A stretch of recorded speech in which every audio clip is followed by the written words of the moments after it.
Hello, guys. Welcome to the stream today.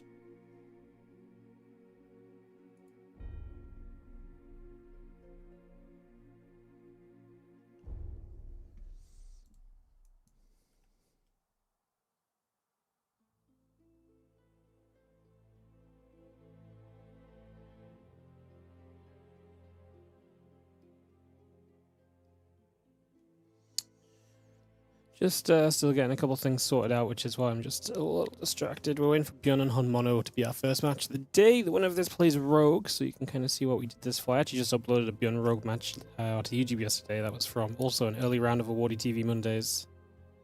So, yeah, exciting. Very exciting.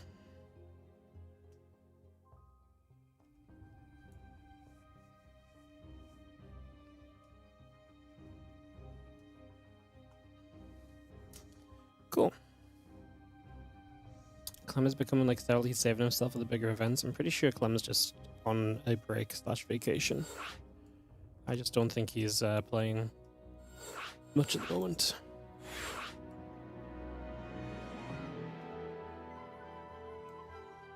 I think because he also declined his invite to Pigfest, so I would presume he's a bit busy with other things is all. Happens. People take breaks, guys. Clem quite frequently takes a break around this time of year.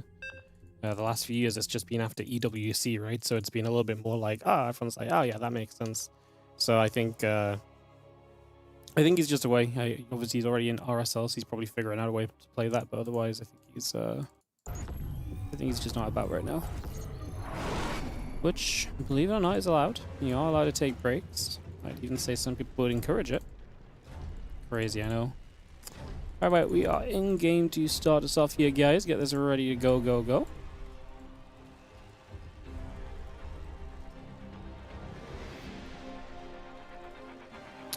Let's jump into some TVTs. We're going to start in the bottom left-hand corner of the map with our red Terran player. This is going to be ByuN.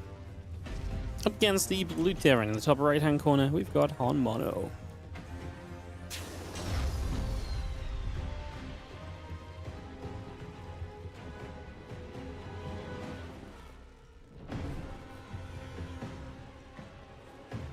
So yeah, I imagine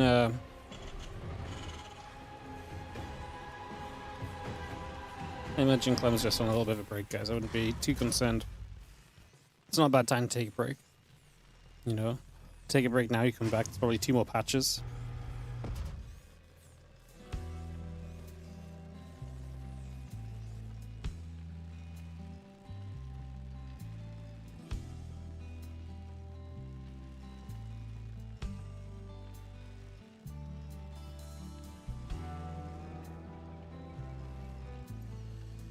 Alrighty, we've got Proxies coming up from Mono, so he's going to get very aggressive at the very start of this matchup here. A couple barracks coming through for him just initially.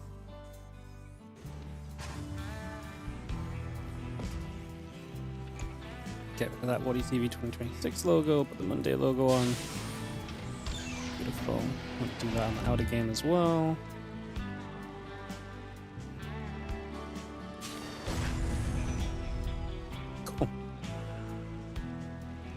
Cool.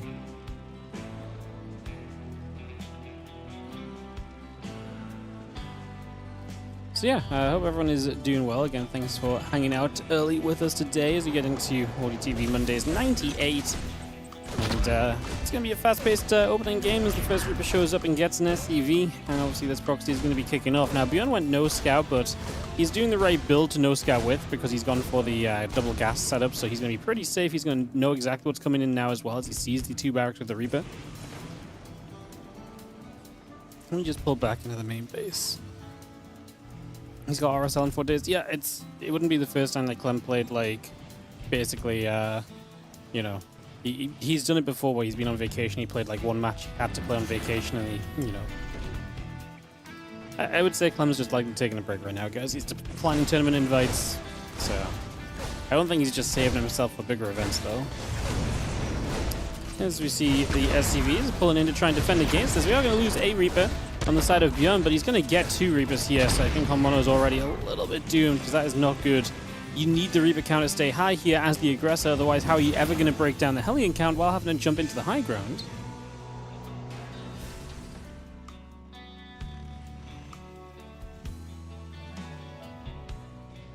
Team to gather up, yeah, the Reaper joins in, getting ready to come across in front of this, as we are going to be seeing Homono still trying to break through for a little bit of damage. See if there's any opportunity here. Let's see what's going on. Excited to see what happens today. Obviously, we had Rogue win for the very first time last week in the WardiTV Mondays, and Percival in the finals as well. Last week's Monday Cup was an absolute banger in terms of some results we just don't really usually get. So, excited to see if today we also get some more kind of upsets and surprises. Obviously, no Clem. I know Hero Max Packs have landed in the same section of the bracket. They actually play round 2 today, if Max Packs wins his first match, which he's very likely to. So it's like Heroes round 1 matches Max Packs. And that's unfortunate seeding because Heroes just a high seed and Max Packs gets randomized on the seeding because Max Packs didn't get top 4 last week because he lost to Hero in the quarterfinals. So, unfortunately for for Max Packs and Hero, they're going to meet yet again. I feel like they play more than ever, more than anyone else in the WardiTV Mondays. I feel like they always meet in the earlier rounds. It's crazy. I guess they're the guys that sign up the most, though, so maybe it makes sense. But yeah, that's going to be a big one early today for those two. As the Barracks is just going to take a little bit of a float over. Marines is going to be there. Reaper's actually going to jump on this. A couple of Reapers taking damage. The Hellions get through. A couple of those Reapers already getting grabbed. Multiple Reapers going down, doing decently right now. It actually goes pretty well for Homono. Better than expected as ByuN gets overrun. Not a good time to get overrun because you've been kind of giving up on your production going into a reactor. Homono actually gets a fair amount done. Now, he had to commit a lot of Reapers to do this, and he's still only going to be equal workers coming out of this. -8 Reapers to have killed 3 and a few Hellions and Marines. Not ideal.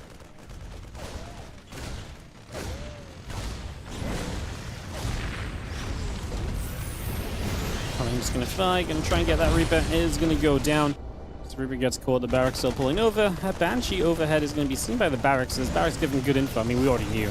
You see the tech lab on the starport. I mean, I guess it could be Raven and Matrix and TVT, but not so surprising to see this be the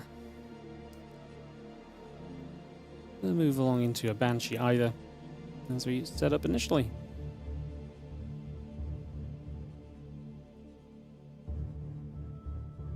Banshee goes to the top. Cyclone on the way, Command Center coming over. Missile turret and company coming up. Banshee and the Cyclone still coming into place. The CC is going to land. Banshee getting first SCV, now second SCV going down already. Missile turret delayed a little bit, so the Banshee gets a few more free shots off. Cyclone locks, gets the scan. Good turn from the Banshee to find the exit point of the scan ASAP to make sure it doesn't take more damage than necessary.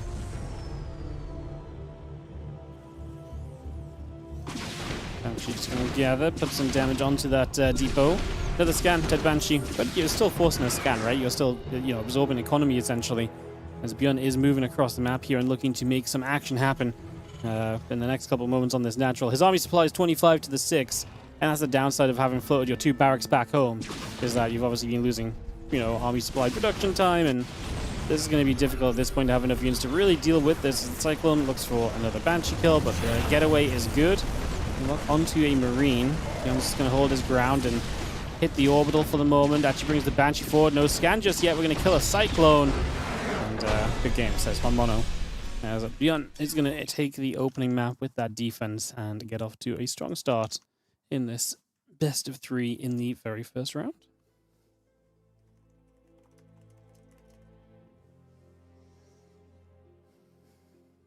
Hi. What are you looking for? Food, I bet. Food? You looking for food? No, surely my doggy would not be looking for food. Surely she wouldn't just be being a greedy pupper. Surely not. She's like, I think I am. God, you're so hairy at the minute, Ellie. You're so hairy. Every time I touch you, hair just comes off. It's not lunchtime yet. Just like, shoot. Shoot. Darn it. Thought it was. Bottom right-hand side of Alton Temple, as we are going to get horizontal spawns. Here's going to be the player with the 1-0 lead, ByuN. Taking on the blue Terran in the bottom left, we have got ourselves on mono.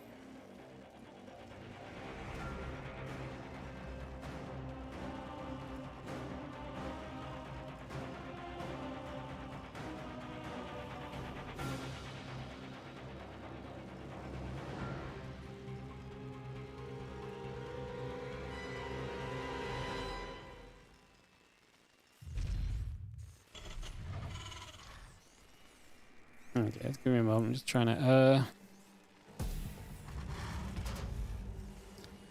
sort an admin thing out quickly.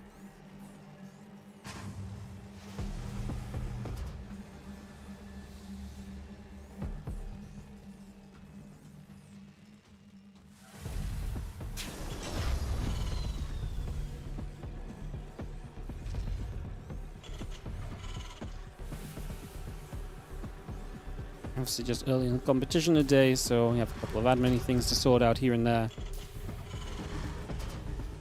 Just to keep us on track. Make sure everyone is moving through comfortably.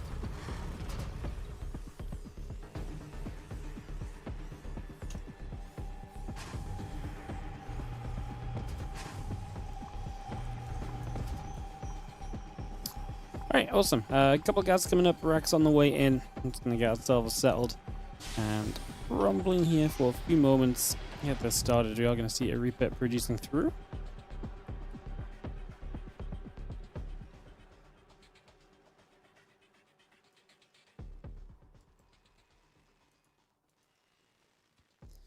Sweet, sorry, I was just, like I say, sorting some admin stuff out, but looks as though we are all good, my friends. We are all good, chilling and moving onward here today.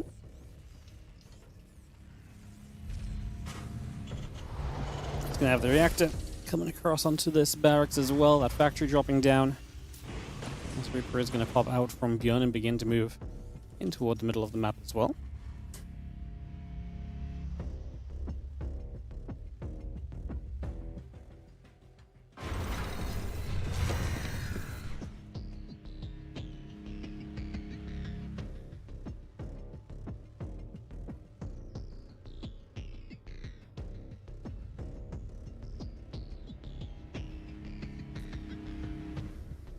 Reaper up into the top left-hand side. Just going to be seeing a couple of Reapers and the Hellion coming out of the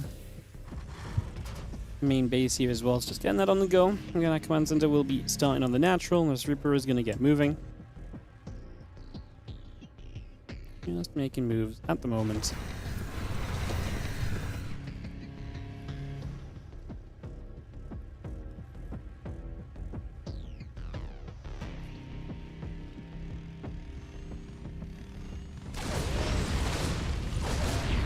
Just going to grab that one Reaper.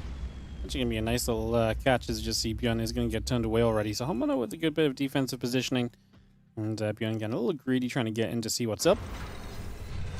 He's going to be fully chased away. More Reapers and another Hellion coming out from Homono. Expansion starting. That's obviously much... not much, but it is later than ByuN's notably. And that means that obviously ByuN has a point here where he's going to have to play a little bit of defense at the very least. And Hellions continue to join up around the top. Just moving through for the next few moments. Continue to see what we got going on here. See, it's a lot of early game units, but a lot of this depends on whether we can actually make use of these units or not, which is something we'll be waiting to see very soon. Another Cyclone popping out very shortly. Cyclones, a few Marines gather. I'm just going to be seeing the other Reapers and the Hellions stepping forward as well.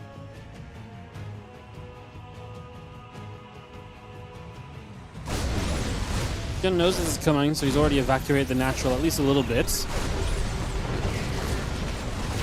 Pulling out of that pretty quickly. I'm just going to be seeing the Cyclone locking on again.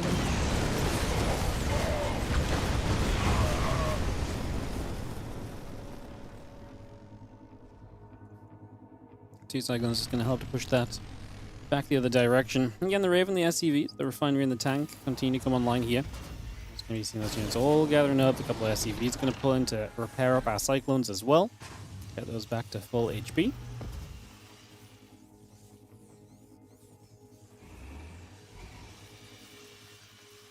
Both those Cyclones get repaired. And we can see another SCV popping through the siege tank. This is going to pop out and move a bit more toward the center. We have the Interference Matrix is on its way alongside the Raven popping out, so those units will gather together as well. And yeah, Marines, Hellions, and the Cyclone just joined up from Honmono. Equal supplies, equal workers. Looking pretty even at this current point. Looks like a couple of Cyclones going to wander up into the middle of the map watchtower.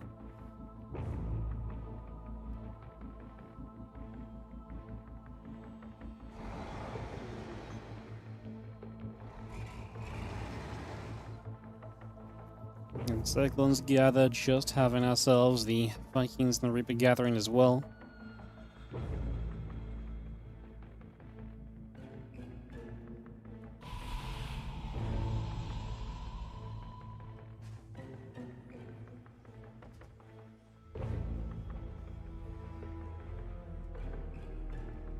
And Marine tank, the Ravens just gathering. We're going to see another scan out to the bottom left-hand side, trying to see what else is going on.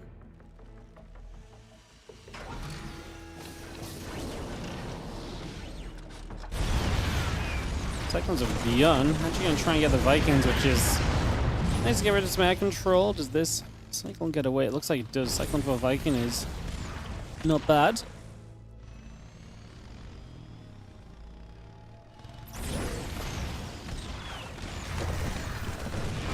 Just going to see the Cyclone still getting out of that line of sight blocker. Actually giving it a lot more chance to do a bit more damage. ByuN will lose the Marine. On level 5, ByuN going to start moving forward with the rest of his army.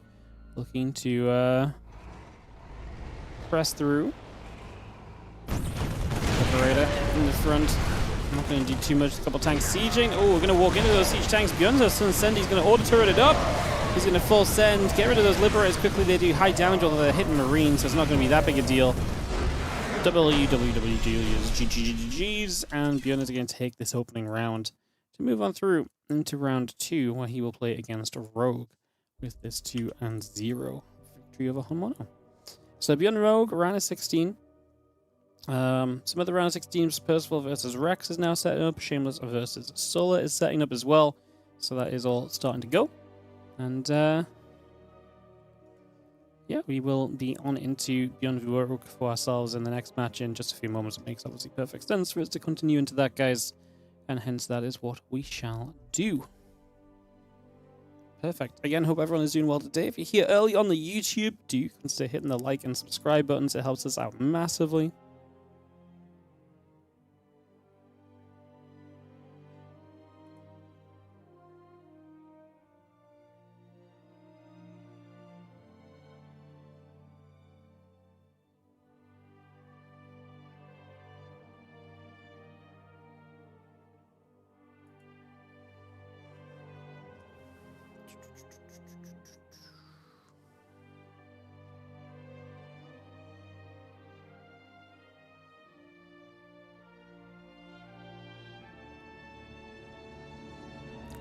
Yeah, we'll get into ByuN versus Rogue, guys, so we'll get this kicked off in just a few moments, just getting a couple things settled.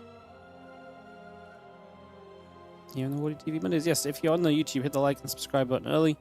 I was going to check how many subs we are at on the YouTube. The countdown to 50k is still ongoing. We are 73 subs away from the 50k on the YouTube. We're going to get there, guys. We're going to make it. We're going to make it. Thank goodness. We will get there. That's great news. Great news. What did I upload on Saturday? We have crazy money on Saturday. YouTube. Just a live stream, I guess. Crazy. Alright, yeah, we'll be going very soon, guys. We'll get this ByuN Rogue matchup vetoed, and we'll kick this off into some StarCraft news.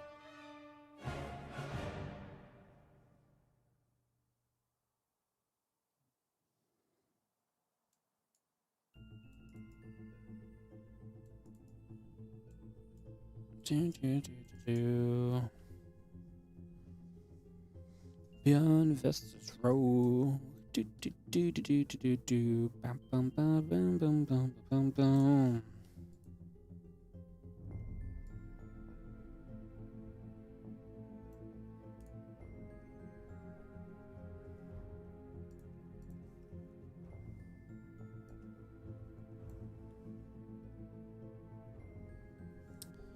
Out of Eternity's Edge going to be our map. Let's try load in.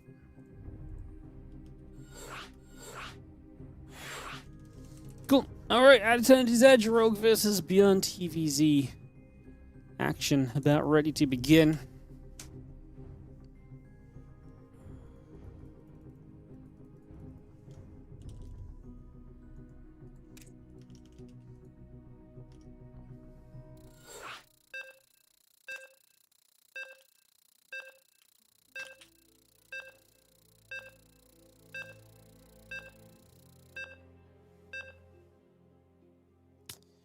Counting down, and we are going to get into, like I say, out of Eternity's Edge coming up in a moment, guys. We are about ready to rumble. So, taking this away.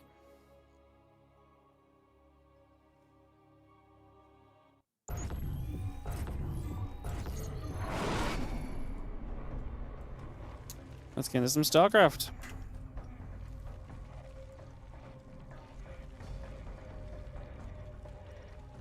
As we have got ourselves in the top left-hand corner, the blue Zerg player to start us off here. This is going to be Rogue. It is best of 3, of course. Rogue has been on absolute fire as of late, if you weren't aware. Somehow. You would have to really just be not watching any StarCraft. But yeah, Rogue has been on absolute fire. He's been killing it. It's been a ton of fun. It's been an absolute blast, honestly. Watching him play, watching him do well. The winner of last week's Cup as well, obviously, is a very cool thing. We very rarely get a Zerg victor. First time Rogue wins. It's very rare we get a new winner as well. So again, Rogue showing his ability there. Just very cool, like I say. Very, very cool. See him doing so great. Alright, he's obviously up against ByuN in the bottom side, who we saw against Honmono already. As we get this up and running. And yeah, let's see how this plays out as this TVZ kicks off. Again, 2 players who we see regularly in the tournament.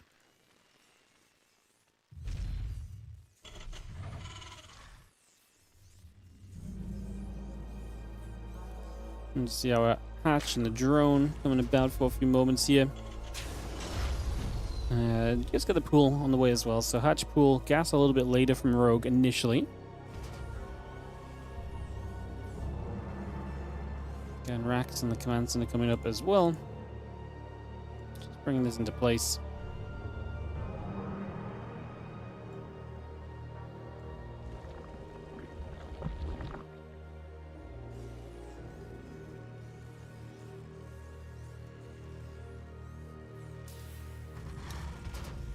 We've seen ByuN going for the high ground double racks, which is interesting.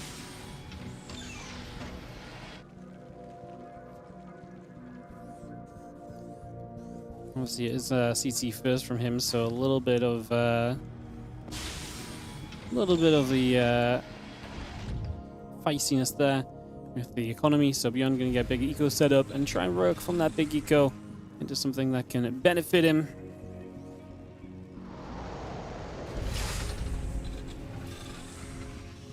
A couple queens, a few drones, all coming up.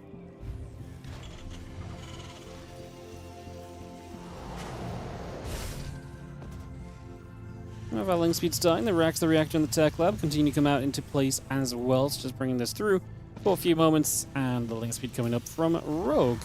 And again, Rogue has been playing a lot of different styles as well. At first, he was big on like the faster Mutalisks.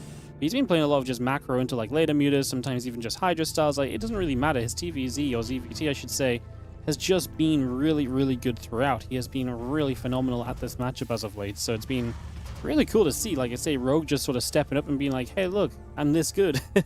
It's been a really, really cool thing. So excited to, again, get to watch him runner up from last week. We'll see if he can go on a good run today. Again, he's been smashing people left, right, and center. Second place in the WardiTV Summer Cup as well. And yeah, ByuN has definitely been in his kind of TVZ struggle phase. Lost the best of 5 against Yakov the other day. Great, well played by Yakov. Brought it back from an 0-2 deficit to a 3-2 victory. But ByuN just losing games in all sorts of ways to early aggression. He's losing in the later games. Don't feel like he's really comfortable in the TVZ matchup at the moment, it would seem.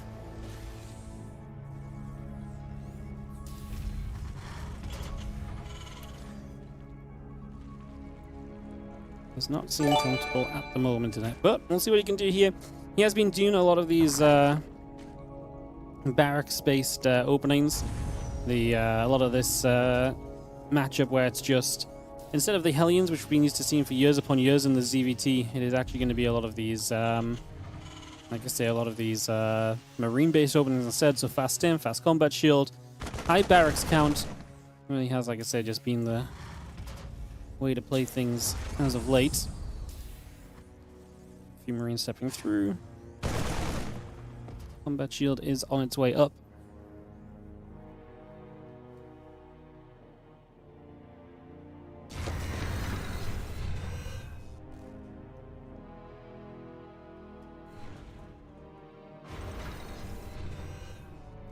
Now you have the Marines pushing forwards, and this is the nice part about having this amount of Marines early. You're going to force some units out. You can't just have, you know, you can't just have drones producing if you've got this amount of Marines walking your way. Lings and Queens going to come into fire. A few more Lings popping through. You've got them streaming out, but only a couple at a time. The Queens obviously doing some good damage and overall are helping, but it's been a little bit rough. The rest of the Lings gathering together. And hey, thank you, by the way, Boonelbrack 34 for the 8-month resub on the Prime. Sarcasm SC, 3-month resub on the Prime as well. Appreciate your Primes, as this is finally going to get cleaned up. The resources lost is massive. Major trade early on here from ByuN. As you can see, he's already up to 900 to 1,500 resources lost early, so good trade for ByuN early. Gets the job done with this early group of Marines. A very successful starting point for him. As we go from there, +1 attack is on the way through. The Medivacs Marine still producing, Command Center and the barracks building also.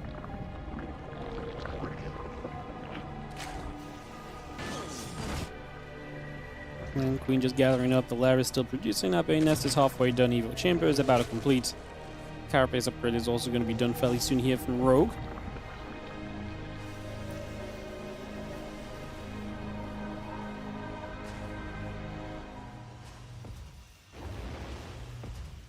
Medivacs, Marines will gather together. We're going to be seeing those the Marines gathering back up as well, so everything joining in here at the moment.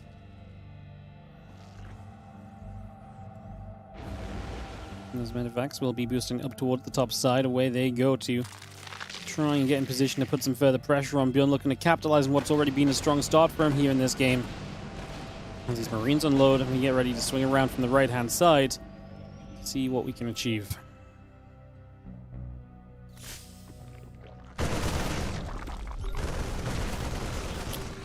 Causes a cancel on the I guess the 5th hatchery already. There's a 4th base already down the left side up in the front, so that part is not so bad. Helling's getting us around on a couple of Marines as well. Helling's and the Banes coming back over. The Queen's going to be there to again help to push this back.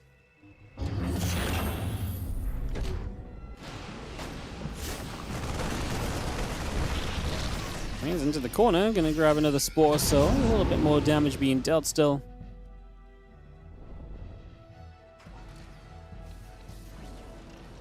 Again, melee upgrade, Baneling speed, the +2 Carapace coming up as well. Continue to get that on the way.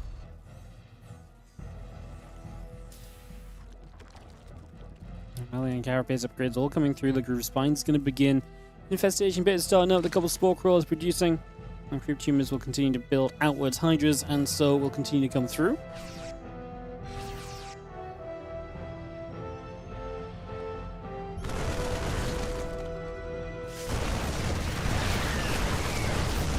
Marines actually kind of getting caught. The tank needs a shot on these Banelings. It will be able to get it now. As we should have left a few Lings towards the siege tank to make sure we get rid of it ASAP.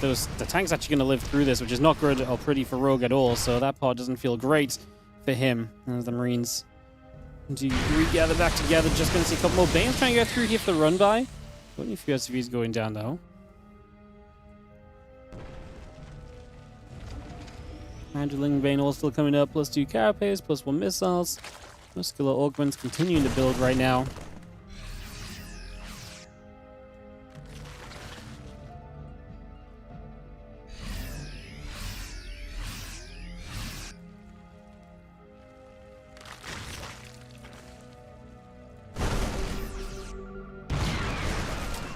The Marine's gonna have to pull back, trying to hold this watchtower position for a couple of moments, just trying to hold back over here.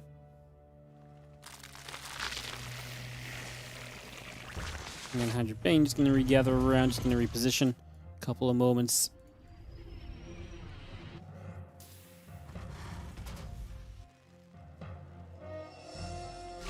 So Q2 coming up, the Marines are gonna stem forwards, a couple of creeps going down, we get rid of some of the creep spread. And we do have the Hydras and the Banes continuing to look good to keep on threatening, if nothing else at the moment. So again, we come in position, see what more we can do.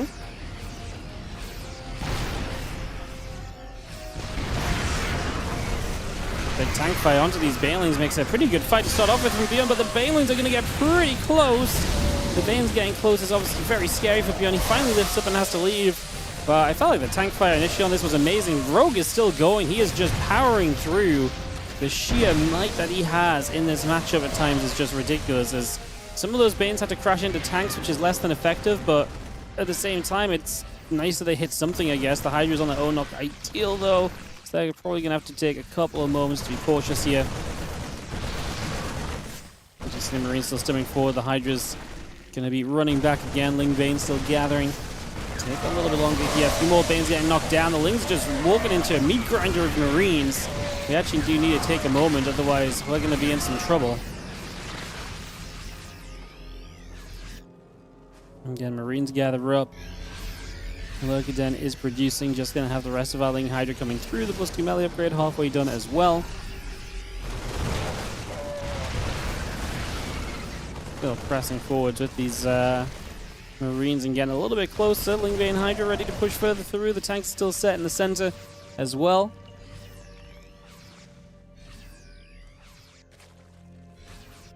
And ByuN's position strong and well set up. Man, there was definitely some great moments here from Rogue. He's obviously now going to have to take a second to switch into these lurkers. He needs lurker upgrades as well. He does have the Hive, but he's going to have to start upgrades now and survive the next minute or two until he has those upgrades and can justify making a bunch of lurkers as well, because that is probably not going to be really easily done. Okay, Hydra Force comes running through. The Banes are absolutely surging toward that army. The Marines having to back the heck out of there for the moment. Again, the 3-3 upgrades coming online. The +2 melee, seismic spines building as well. +2 vehicle weapons is producing extra Marines on the way. Have a few lurkers also continuing to produce currently. Another round from Rogue. I mean, do you want to go running into this, though, is kind of the question.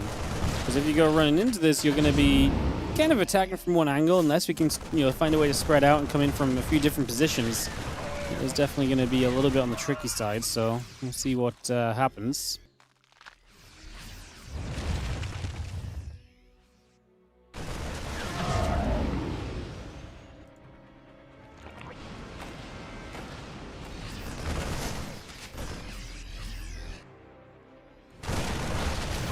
More Banes coming in. ByuN is still holding the center. Rogue going to threaten to go a couple different directions, perhaps. Interesting to see what the outcome of that is.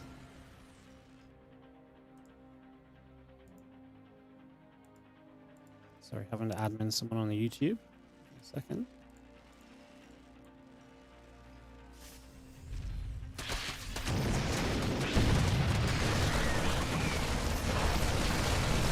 Cool. All right, we got a few SCVs going down, a couple of Marines gathering back up. So we gather this around for a couple of moments. I'm setting here for a little bit, and again, we just got the Hydra Bane continue to come on through.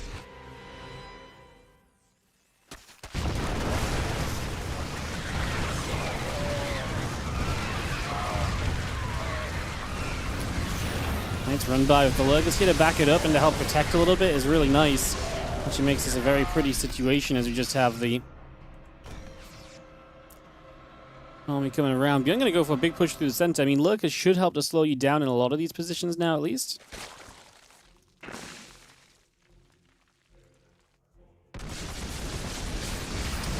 seeing these Marines. Yeah, like I say, it's going to be tough to walk into these lurkers.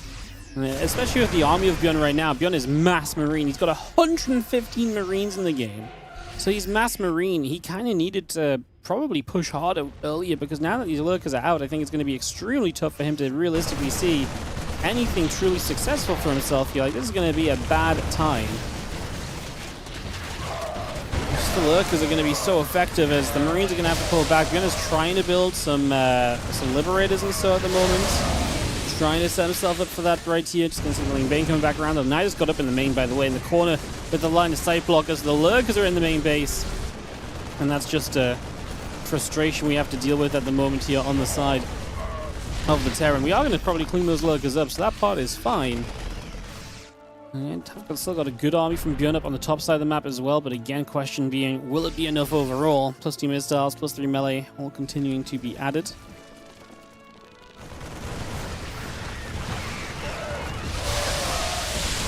First egg bombs, and the Banes are just crashing through again.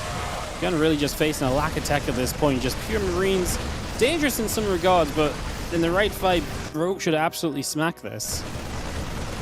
As the Marines still come over. A couple of these extractors will be going down.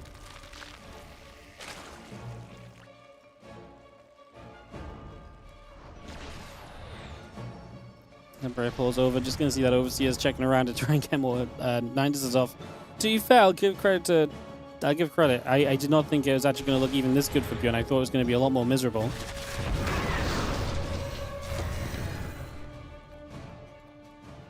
Couple just coming through. Just going to see the +3 melee and the +2 missiles coming about. Lurker's still on the way over. And Marines will be stepping into the center here just currently.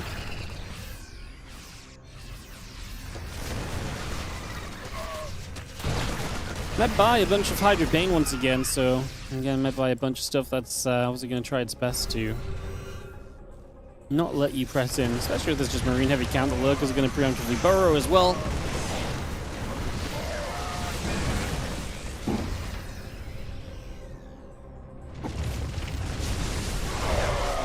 Just trying to find that chance to push on through. Again, it's a lot of lurkers. ByuN is still just massing Marines, which I'm kind of shocked about, the fact that it's still just Marine production. I thought by now he would have started to at least switch into something else to help himself out, but he has not done so. He's left himself in what is feeling like a pretty rough place. Minus 21 drones, though, as would you deny a mineral line? Minus 21 workers is never going to be a bad thing. Marines gather up, the siege tank gathering in there as well. Couple lurkers just firing up. The parasitic bombs come down. Medevac's getting hit hard. Good spellcasting from Rogue. His supply is down, but I honestly still believe in Rogue's army more than I do ByuN's. I think Rogue needs to hunker down on these lurkers a bit, especially considering the current state of the game, that it is just masses of cheap units from ByuN. Like, this is the absolute perfect time for it's the absolute perfect time for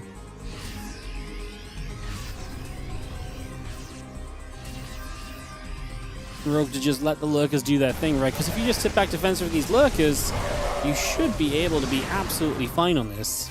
And just say, like, how do these Marines ever actually truly push into me? Well, they, like I say, just shouldn't really be able to, right? But we need these lurkers to be in the right place, and like I say, we got to be sat on them. And right now, we are seeing ByuN making some progress. Rogue is maxed out. ByuN is the one down about 30 supply. Army supply is still going to be in Rogue's favor, though. Sorry, in ByuN's favor by about 20. And again, just going to run into the corner. Parasitic bombs. I was going to say some abducts would have been nice, but I just don't think we got close enough to actually put those off. You are going to see the running over here as well. Once again, Rogue is getting absolutely blasted on his economy. But ByuN is losing a lot of these Marines. He is losing a lot of these units that were meant to be helping him out here. Hatchery coming back over. Just going to see a couple Hydras fighting. The Marines going to hit their spawning pool.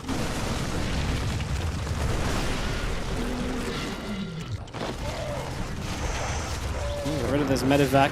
32 drones down, 66 remaining in the game. So Rogue still has a good economy, and he does stabilize on the back end of this, I think, most notably at the moment.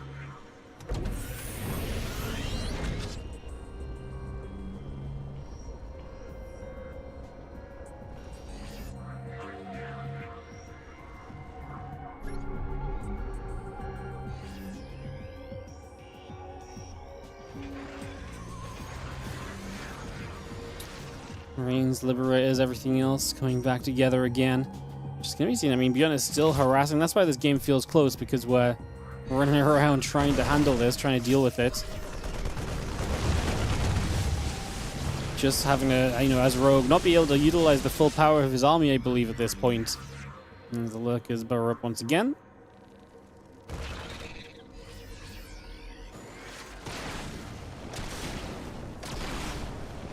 Nice Liberator again, just going to distract Rogue, and right now ByuN could do with any amount of distraction possible. Everything he can do to try and make his opponent's life a little bit more difficult is necessary, but again, long term, he just doesn't really have what he needs to keep himself in, you know, to keep himself going here. GG's, and that is going to be ByuN coming through for a GG out, and Rogue to the 1-0 lead. Rogue to the 1-0 lead. Map 2 coming up in a second, guys. Yeah, ByuN is just not able to figure out this. I say this matchup, but honestly, just this against Rogue specifically as well. It's been very tough. Old Sultan Temple going to be our map 2.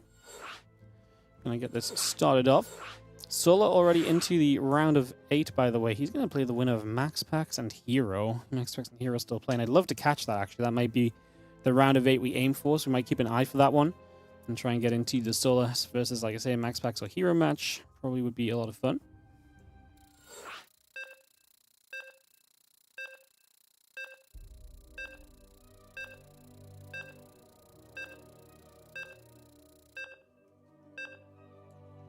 Countdown's good, and we're into game number 2, Rogue. Like I said, it's just been on fire lately.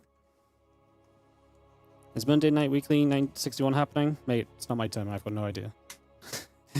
I couldn't tell you what's happening with it. It's not my event, like I said. I don't cast it. I don't run it. So I have absolutely no clue. If there's no sign-up page, then I would guess probably not, but like I said, I mean, I don't know. Maybe they put the sign-up up late. Yeah, I'm not sure. Not sure. As in the top right, our blue Zerg player is going to be Rogue. In the bottom left, our red Terran is going to be ByuN.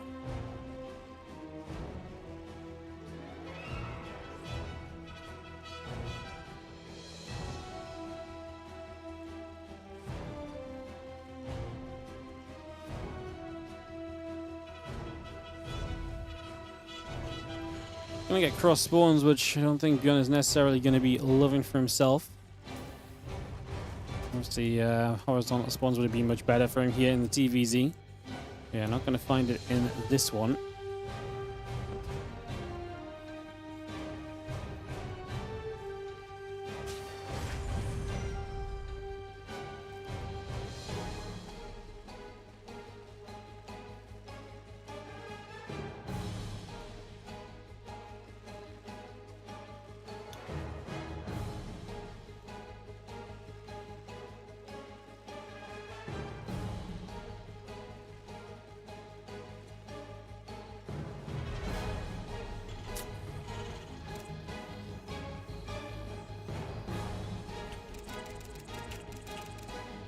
Lack of support, no Monday Night Weekly. Sad. Maybe a Patch's turn. Nice. There you go then.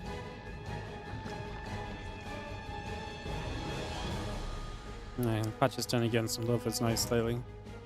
It's a fun mod. Again, in terms of this week, I know a lot of people have been asking what's going on at the moment and what to expect and so, but this week we've got... there's actually new battles going on Tuesday and Thursday, so we're going to be doing those Tuesday and Thursday, Kung Fu Cup Wednesday, and that's going to be a lot of what we've got to cover over the course of this week.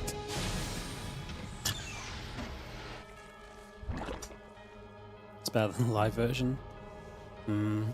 I think the problem is, though, is like I think it's very, very unhealthy to truly split the community on 2 different versions of the game. Unless everyone drops and starts playing like a modded version of the game, I think it's...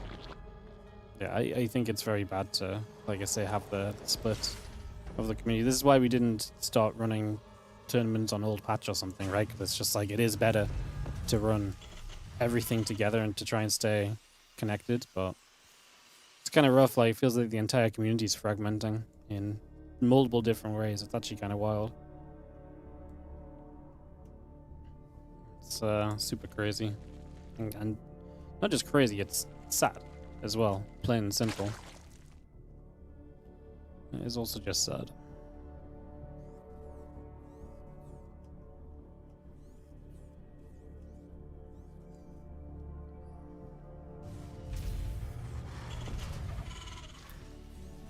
ByuN wants to play men with guns strategies to end the game a lot earlier. Yeah, I'm surprised that, because it felt like he was in position to push real early in the last game, and then he just sat in the middle of the map and kind of stopped, right? It just sort of felt like he was like, oh yeah, I'm in position, and that's just it for now.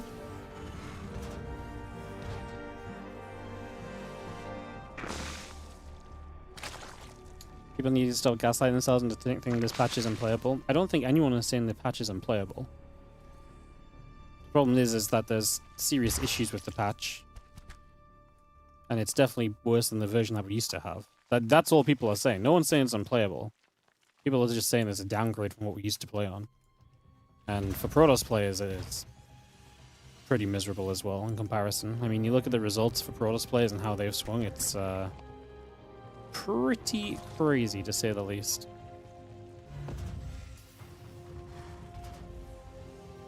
Pretty crazy.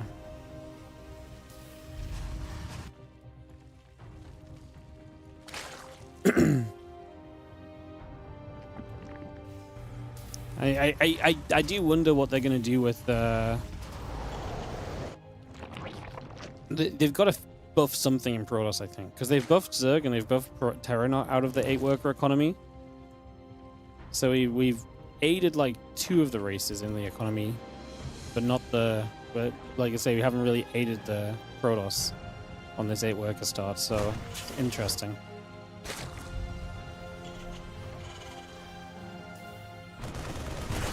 Marines are out, pressing up.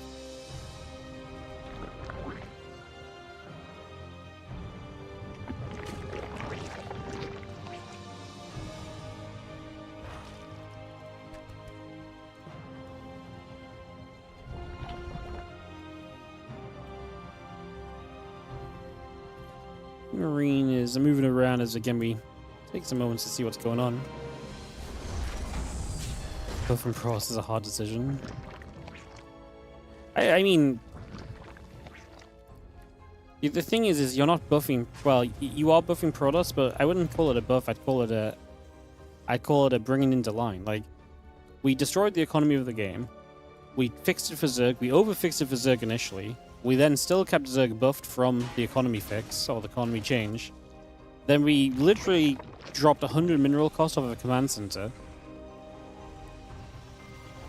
I think what the craziest thing to me right now is, in terms of how messed up the economy and stuff is right now, is we literally made command centers 300 minerals, and Terran isn't even OP. This has to be one of the absolutely craziest things. The Terran is not, like, how badly is the economy messed up that Terran is not even broken with 300 mineral cost command centers? Pretty tough for Protoss players in TVP, but like, the fact Terran's on dominating TVZ and stuff is just like a sign of the state that the game was in already, you know?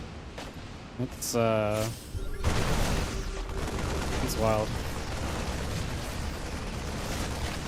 It's gonna be seeing the Marines dropping through. Less balance, Ryan, guys. More StarCrafting. As we are gonna be seeing the Marines coming across. Just lifting back over, the Lings and the Queen stepping over. I'm just going to be seeing the Marines and the Widow Mines taking the Watchtower, and going to be stepping in towards the upper right-hand side as well. Going to get rid of a little bit more of this group spread.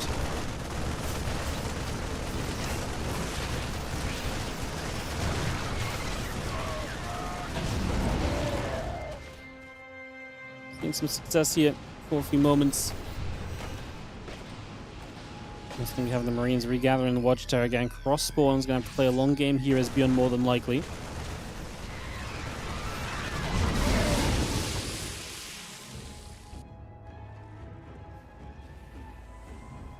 A lot more Lings in the way. Rogue already hitting that hive tech.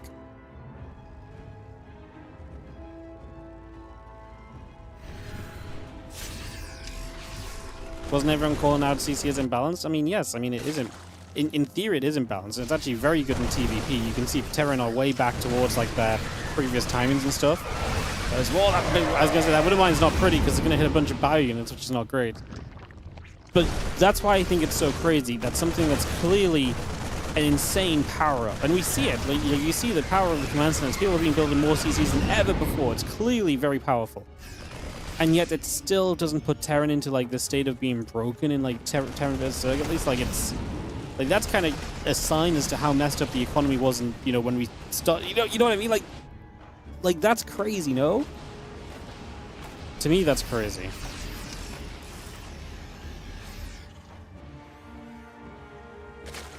To me, that is crazy. Gonna see a normal growth coming down. A couple of Widowmine shots going in. The Lings are going to continue to chase as well, jumping onto those Marines. Adrenal Glands, T2 upgrades coming up at the moment, and bringing that all into place, and obviously with the Elder Cavern as well. Rogue getting powered up here. Interesting, he's playing an entire series with Armuda so far.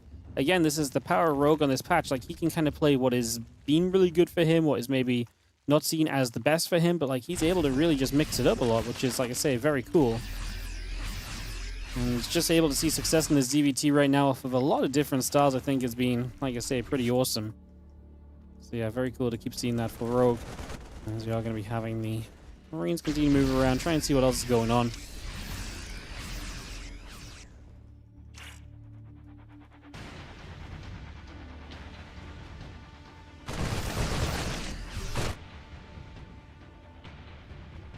Protoss mechanics change. I mean, the Protoss mechanics are a buff in a lot of ways, though. Like, they're a buff in a lot of ways where you defend, where it comes to defending Terran aggression. But then you've improved the Terran aggression with the command center cost, so that any buff that we got there is now kind of undone now. It's a whole discussion. We should really, I should really stay away from the conversation because it just goes around in circles, but TLDR does not feel as though the game is in the right place still. Eagerly awaiting another patch as these Ultras looking to chomp on down towards these Marines and trying to get there. Trying to find a little extra. You can see a few Marines stimming out the front. A couple Liberators are sitting overhead. Widowmine shots going into place. You can see this bio still coming across. Lings surrounding onto the command center. It is burning now, being repaired. I fear for ByuN because I feel like we're already in an amazing spot here in this game as Rogue. Cross spawns, the bases are coming up. ByuN is no longer really going to be able to play that aggressive game. He's going to have to play this much more eco-focused game. Going to make this tough for him for sure. Before is getting a few more shots off as well. A little bit more being done. As we are going to just run away from these Ultras. So Rogue already able to push this back in a big way as he begins to do.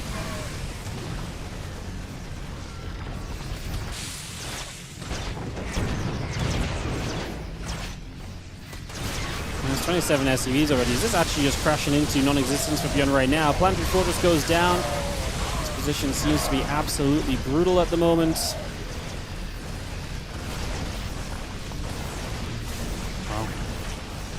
Rogue is just an absolute monster in this matchup.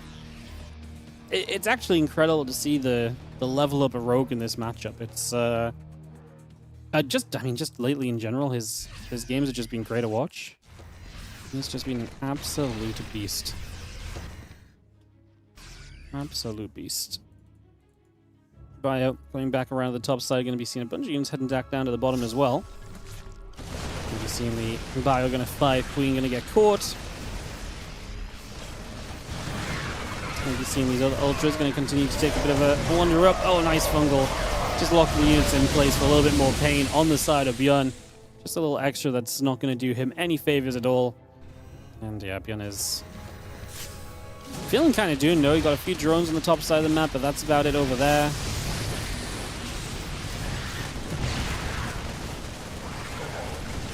Lings just streaming through. ByuN cannot keep up with this. Rogue is going to have more than enough to take game number 2 in this series. Rogue into the round of 8, where he will be playing Lambo, who 2-0'd Trigger already. So Lambo or Rogue will advance to the semis. Nicoract 2-0 Classic. Oh my goodness, today's gone crazy. So we're going to have Rogue, Lambo, Nicoract, Shin, or Harstem as a finalist today. That's actually wild. That's going to be another finalist, at least on the top side. It's going to be very interesting. Hero and Max Pack still playing, by the way. I'd love to catch the winner of that versus Solar. Do we have any updates on that, maybe?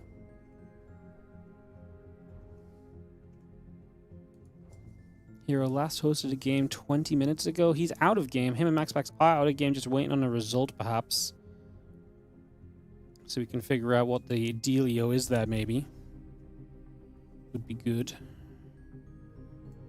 Yes, let's hop on to NA and just see what the... Wait for the Hero Max Pax result to be announced, and we can figure out what we do next. Percival beat Rex. Curious played Nightmare. Man, Classic is not having a good time lately. 2-0 OT to Nicoract. He is not having a good time at all.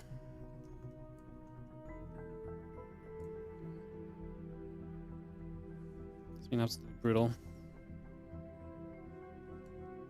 Absolutely brutal. Shin has defeated Harstem, so it's going to be Shin, Nicoract, Lambo, and Rogue on the top section. We might be on track for ZVZ on the top semi.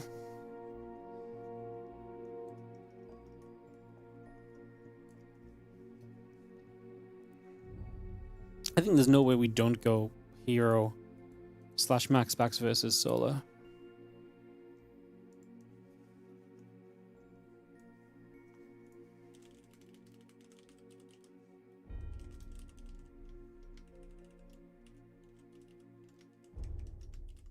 Let me just ask if Hero and Max Pax are finished. Try and get some info for you guys. I'll run some ads while we have natural downtime here, just waiting for games as well.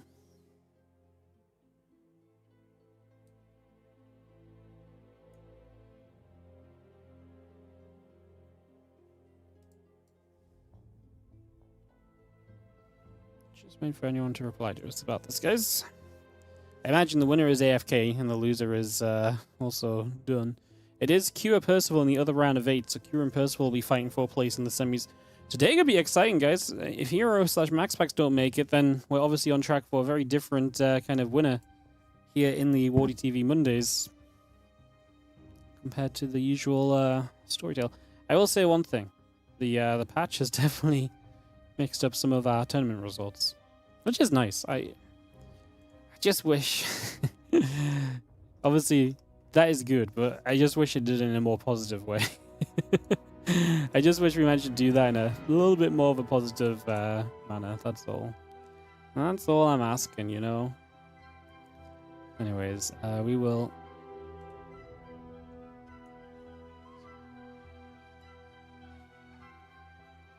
be resuming soon. Just waiting for, like I say, Hero or Max Pax to confirm what happened. It is Hero...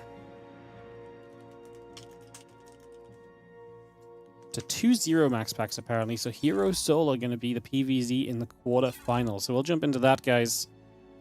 You guys want to see Nicoract? It's hard not to cast Hero Solar, guys. Max Pax here in the round of 16 is diabolical. It's just randomized, man. It's designed so that the tournament bracket gets mixed up a little bit more often, you know, than it just being basically, yeah, than it just being the same old. So yeah, it's obviously unfortunate they have to play each other early.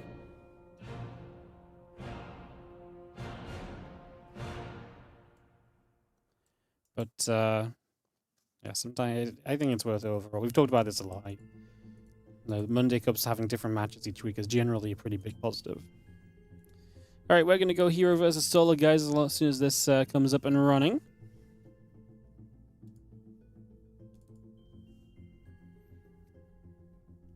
Good day for Zergs. Good day for Zergs.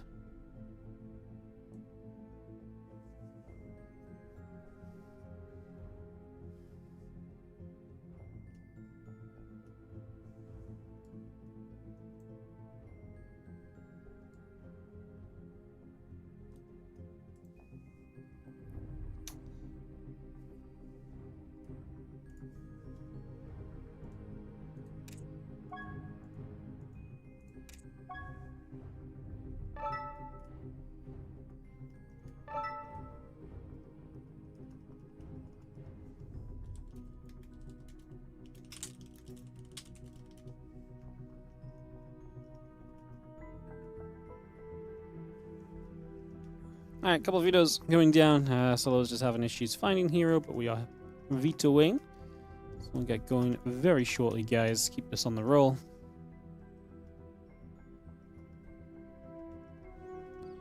And obviously best of 3 quarterfinal match coming up. Semi-finals will be soon after. And obviously we do the semi-finals 1 by 1. Whichever one is ready first is what we start off with. So if you're just wondering what the order will be a bit further down the line, it will be a bit like that. 1, 2, 3, 4, 5 maps videoed. I'll get ready to host. Sometimes it takes a while to load them on Korea, so I'll just get that set.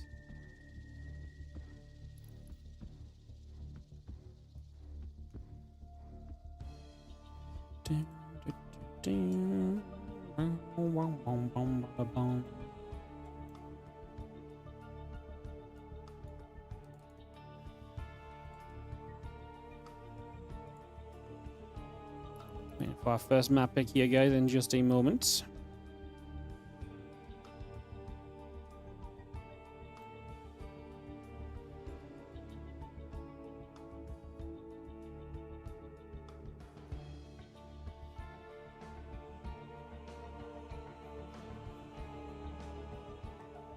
I hope everyone is doing well. Thank you for joining us again. If you're not already subscribed on the YouTube, look, it's not going to be much longer until we're done talking about this. We're very close to the 50,000 subscriber mark on YouTube. We're like 70 people away. So if you're not subscribed on YouTube, if you're watching on there right now, hit the like button, subscribe. It's super easy, does not take long. And if you are obviously enjoying the content, it's a great way to support us.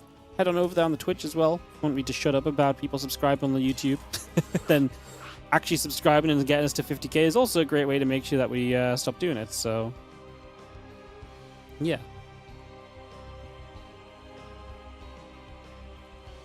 Yeah.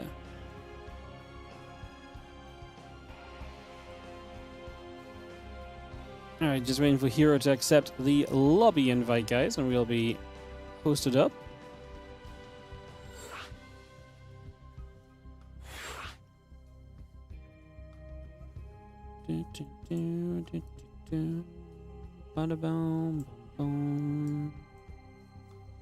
Alright, so let's just go and ready. It's my responsibility to make sure everyone else is okay here.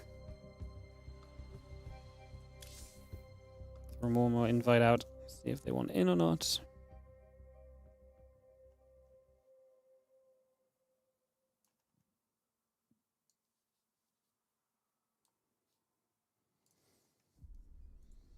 Alright, players are set. Let's jump into this one.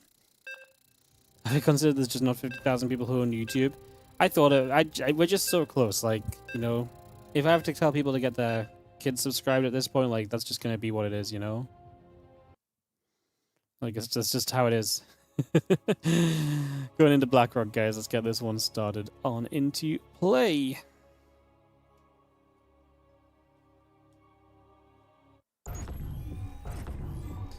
Best of 3, round of 8. In the top right-hand side, our blue Zerg player is Solar. Taking on our red Protoss in the bottom left, Hero. Someone who has definitely struggled a bit lately in every matchup, honestly. I mean, he's still winning because he's Hero, but he has absolutely struggled in PvZ especially, I would say. This is the matchup he has looked the most lost in. Stargate play has probably seen the most success for him, and I think that's the weakest thing that, the thing that Solar is perhaps weakest to as well, perhaps. So, yeah.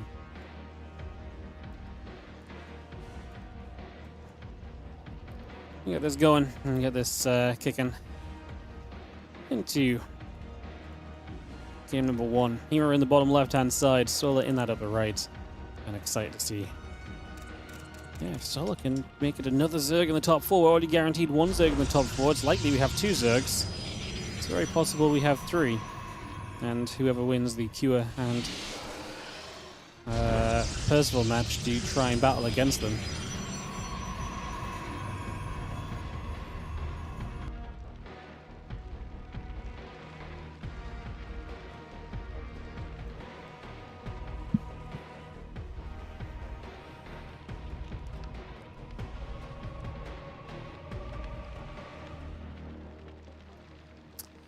going to be having that overlords coming about, hatching a couple of drones coming through. The gateway is producing on in at the moment, so just bringing that into place. And this setup. And obviously slow going. I mean, it's early game PvZ. If you're not aware, early game PvZ is typically a little bit slow. And that's what's happening right now, is we just, like I said, take a few moments, get this set up, get this underway.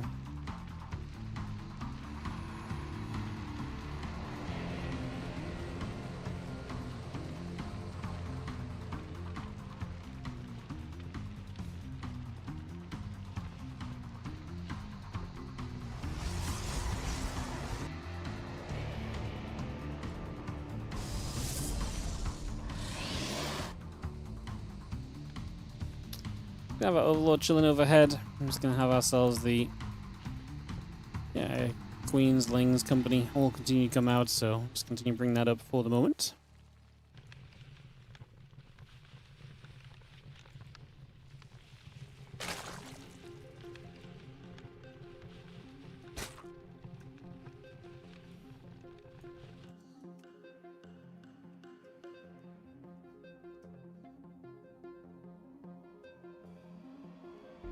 Couple more Lings still gathering around. And just have them moving around to obviously take map control here. It's a Stargate from Hero, so nothing super crazy about that just yet.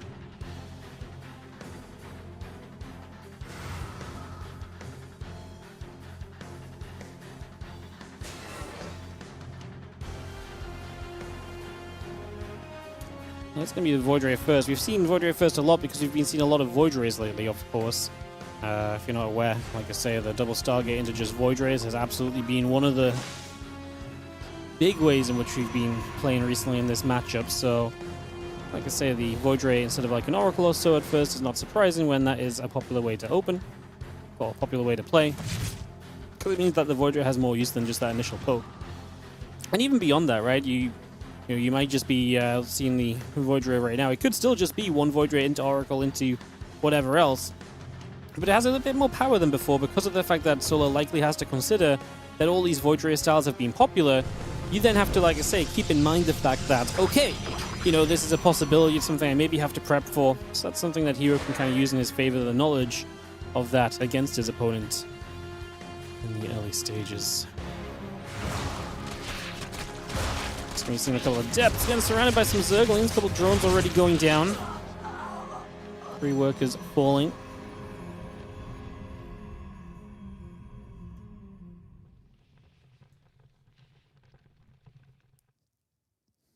And gateway coming up, the Nexus coming through.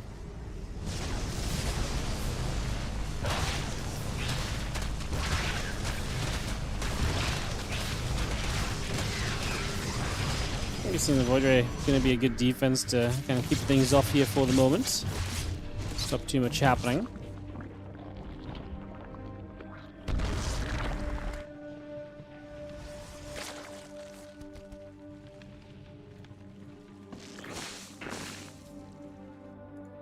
Void Ray still continuing around. It's going to be seeing the Stargate coming up. The Nexus is about to be done. The Lings continue to move around a little bit as well. Got the Nexus building up, and again there. Overlord and still will be on the way.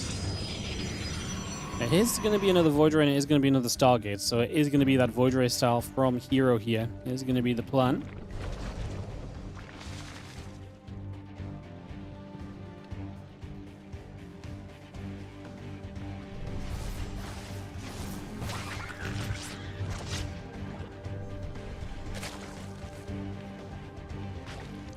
Oracle activating, some Lings going down. Overall pressure has been pretty reasonable. 7 drones, 11 Lings. A couple of depths fell.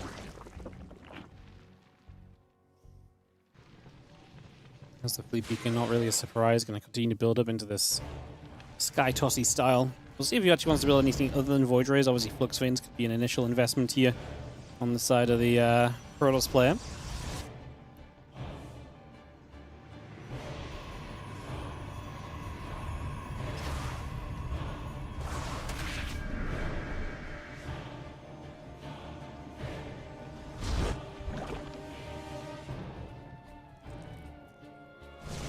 Void's just going to activate this hatch on the side. I'm already taking some damage. Void Rays will begin to laser beam through this hatch, so it's going to take some big damage. Fourth base already starting to drop.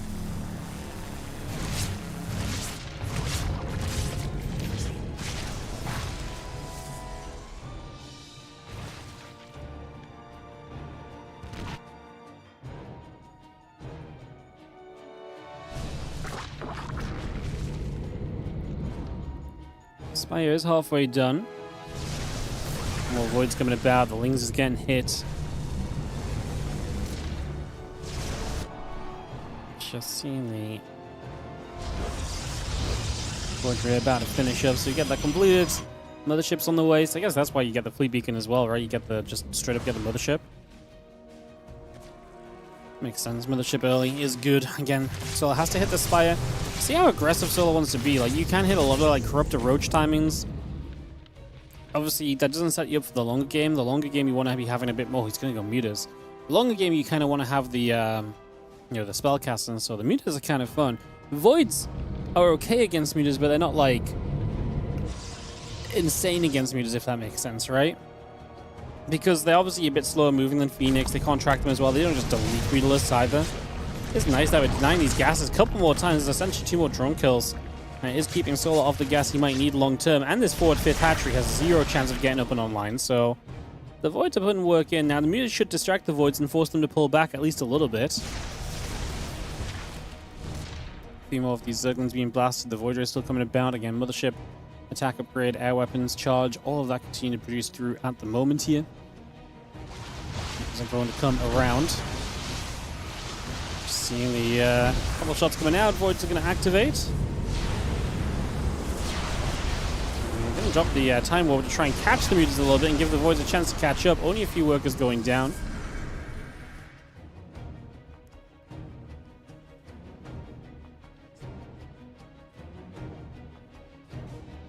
Things still joining. Void's going to be here. Mothership shows up. And again, the rest of the Zealots and the Sentries gathering together on the ground. Still joined up at the moment. You just have the Corruptors and the Mutas combining. How do you deal with all these Void Rays? I think Corruptors and then just Spellcasters, Fungal / Parasitic Bombs are going to be very good against them. You can see that Hero is not all out in this, guys. He is investing into some amount of ground army. He's getting a good amount of Zealots up. He's going to start introducing Archons. Archons are obviously very good against these Zerg Flyer units. So it's typically one of the big things that you're looking at is Corruptor Muta Force regathers again.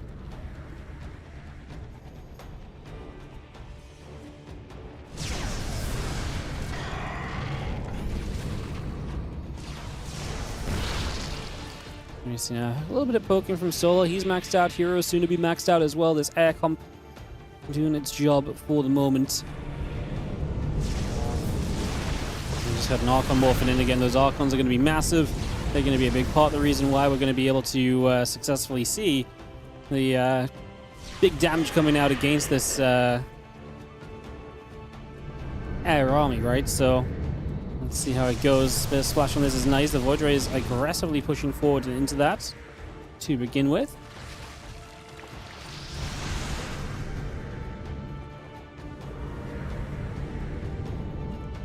Banes are really nice here. Banes against the Zealots to just soften the front line up big time. We actually don't have enough Banelings. We had enough to crash into the top side, but not elsewhere, unfortunately. I'm not going to get rid of the Mothership now, but that's the Corruptors coming very far forward. I will say the Archons seem to be fighting on the ground more than they're fighting in the sky, which is a big deal because it means that their shots going into the ground and the Corruptors lived through to see the end of these Void Rays. And this is just not it from Hero. This army just falls apart, and Hero's composition is dismantled at this stage. He now has to completely reset into kind of a ground army, but Solar's just looking to swarm him and overwhelm him. I mean, Hero just lost so much investment into those Voids, into the Mothership, all down the drain. Did we really get enough out of it? Answer, probably not. Oh, absolutely not is maybe a bit clearer than that. I don't think we need to be, you know, beating around the bush here. It did not go well, plain and simple.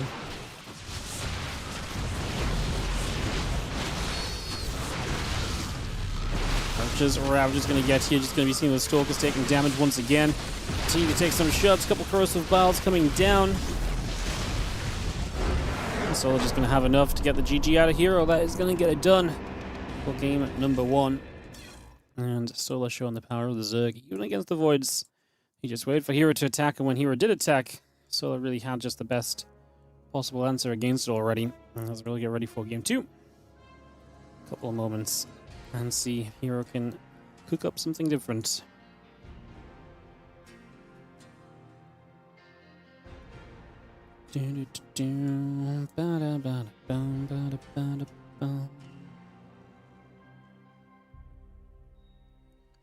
Alright, just rain. Oh, I'm hosting the game. Second map is Rainfall. And my map's load slow. Not ideal.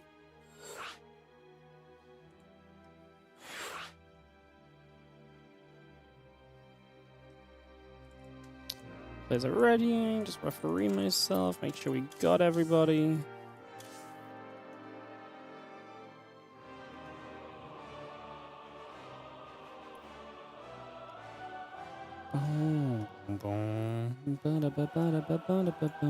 Ready. Cool. Well, let's go into game number 2, guys. Solo with a 1-0 lead. Just checking results elsewhere, but I don't really see anything super exciting to cheat you guys on.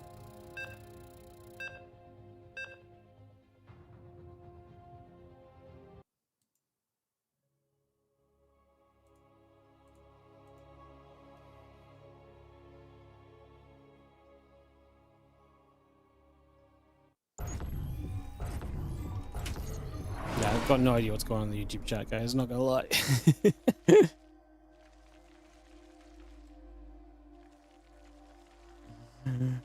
I've tried to read up on it, but I've got no idea what's going on. If someone needs a ban, let me know. I don't know if people are just having fun or what. Anyways, we gather up Solo in the upper left and Hero in the bottom right. It's game number 2, Solo with a 1-0 lead. Zerg dominance looking to continue.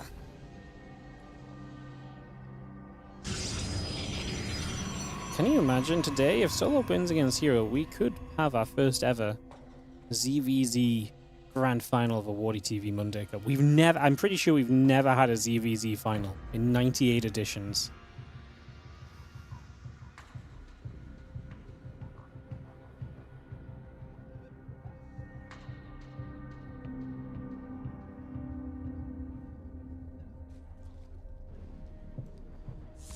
Tron is going to get forced to the third hatch location.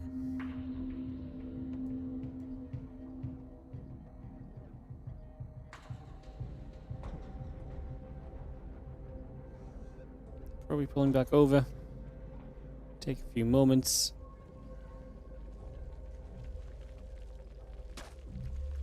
Just again try and get in for some work.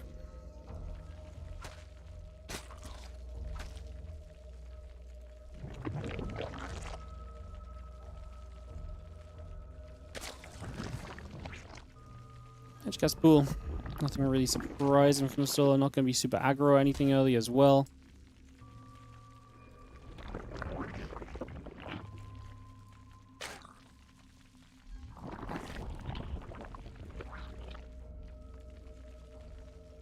They have the probe coming back over it again. Just make a moment to step over to the side.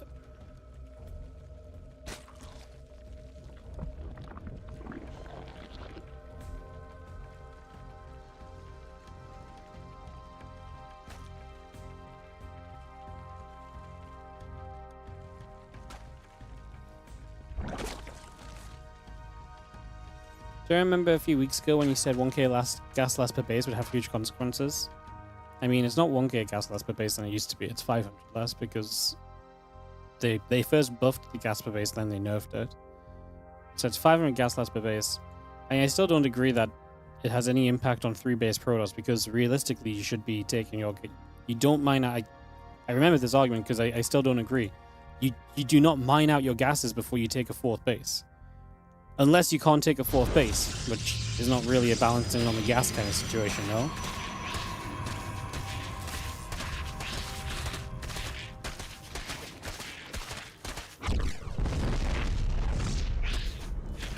Really putting the work in and trying to keep this hatchery delayed as long as possible.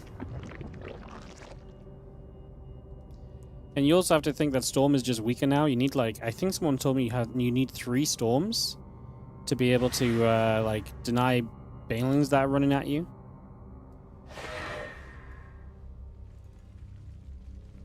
It's just not good in...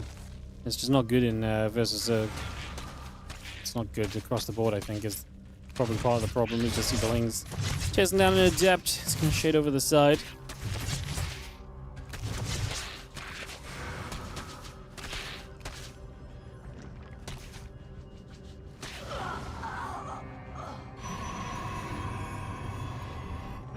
Vordre is going to be up first again, so it gives you that option, if nothing else, here as a hero.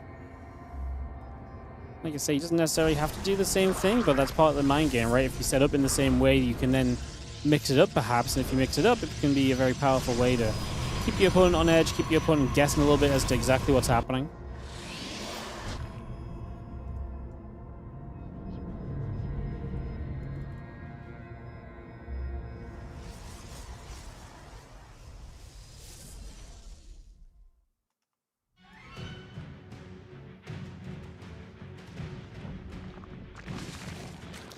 Drones transfer across. In the early game here, 1 Adept for 1 Ling and an Overlord. Obviously, Solo didn't have a super pretty early game last time. He lost a bunch of drones and Lings against those Adepts in your combination. We are going to go Twilight Council this game. We are going to mix up our approach.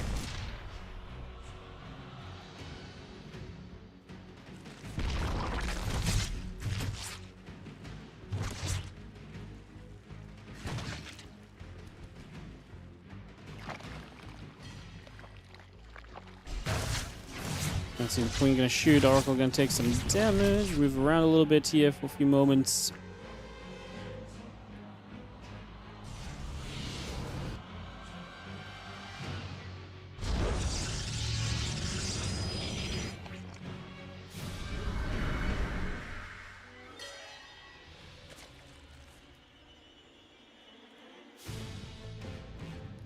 Bayonet's coming up, the Hadra coming through, melee upgrade building as well. Still got that blink also on the way across. And you're going to see the double Oracle finding a few drones, finds a corner, Spore able to hit back, but not enough to get any kills or so. And we've seen the battery coming through, a few of those Stalkers, taking some healing.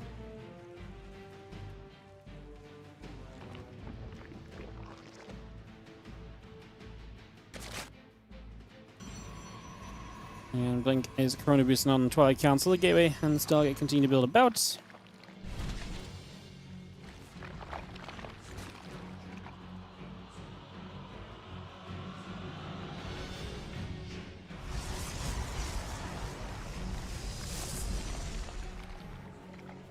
And 3 drones going down. Just gonna see that Vordre. Gonna hit the couple of moments. Melee upgrade coming through. I mean, nice part about the Void is you can still hunt Overlords and so, and you know, try and put some pressure onto bases and so as they come up initially.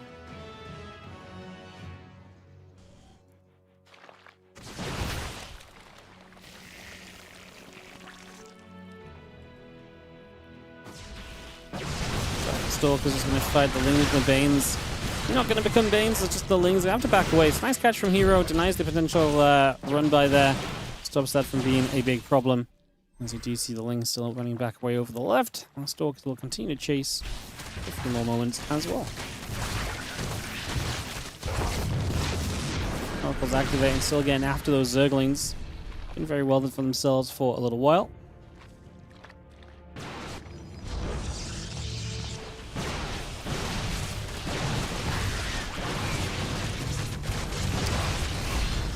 Blinking away. Ling's having to be a big part of the defense here, but also trying to be offensive and not seeing too much success. Don't know if Solo has enough Lings right now. Hydra's about to pop, though. That will help a lot. That will help a lot.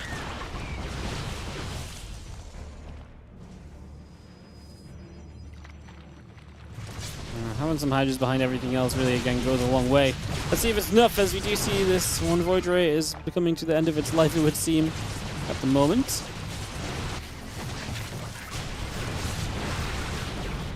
Shots coming around, just going to have the hits on these Stalkers coming through. The Hydras, again, if they can sit behind the Lings and do some damage, can do really what they need to do here. Question is going to just be, is that going to be enough as we continue along? Mothership on the way behind this. Now a second Stargate as well from Heroes. He looks for a follow-up in the game. Trading well at the moment with the Stalkers at least, so that part has been going great. That Forge up at the front.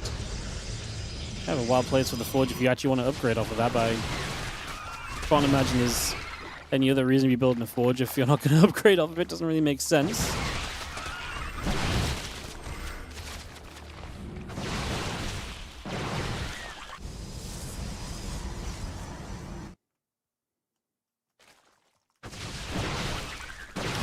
Still pulling back. The Hydra's joined together as well. Just going to be having a couple of Banes would have been amazing there. It says just the one, so a lot of probes get hit, but none go down. At least they're splashed up, so you can maybe punish them later if you get another Baneling in. The funny thing is, even if they regen shields, right, they still die to just one Baneling. So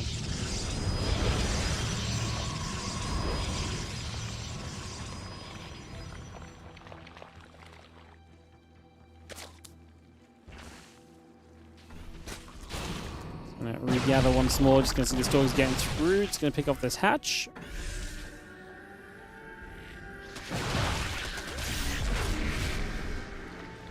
And with the Hydras out, very different vibe of game.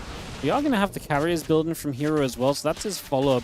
Hydras against a low amount of carriers feels very doable. Against a higher amount of carriers, it's going to be a little bit tougher. So as that carrier count grows, it may become a little bit more problematic.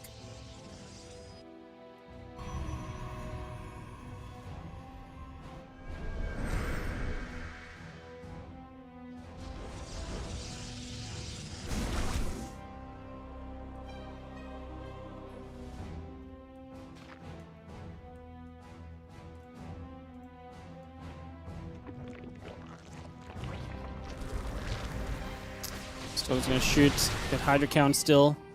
And again, these Stalkers are just applying light pressure because realistically behind this we've got ourselves the carriers coming through. So the Stalkers don't want to commit to a big fight. You don't want to lose all the Stalkers and lose your support. That would be dreadful.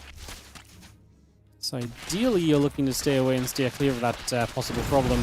These Lings pushing forward, hitting these Stalkers, a few Lings still pulling back.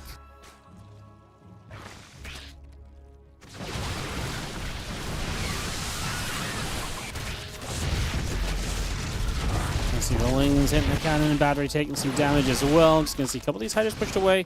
Obviously big shove from Solar at the moment. Big push from him coming down that side. Now he's going to be firing. Mothership nearby still.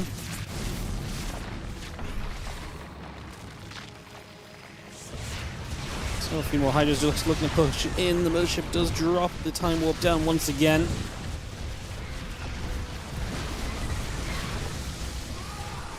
Just still holding out. The Ling's going to be hitting these Stalkers on the bottom side as well. The Interceptors still trying to make their way onto this Hydra Force, doing as much as possible. This army of Stola, supply-wise, is not looking great. He's got a good work count.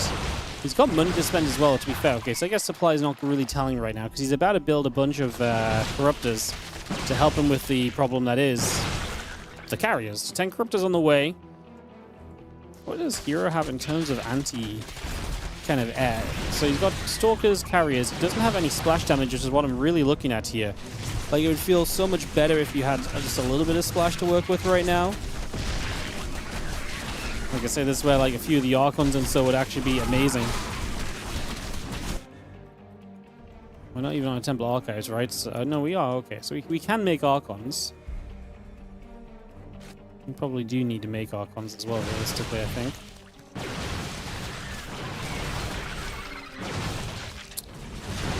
I think without them, it's going to be tough, as maybe it's not enough Cryptos right now from Solar as well, though. Also a little awkward.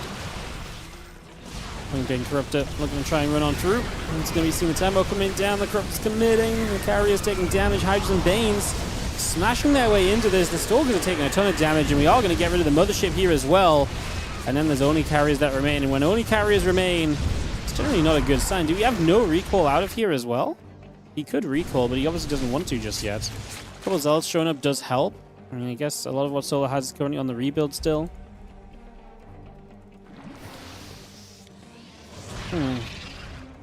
Hero just now taking the 4th base. He was so committed to trying to win this game with this push. If he wasn't committed to winning the game with this push, he would have built a 4th base already, you know? He would have had a backup plan. He probably would have started researching Storm or so, but instead commits to the 3-base aggression and... can't exactly say it goes great.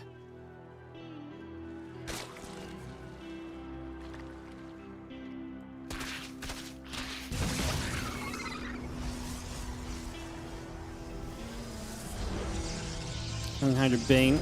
We're just going to gather back up. Just going to see the Corruptors are here in good numbers again. The carriers are our main concern this time. We're going to kill the base, not even a cancel from Hero. So that doesn't even go anywhere for you, unfortunately. And a few Overseers will gather. The Hydras are going to come back across.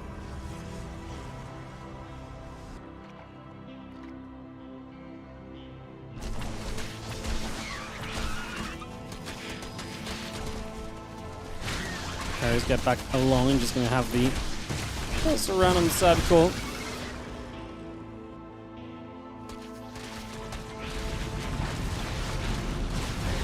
Again, a few carriers is going to be firing up. Just going to be seeing the Corruptors diving in, hitting those carriers hard.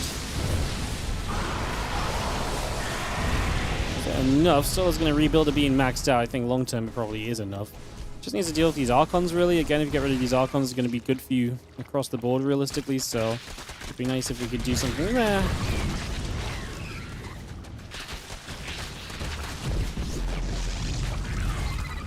This Interceptor's still just firing it up and trying to do a little extra. Corruptor's heading back down to the bottom side. And if the Interceptors continue to do their thing.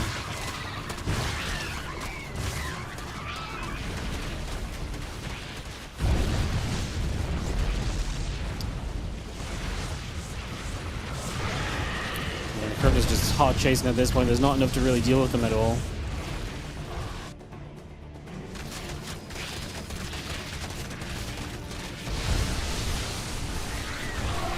Losing the Nexus, losing the base, losing the momentum. Solo looking for the 2-0 into the semifinals, with Hero not having enough to stand up against this. This one is seemingly busted for the Protoss. 23 probes down. A lot of these probes on this base are already low HP. As we have the Archons trying desperately to clean out the Corruptors, but they'll get the last carrier. Got a Mothership on the way at least, but it's just probably not going to do enough. GG's. And that will be that. As Hero gets knocked down. Kua is already in the next round. So Kua got the 2-0 over Percival. So it's going to be Kua versus Solar semifinal. We're going to start that up next.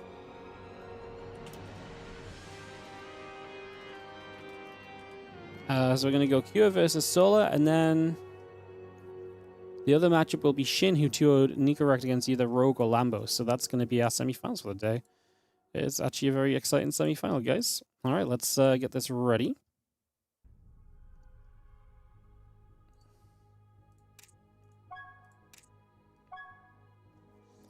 Just throw some initial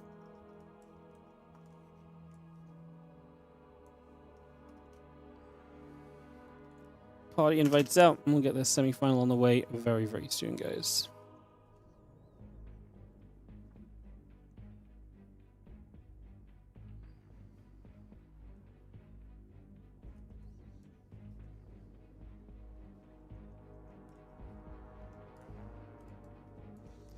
Sweet. All right, hi, hang, go. Videos will start. So we'll do this semi-final first. We'll do the ZVZ second, and then we'll see what the finals are going to be, guys. Could it be another ZVZ ending of the day? That's what it was yesterday. If you went here for the Summer Cup, ZVZ all the way.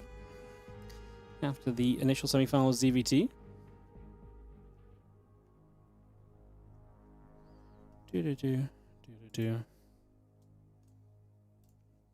All right, videos will begin. ZVZ final. We've not had a ZVZ final in 98 editions. This could be a WardiTV Monday first, which is impressive that we're getting first after all this time, but it is possible.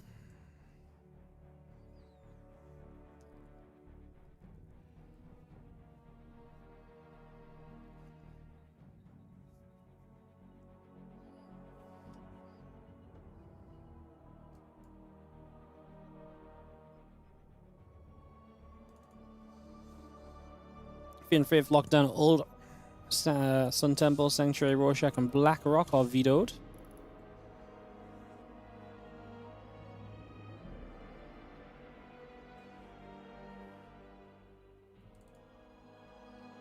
First map going to be Rainfall. Never having a ZVZ seems crazy. When you look at the WardiTV Monday stats, the lack of Zerg in general is crazy. We've had 16 finalists be Zerg all time. 16 in almost 200. Well, 16 out of 200 basically. So like less than 10% of our finalists are Zerg. It's pretty crazy. It is pretty crazy. Plays are ready and just need to move Stola in position. Have we got everybody? I think so. Looks good. Let's wait for Stola to fix his race and we'll kick this off. That means the patch has done its work. Yes. The patch has done its work, my friends. Just maybe a bit too much work. Maybe a bit too much work is all.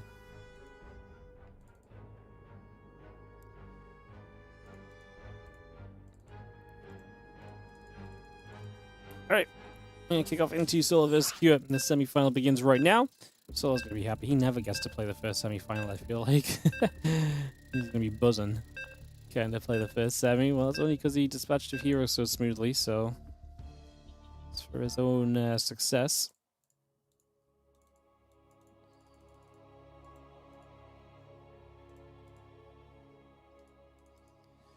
Gonna come diving into Rainfall.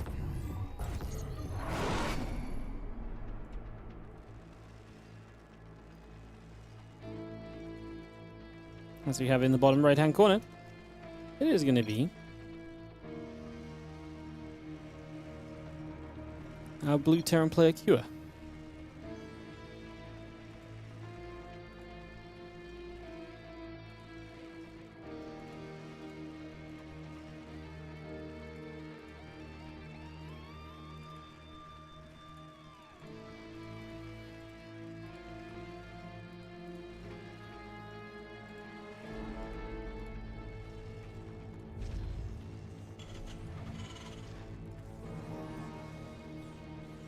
So yeah, that's ready to go. See what our plan will be.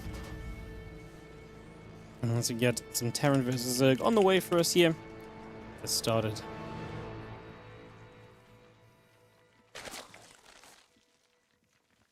Yeah, 16 Zerg finalists really is crazy. A lot of them have been Stola as well. Stola, 8-time finalist. Shin, 4-time finalist. And then Rogue won it once last week. Laser, 2-time finalist. Lambo, 1-time finalist as well. It's just crazy. The stats at the top of the tables it's really wild. It is going to be Shin versus Rogue in the second semi, by the way. So Shin Rogue will be that second semi-final coming up. That will happen after the thingy. What's Q talking about with washout? He said 2 washout. Yeah, that's he's saying the second map will be washout. They didn't fully veto before the game started. So yeah, we'll have Shin Rogue as the second match.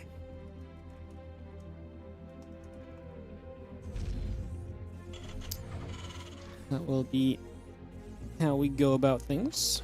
Should be awesome.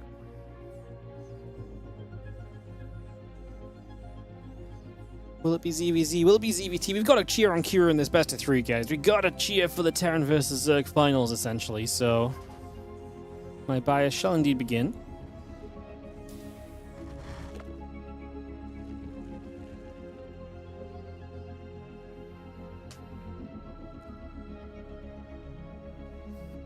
It becomes a bound. Again, a couple of queens, the lings all coming through. Command Center and the Marine coming into play as well for a few moments.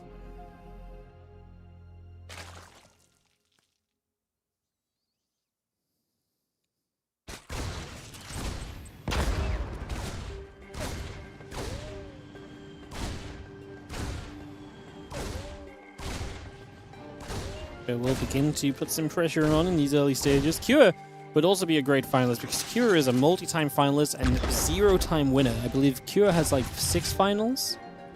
Yep, 6 finals, has never won the tournament. He's never won a Monday Cup. He's the only guy out of the top 4 today that is yet to win one of these Monday events.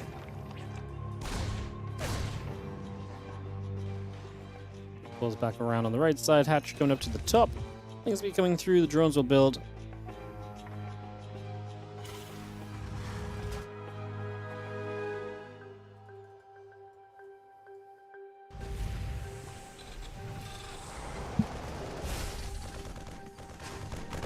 One Marine gets over to the side, going to hit that Overlord. A couple of Queens, going to try and hit the Reaper, which is going to get pushed to the side. A couple of Lings going to come back through. That Reaper taking damage for the moment.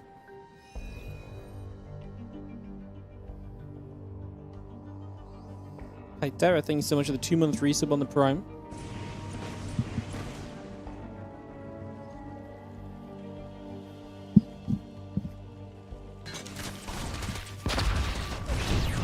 Yeah, I don't think Reno's ever made the finals of a Monday Cup, has he? As well? Not that he played in a lot of these, but I don't think he made the finals a single time he participated. Yeah. Reno has never made the finals.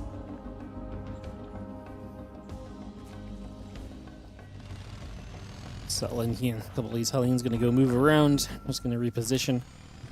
A couple moments.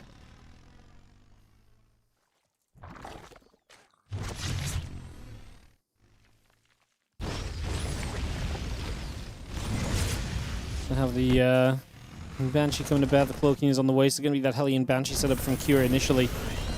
Cure is playing a bit of mech recently as well, which is interesting, so I wonder if that's something he maybe wants to try and bring us into.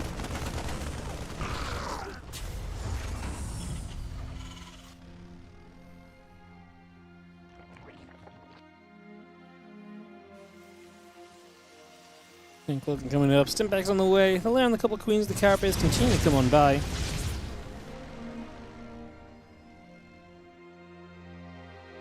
A couple of Queens is going to be hitting this Banshee at the moment.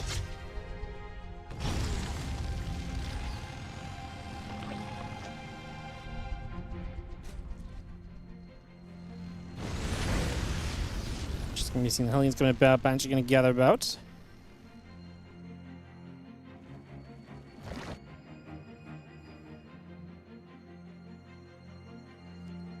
Hellion's going to get back over to that right-hand side.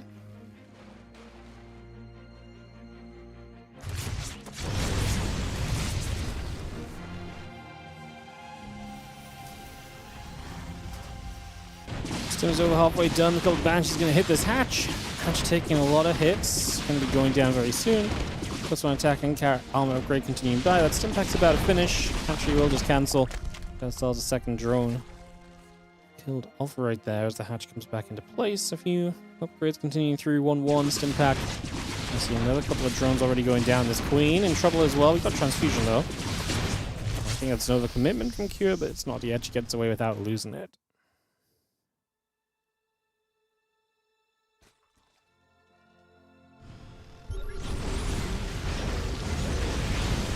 Hellion's going to jump onto those Zerglings again. 1-1 in the Stim. Continue to come about.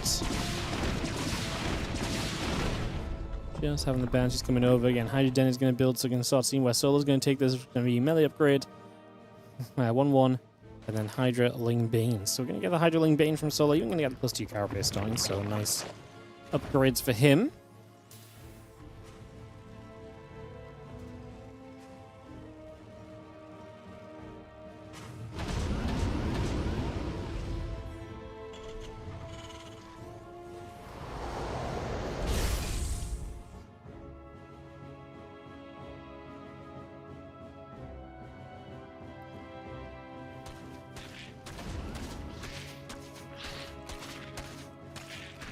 Band's still gathering up a few Queens nearby. Just going to be seeing the grooved spines coming up, the extra Lings coming over. Marines tanking the Hellions just off to the left as a couple of those Crypt Tumors start to get picked away at.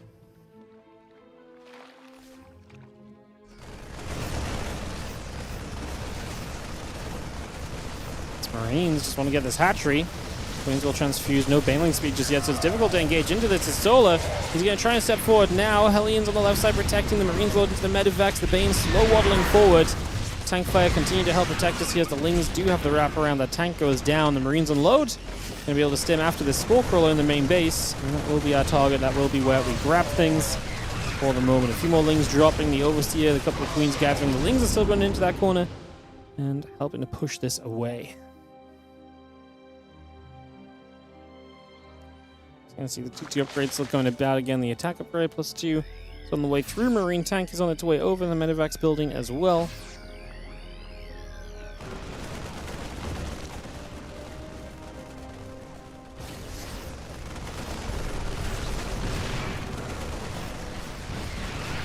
It's going to be seeing our Marines continue to come about. Just going to be seeing the Medivacs lifting and getting out of here. Pulling Bane Hydra, pulling back over to the sides.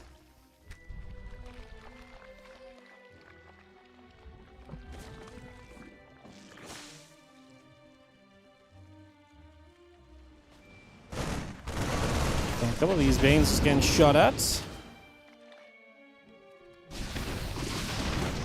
She's dealing some damage. Queen does go down. Queen gonna get caught already.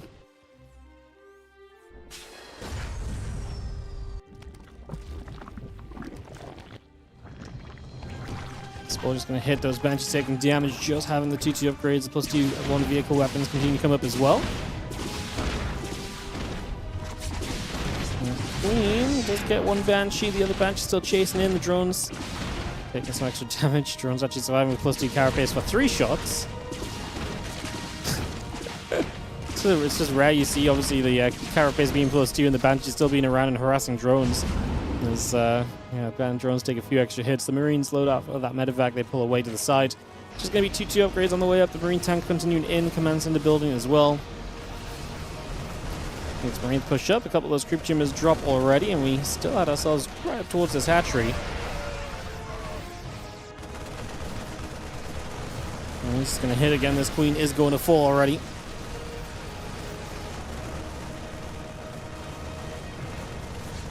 Hatchery in the front will go down again. Tanks will stay siege. Just going to have Ling Bane Hydra ready to push through. Queen pops out. Ling's just going to run across. Where are they going to go? Tank firing from Marines nearby. Tank shot's really good. You're just going to see that +2 armor about to finish as well from Cure. Got to have 2-2 across the board. Lurgaden is starting up from Solar. And again, the Hive continue to build. +1 missiles. About to finish on the Evo chamber as well.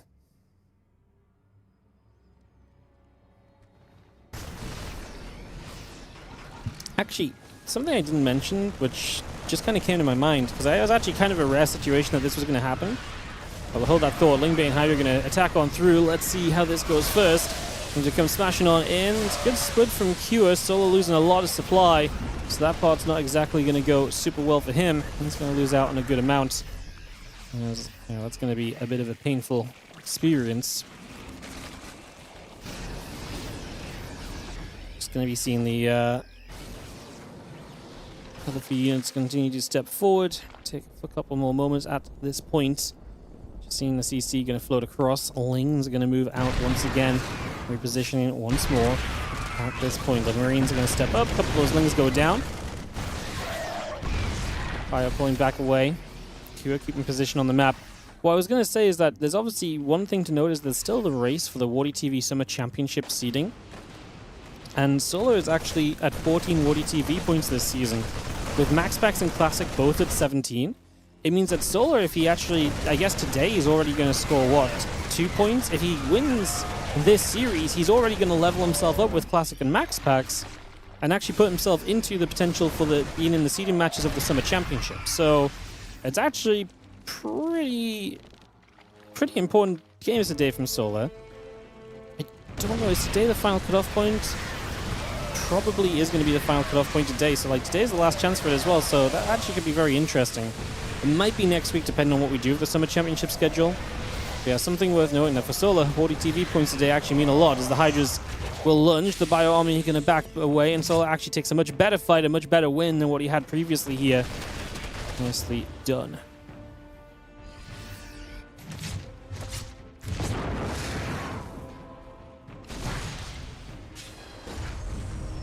SAC drops into the front. Just going to see the 3-3 upgrade still coming about. Having the +2 vehicle weapons on the way as well.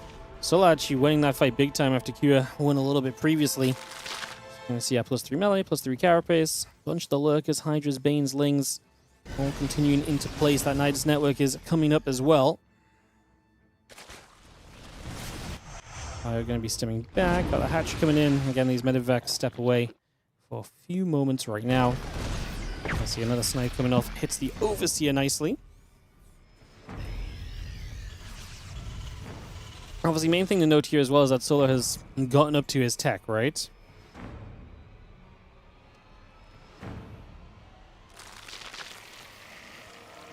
Okay, Hydra will join up. Extra missile turrets will be finishing the orbital and the CC. Just coming into place.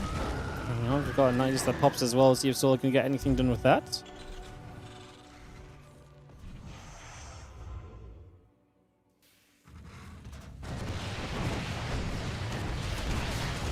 Bane Hydra, I'm just going to go for a bit of a run forward. These Banes are going to step straight through. 10 SUVs go down, so with a decent little bit of movement there just initially. Try and crash in further, but that Bio army does look a little too strong in that regard.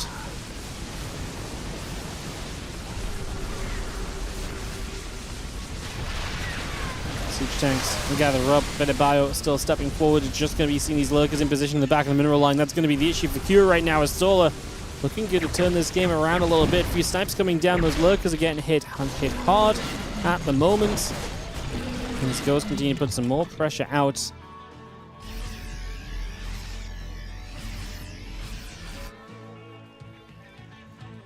Nuke is on the way from Kira as well as he tries to just play defense, tries to hang on in there as best as he can at the moment.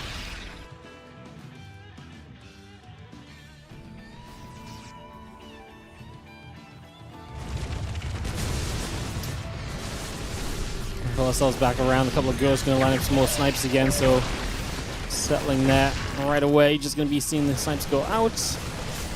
Going to find a little bit of extra damage right off the bat.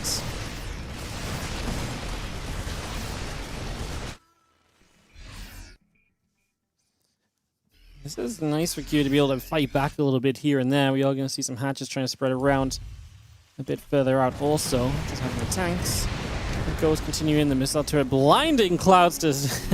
wow, the Viper blinding Clouds the missile turret to save itself. It's actually a very cute move from the mistake from Solar. A good way to actually save his Viper that was just lost. Kills an orbital to the left-hand side. Will get this planetary, I believe. The SCVs pull in to repair it, but that just makes it an easy target to hit SCVs and the planetary at the same time. Actually seems very reasonable. Bio gets a bit more cleanup. Bio Ghost coming over, still pushing through. The creep spread is dropping.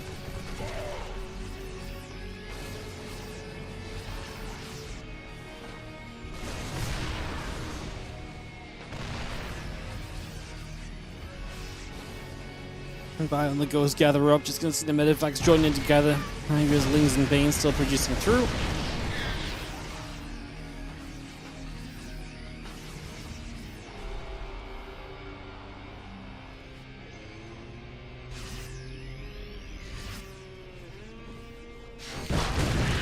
With a mine shot, going to find a connection off to the sides. And +2 missiles is about to be done as well on the side of Soul, so we'll have that to help him out here in the next few moments.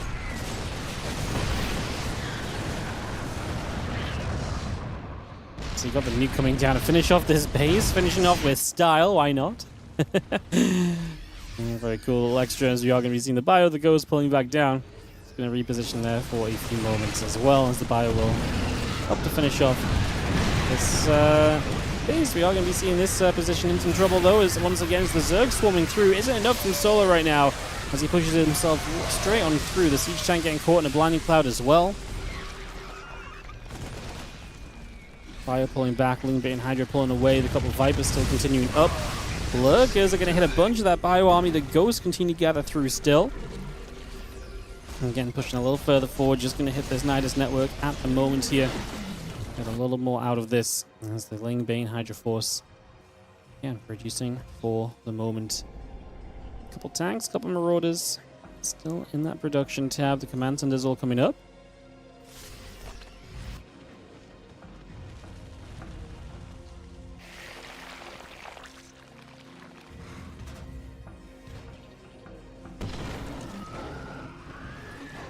Extra Banes producing again. Just going to see those orbitals coming through. Sense towers, the missile turrets coming online. The siege tanks will be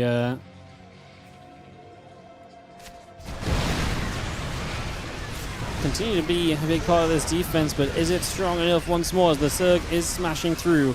Soul does not have an endless amount of bank though, and I guess resources lost right now would be interesting. 10k difference. Solar has a good amount of the map. Usually on Rainfall, the issue is it's very hard to steal a base of the Terran. The fact we're mining off the bottom left of Solar is actually pretty crazy, and it is a big part of the reason why he has probably a good chance still to win this game. Because if he doesn't mine off that bottom left, this becomes a very difficult position to play from, because you're trading badly into a Terran that likely has an equal base count to you. So yeah, actually taking that base off of the Terran player is pretty darn effective as the Lingbane Hydra comes through once again. Tank's going to start firing. The couple lurkers going to step over also here. It's going to actually probably get the bottom left-hand base. The right side base in trouble as well. It's going to die. Trying to morph to a planetary. These lurkers right now just are not being responded to. The ghosts finally show up. We did not kill the planetary fortress just yet. So the base actually lives. Did not think that was going to happen. I thought this one was doomed. But we actually do save the base. Big positive.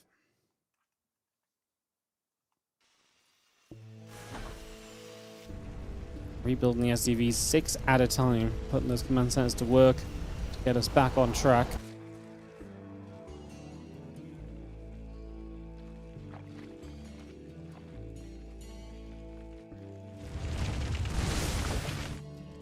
And guess who's ready to go again? It's Stoller. No rest for the Zerg, as we are going to be seeing him just stepping straight through. Good couple blind clouds on the initial tank, soften up some of that initial splash that you're expecting to have to eat. And then you get a ton of SCVs again. Q's down to 29 workers at this point, by the way. Pretty heavily reduced number. There's a bio.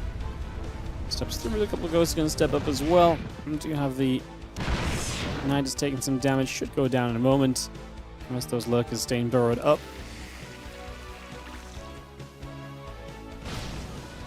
Bio steps into the center. Medivacs will join together here.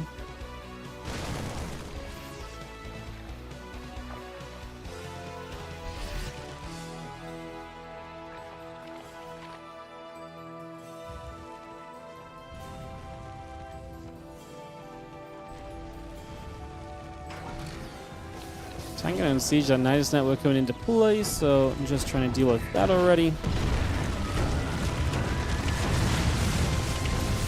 You see the lurkers just popping out, so yeah, Nidus just in a good place and is going to go unpunished as we step straight through, and we continue to do very well, as Sol, I think, has just broken Kira down over the course of this. Kira, man, had some good positions early, but as usual, Solo, once he hits Hive Tech, is just a completely different beast. Completely different beast. He is so good in that situation once you get to that deeper stage of the game.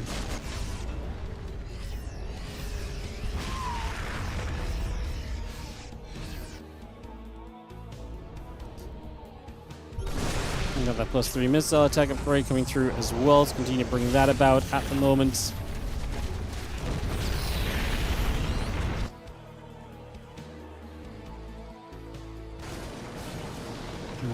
Hydra will continue around. Just going to be seeing the Liberate in position as well. We're seeing another push in. I, again, just can't imagine that we are able to hold this off forever anymore as Kira. It feels as though this is kind of just a little bit doomed on the side of the Terran.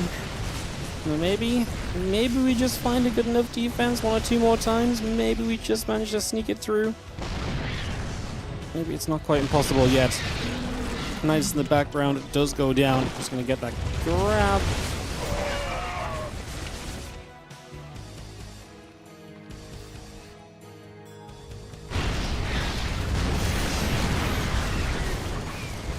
We've seen this orbital is getting pushed back a few units. Can we get on top of the Ghost here? Oh, the Blinding Cloud made them step into the Banelings.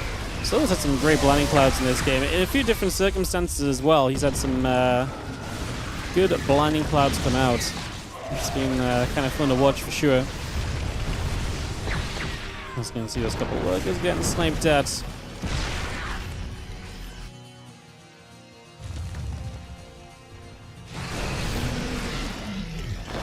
Get rid of this nice network. Q is still down a chunk of supply right here. Again, going to be a difficult bounce back for him in this situation. Going to be tough to step back into this, but I'm going to try and give it a go. That's all we can really do at this point. Not much else you can do other than stick in it and just, like I say, hope you can maybe pull it back, because I mean, sometimes there's overcommit. And the fact that this bottom left base is mined so heavily from Solo, though, is absolutely fantastic. Like, again, this is such a big base for Soldier of Mine. He's taken so many resources off of it.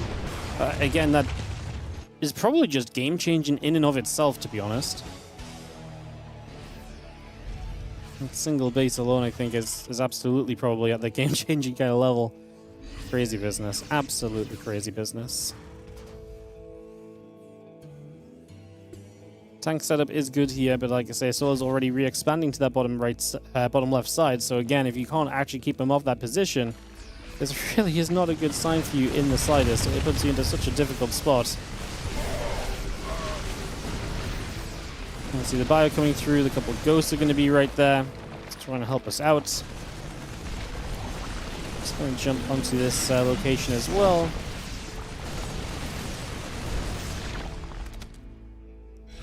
And Bio Ghost joining together. Got it for a few moments.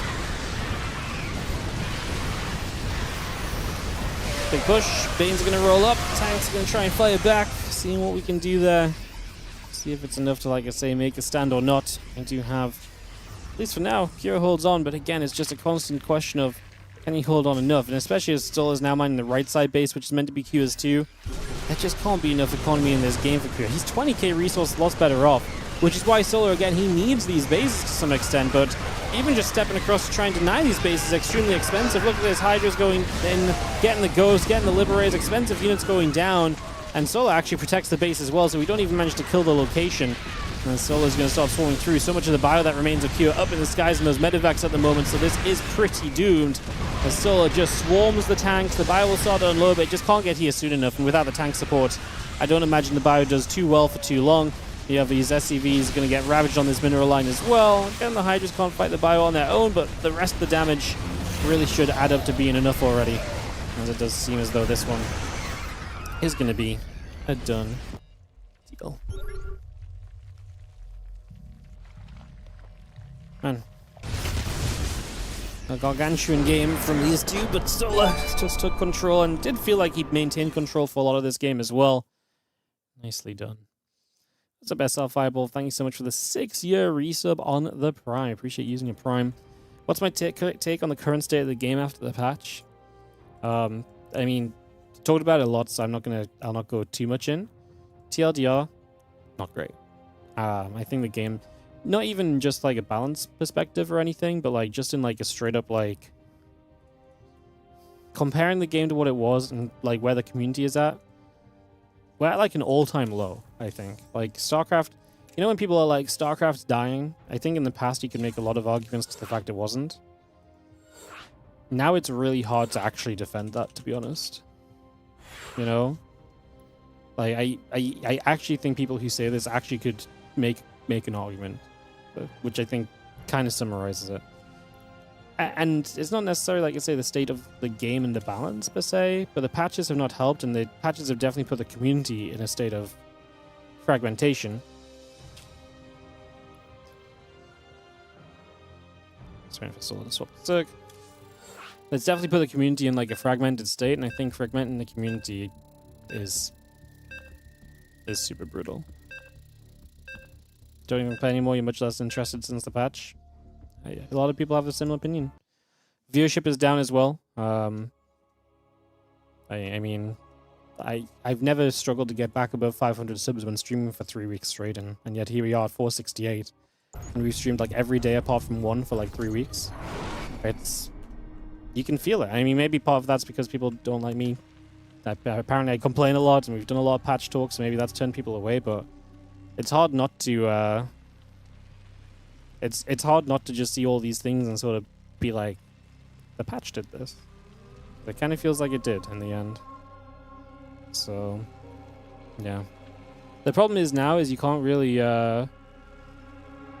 turn it back either. It's like it's too far gone. Even if you do turn it back, the damage is done in a lot of ways as well. It's pretty shitty time to be a StarCraft fan, is the sad truth of it, I think.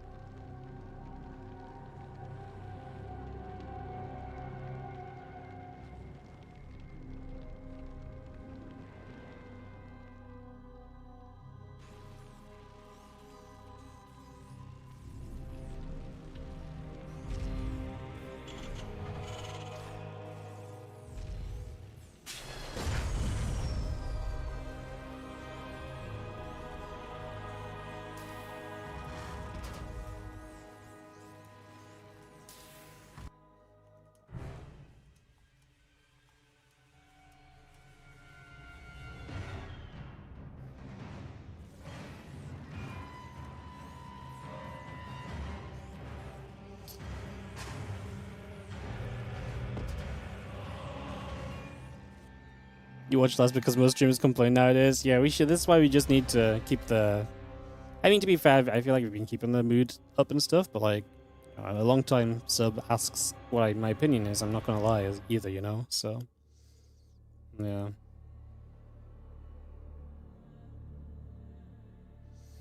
Overlord to the upper right side. Solar going for a scout in toward that natural expansion, trying to see a bit of what's going on.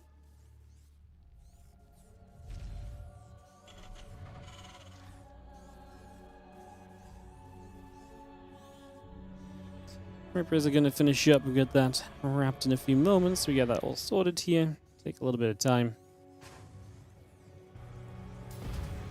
Ripper just hops out. Marine gathers together. And going to see the Reaper starting to go across the map in these early stages.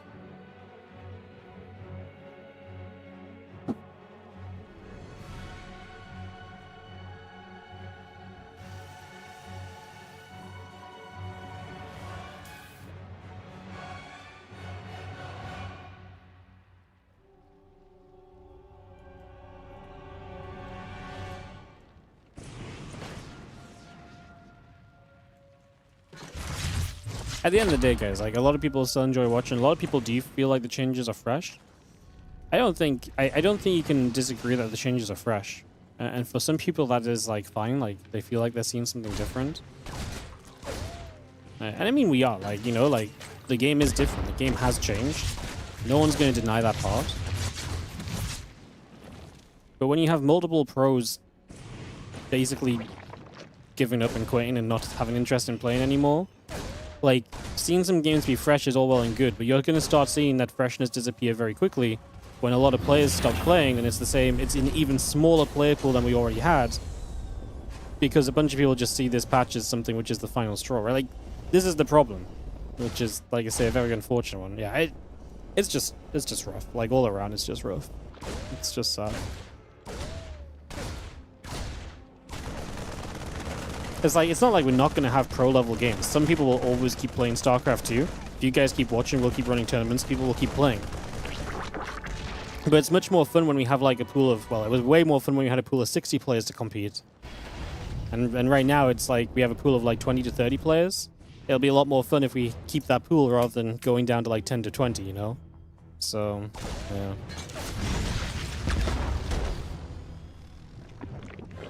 If the new changes bring new players, so be it. Yeah, but there's no new players, is the whole thing. The player count has decreased since the changes. So, yeah, like I said, it's just tough. I know, you guys are probably absolutely sick of me talking about this stuff nowadays.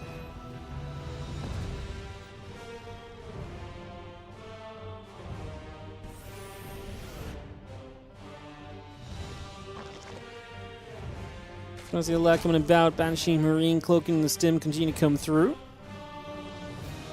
As yeah, Hellions gather up, the Reaper will join together. That's going to be seen out there, and the Spore continue to come into play for the moment. A few Zerglings continue by. Just going to have the Queen stepping over. And just going to see the Lings actually getting a little bit of a wraparound for a few moments.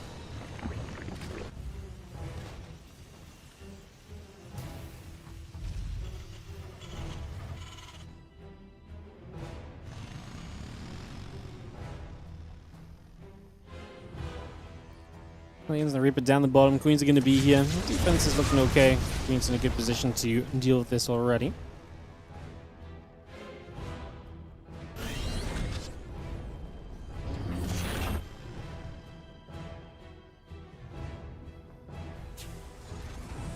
There's a couple drones. I'm going to queue it down one in this semi-final. It's a ZVZ on the other semi, guys. If Solo wins this series again, it will be our first ever ZVZ final in a WardiTV Monday Cup.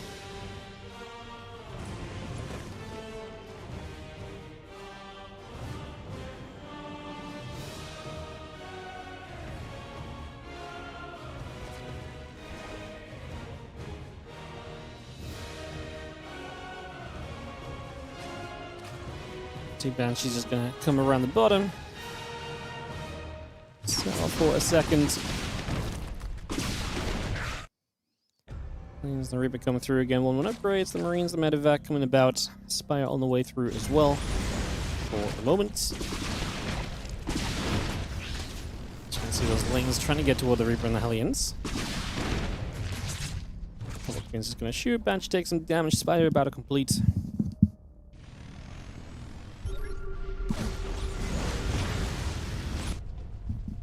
Two Banshees in the bottom just going to get turned around. The Hellions get rid of a group team out the front also at the moment.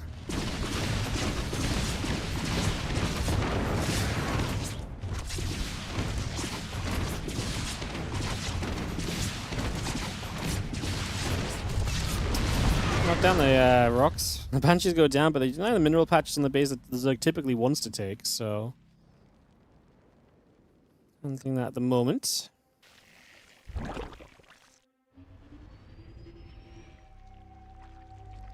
Just going to be seeing a couple of Widow Mines. The Marines all stepping over. Stim is going to come across. A couple of Widow Mines will begin to burrow.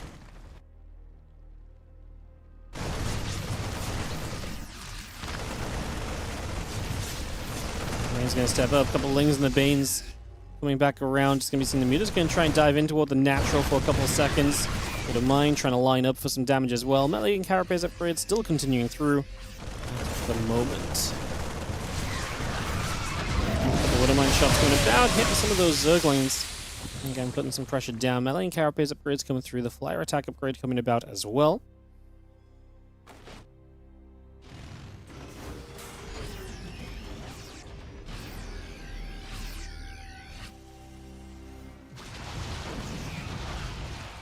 Just going to get through. A couple SUVs going down.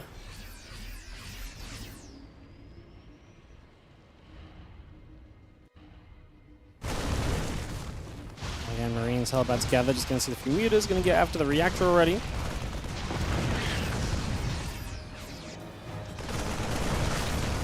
Most of those Marines is going to push through. Again, a couple of creep tumors going down initially. Finding a little bit more there. It's just going to be seeing these Lings and the Banes continue to push through. 6 drones going down. The medevacs load up once more.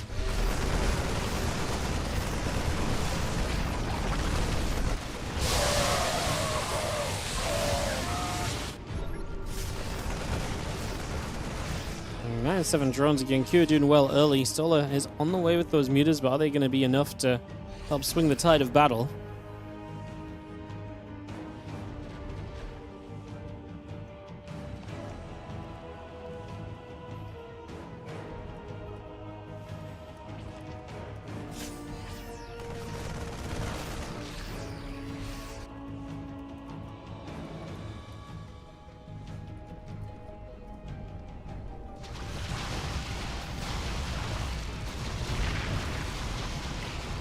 He's just going to jump in, commence, and they're going to be taking some damage on that top side. Hit these cooling down the top. The Marines and medevacs coming over. Queen is going to get jumped on. Going to get stimmed in. It's going to get the Lings going back over. Bio is going to stim across. Just going to push those mutas away. And again, muta's going to continue being aggressive as best we can here. And the rest of the Ling Bane coming through. Marines just going to stim it up, get after those Lings and Banes. Is coming across as well.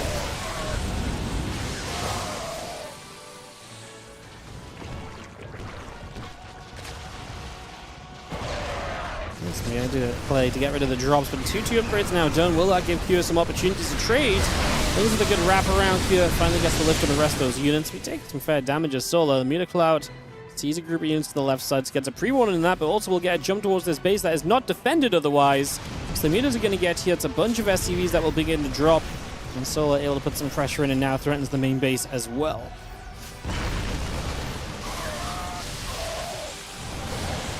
Meters just dive through. A couple Marines in the missile turrets there to push the Meters back. We have the Widowmine drop getting a few drones, so we had these do some counter damage as well. Let's see, the Lings, the Banes crashing through. The Marines load back up. The Marines there in that medevac are super low, by the way. We have a Widowmine we're being dragged into as well. The Meters, though, are going to fly through. Widowmine actually gets a good connection. Like I say, the Marines that drop out of here are super low, so I don't really agree with the unload. You know the Meters are elsewhere. Don't think you needed to unload the units here in the slightest.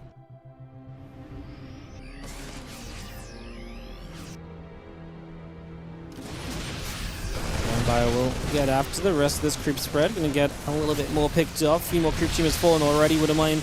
It's just the one Bane in the back. That's funny. The Concussive Shells actually saved that from being more Banes. I mean, maybe the Banes get out of reach if the Concussive Shells isn't on it, but it split the Concussive Shells in that one Bane and split it apart from the rest, so there was no splash damage.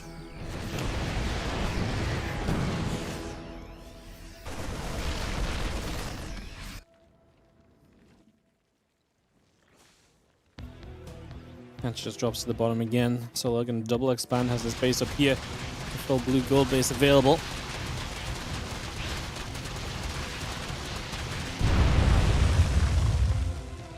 Vita joins up again, +3 melee, +3 carapace. Adrenal gland still building through. Fire gets rid of the rest of this Ling Bane. Oh, this creep spread going down again. The Meters and the Lings continue to chase. The Widowmine's going to go off. And Solo still applies pressure on the other side. Feels like you can engage into this. There's a couple of mines that are burrowing up as we speak. They're going to connect in the Meter Cloud. No, we get away for the most part. Wow. That was terrifying for Solo.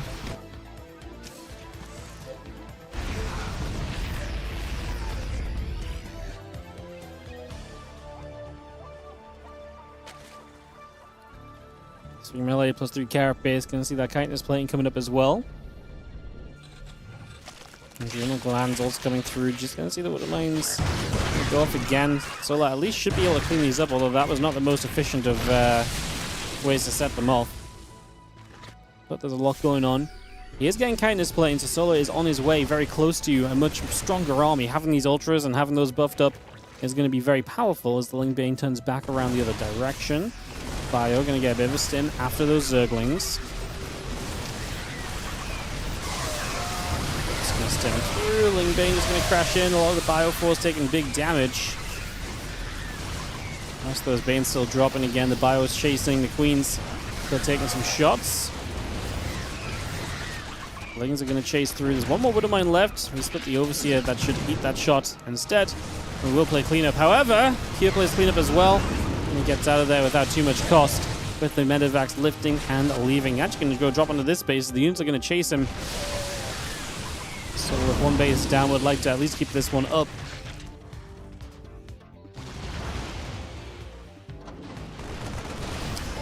It is actually going to dive in. A couple of these Marines continue to drop. Bioforce coming over. Queen's ready to fight as well. Bio is still pushing into this. The Ultra and the Queen's gathering up. There's Hatchery already going down.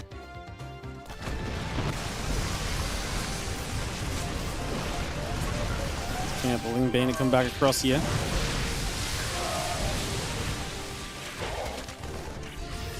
Stepped away on the top side. We actually denied base as well. The Solo hit the zone counterattack, seeing success, and that's what you need at this point. You need to slow the Terran down a little bit too, otherwise they just harass you out of this game. He lost a lot of mutas, huh? I wonder if we missed some mines going off on those mutas because we're down to like less than 10.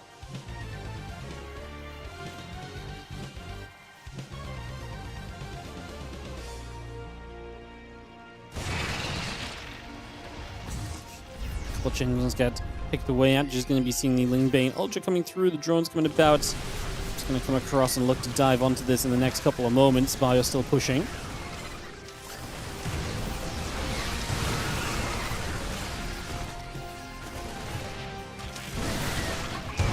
Couple of bunch shots, Lings go down. Again, the few Chintons gathering about. The Banes and the Ultras gather through 2. Just going to be seeing a army that can't really commit in. Just too much bio in a spread. We have the Mutas countering once more, trying to distract on creep. We may have a better time of getting onto this, but you can just see Solar struggling to engage.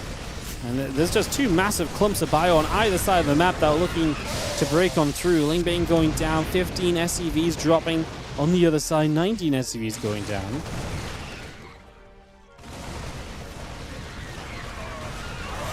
Ultra just gets over there, just going to see a bit more of the bio falling.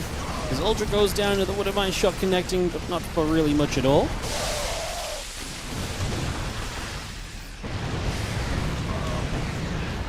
Just pull away. Okay, and the Ultra, the +3 flyer attack upgrade coming by. This Bioforce wants to get up this rambling Bane Ultra. Going to be there. Just see this army chasing down. The Medivacs slow, but we have nothing to jump on them. Well, the Medivacs will, the Mutas will, if given the chance to, but they're just not in reach. Kira has done a great job of just keeping Solar in too many places. And Solar is losing the economy to stay in this game. He's down 60 army supply. He's got 83 drones, but he doesn't have any money banked up. Kira is mining more minerals with the help of obviously some mules, and he has a good base count as well.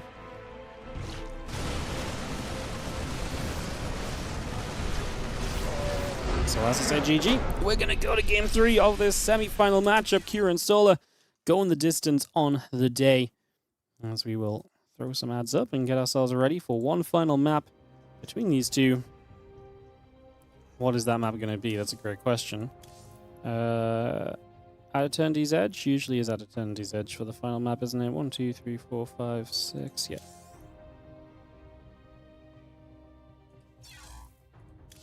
All right, guys. At Eternity's Edge coming through. Big map for this final game of the series.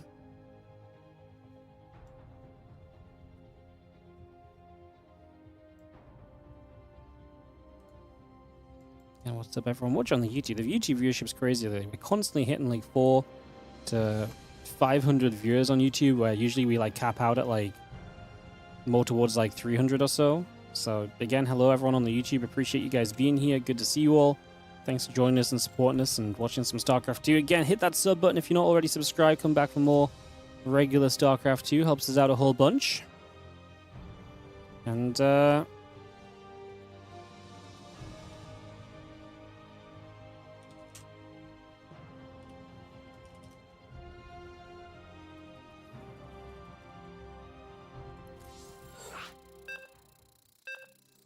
yeah, sorry, you're getting Solar to swap to Zerg.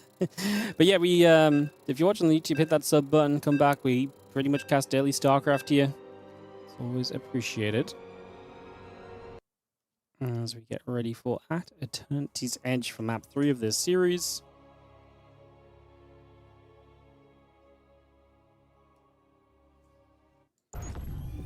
Countdown is on, and in the top left-hand side, this is going to be the blue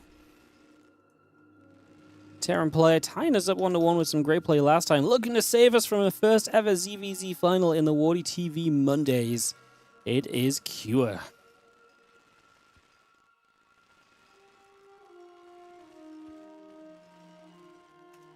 On the bottom right-hand side, looking to give us the first ever ZVZ finals. It is Solar. Genuinely kind of excited though, because I actually do think this is a I mean, Q again in the finals is super exciting. Shin has not won in a long time. Rogue is our first time winner from last week, who could potentially win again this week back to back, is something not a lot of people do. That'd be really crazy. And Rogue's been in good shape lately. His only recent loss has been to Shin in ZVZ yesterday. That was a very weird series. I imagine today's going to look very different when they do play after this match wraps up. Eternity's Edge could be a long one. It's definitely a map that encourages the longer games for sure. Not an easy one to cheese on either. It's just a little bit too big.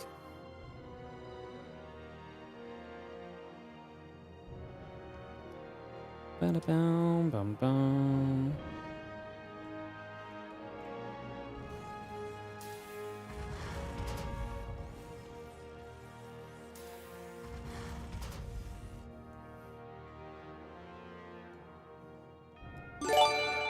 Overlord is slow moving across the map. What's up, AppleG72? Thank you so much for the 32-month resub on the Twitch channel as well. And again, thanks for the Twitch subs, guys, and some primes. It's been much appreciated. It helps us out a bunch.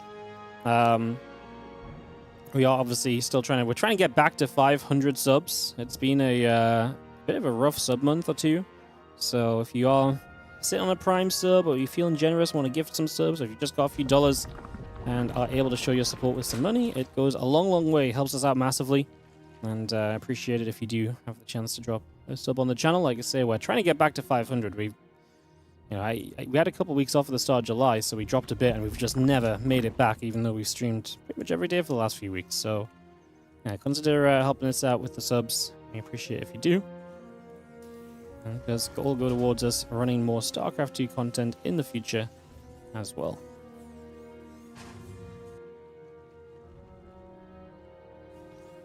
Reaper is coming about again. Couple of queens, the Lings, and the Overlord coming around. Just gonna have that CC, SCV, and Marine production continuing up as well.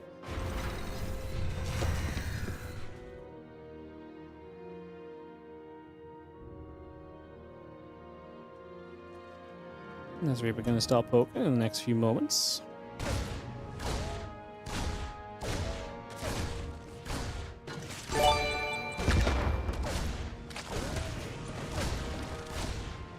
I was about to say, maybe worth mentioning the Patreon as well, but we actually have some subs to shout out. Dcash11B, thank you so much for the 5 gifted. Going out to Arpia, Dies, Das GmbH,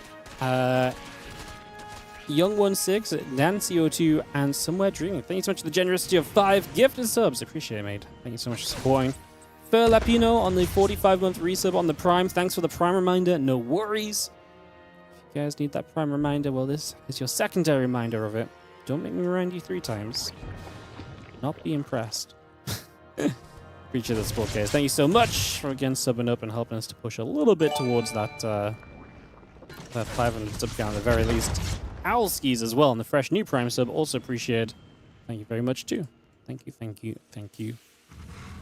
Even closing in on the cheeky little hype train, as something like from Solar. She's closing on the cheeky little hype train as well. Ay. Honk this Gronk. Thank you for the 13-month resub on the Prime as well. Appreciate you. My Archon Studio Minutes just arrived. Hell yeah.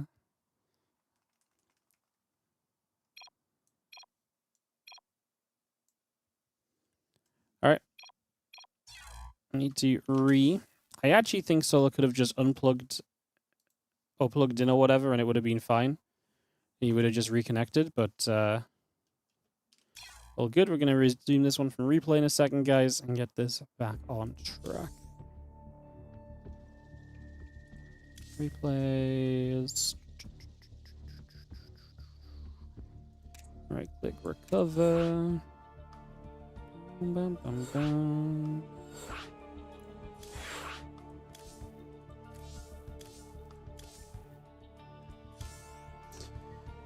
Alright, guys. I'm going to try and invite everyone through here.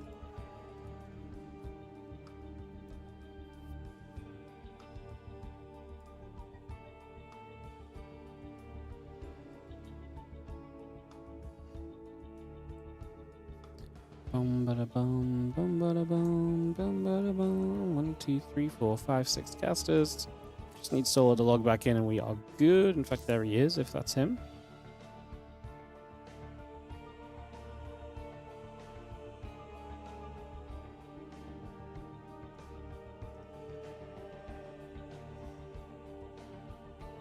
So our sub, not just a hype train, guys, but we could complete level 1 of the hype train with one more sub. I mean, if that's not a good deal, if that's not exciting, I don't know what else to say. YouTube loves Wardy. I love you guys.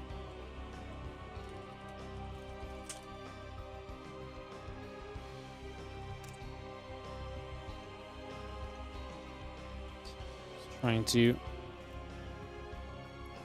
get the Solar here. We'll get this countdown started immediately because we have to do the whole process essentially here. So I'll give it a moment.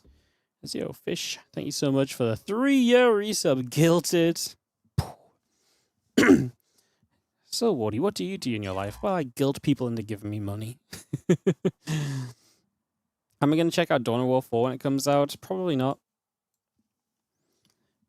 Like, I mean, I still want to check out Zero Space properly. I'm going to be casting Zero Space on Sunday. I've still not actually been able to spend time with the game because I don't know if you realize, but we do a lot of StarCraft, and like, it's really my mission in life to keep StarCraft happening every day. So I, you know, taking time to like do other games and stuff doesn't usually work out well for me. So yeah, I don't know.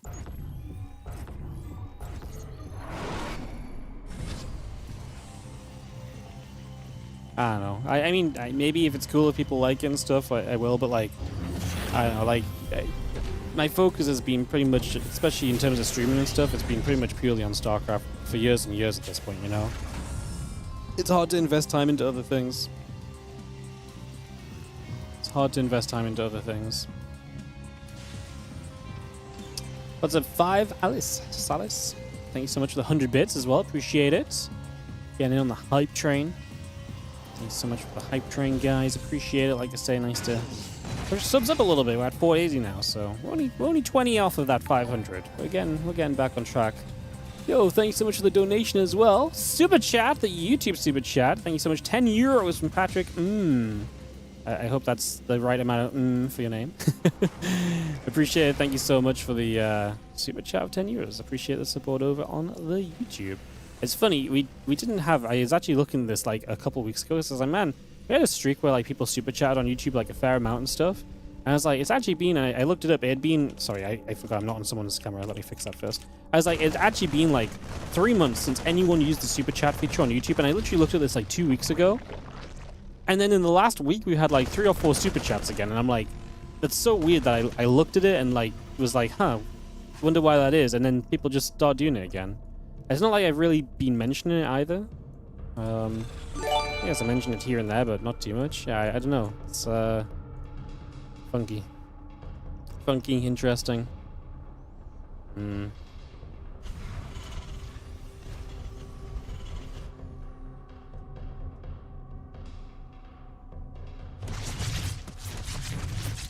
Hellions are going to try and run through here from Kira. He is going to stim, just worth noting, because obviously there is absolutely a way and a time in which, you know, he plays mech. He's been playing a little bit of mech here and there already, but not today, as the Hellions will get a couple of drones.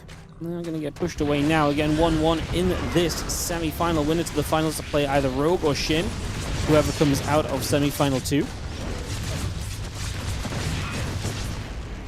Trying to get the cleanup on this. We do kill 4 SCVs on the counter-attack. Secure is actually in some trouble on the other side of the map.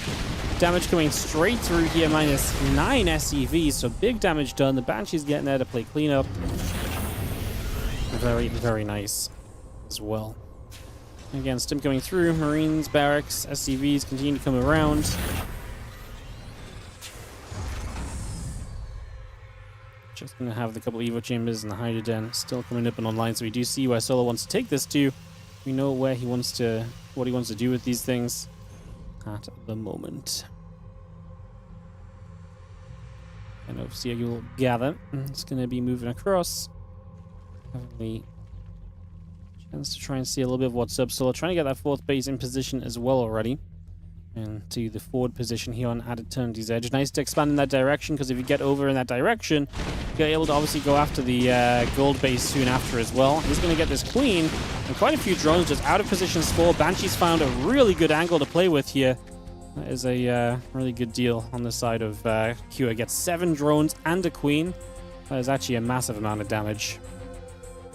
As yo, Nightmarish Pies, thank you so much for the 2-month resub on the Prime as well. Appreciate the support. Thank you for priming us up. Thank you, thank you. Again, missiles and carapace coming through. The Banshees will find a Hydra just over on that bottom side. A bunch of units of Q are still working around on the left. Medivacs, Marines, and the rest joining together at the moment. Still having our upgrades coming online. The attack upgrade coming up there as well.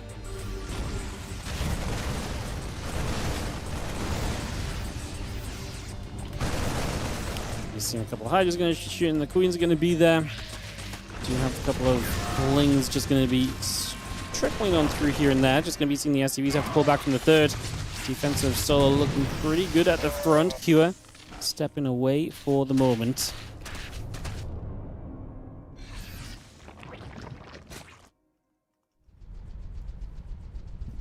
Stu Banshee's going to reposition back around from the right side.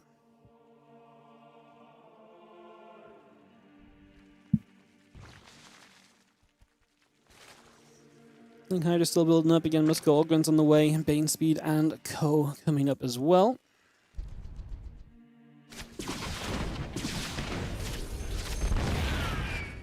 Play cleanup again. Hydra's getting a catch.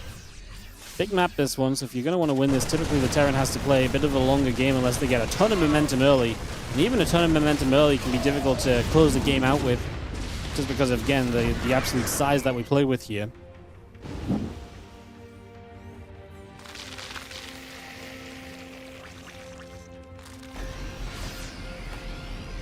Water Mines gather up, the Marines joining up as well. Marines is going to fight again, going to get the Link caught.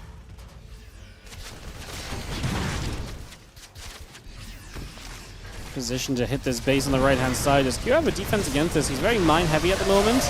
Bane Speed just finished. Water Mines will do that job. Bit overkill, actually. 3 mines went into the same group of Banes. That's a Hydra Force that's not being dealt with. Solar pushing on through, looking good. To become a finalist in the Monday Cup once again, denying Q his 7th finals. And potentially giving us our first ever ZVZ final in a WardiTV Monday. Now, I know you don't usually want to watch ZVZ, guys, but it's WardiTV Monday history here. The actual battle for the best Zerg in Monday history. Because what truer way to test it than in ZVZ, you know? GG Solar is going to get it done, and we are going to have ZVZ for the rest of the day. Shin versus Rogue. Winner versus Solar will be the way of things as we wrap up today's action. And we'll be getting into that ZVZ semi-final best of 5 in just a few moments. So I know a bunch of you are like, nope, mirror match, I'm out of here. But do stick around, because I actually think it's going to be some fun. These guys played a pretty crazy series, Rogue and Shin, yesterday, so playing ZVZ is usually pretty fun and pretty aggro. Alright guys, we'll be back soon. I'm going to take a quick BRB screen. I'll come back to you just shortly with our semi-final 2, Rogue against Shin.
Welcome back. Shin Rogue, semi-finals EVZ.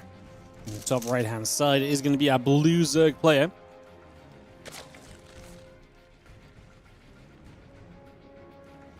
This is going to be Rogue. Taking on Shin in the bottom left. Rogue's been on fire lately, but Shin did get the better of him in a best of 5 series in the WardiTV Summer Cup yesterday.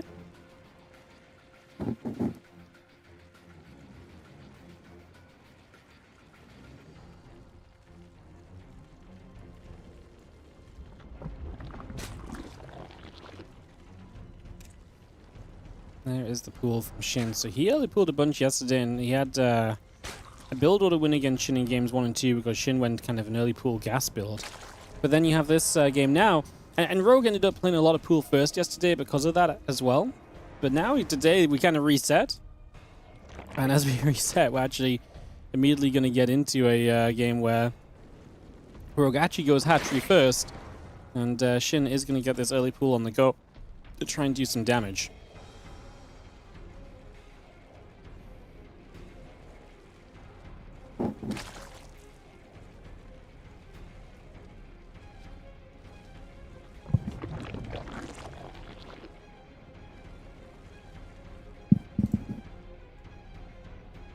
Well, let's get the feelings going to start wandering forward here.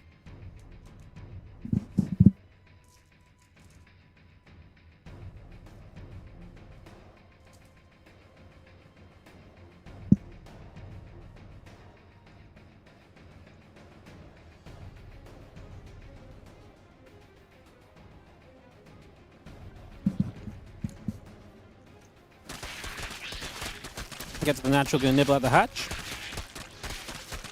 And drone pull is going to be the response. Wants to fight this early. You pull a lot of drones here.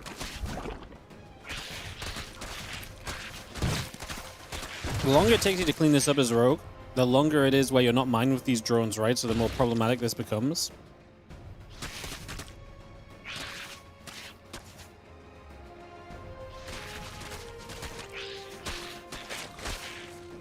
Taking a while right now. We are going to see the drone's going to fight with a couple of lings as well. Gets a bit of a better surround here. 5 drones feels okay to lose. Oh, we're going to lose a couple more though, potentially. Run, run, run. Does not get the extractor. I think that drone just blocked its buddy from becoming an extractor. So it's 6 drones lost, 14 lings from Shin. This feels fairly even coming out of this. Obviously, we lost some mining time as well though.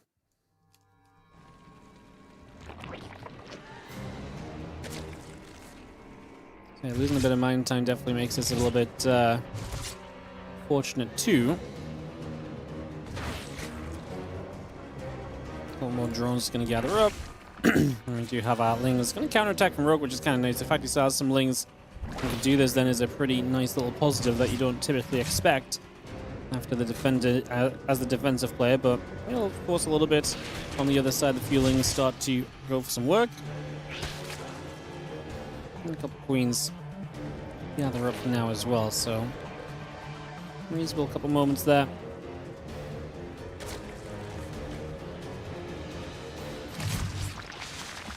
Again, queens just joined together for a moment or so. We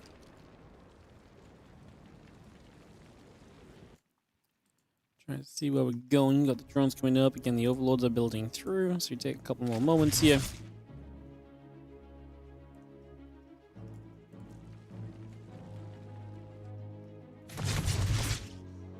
Let's see the queen's in position, and again the ling's getting pushed back right off the bat. So again, doing a good enough job of this. Just a moment. Queen's going to push through. The queen is going to take some damage. Let's see the other lings are going to get here. A few moments as well.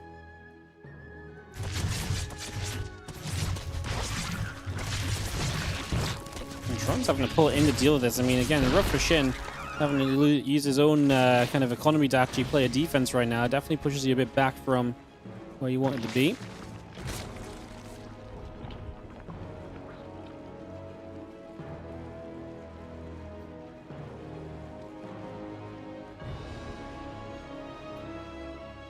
And those lings gather up.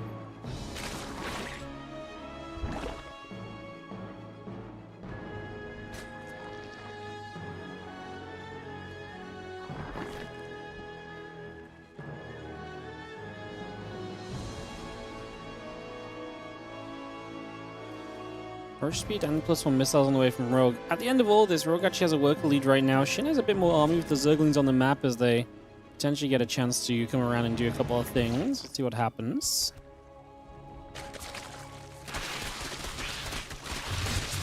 Gonna break through the wall off here, so we're not going to be able to stay walled. Are these Lings going to get serious damage? And we're about to find out. Dennis to round on these roaches is going to put Rogue in a very troubling spot. He does have more roaches popping, but boy, do they need to get into a position where they can defend more comfortably. Losing the wall so quick was a big issue. And as we pull the drones, again, we've got to protect these roaches. We've got to keep them safe. Shin is drone behind this. He's going to be much later on the land than the roach run. Obviously, no third hatchery here from Rogue. That's going to be one more advantage you have here as Shin initially.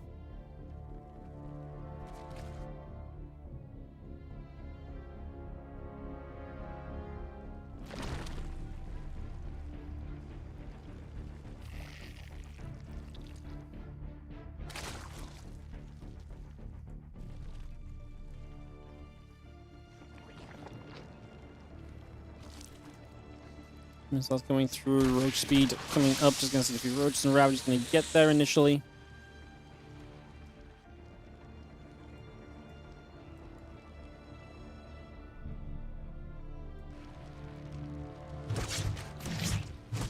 We have in the defense now from Rogue looking okay. I mean, obviously those lungs were scary. This game stays in a very playable state then. Very interesting scenario of ZVZ that we got going on after an aggressive opening.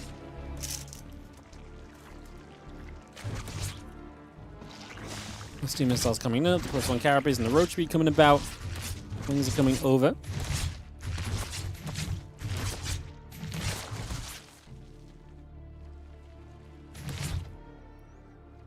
The Overseer is about to go down. Just about stays alive. Nice to keep it because obviously that's more information you can gather. And also it's a close enough game right now. It's actually nice just to be able to it's actually just nice to be able to have it so you don't get supply blocked as well. Also reasonable.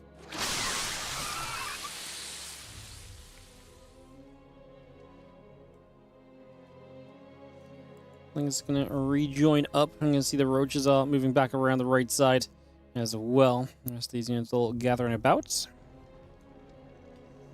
The Lings in at the top. I'm going to go back and forth. We do have the Spires about to be halfway done. The +2 missile upgrade coming up from Rogue as well. And all of that through. So Lord moving around for a few moments also.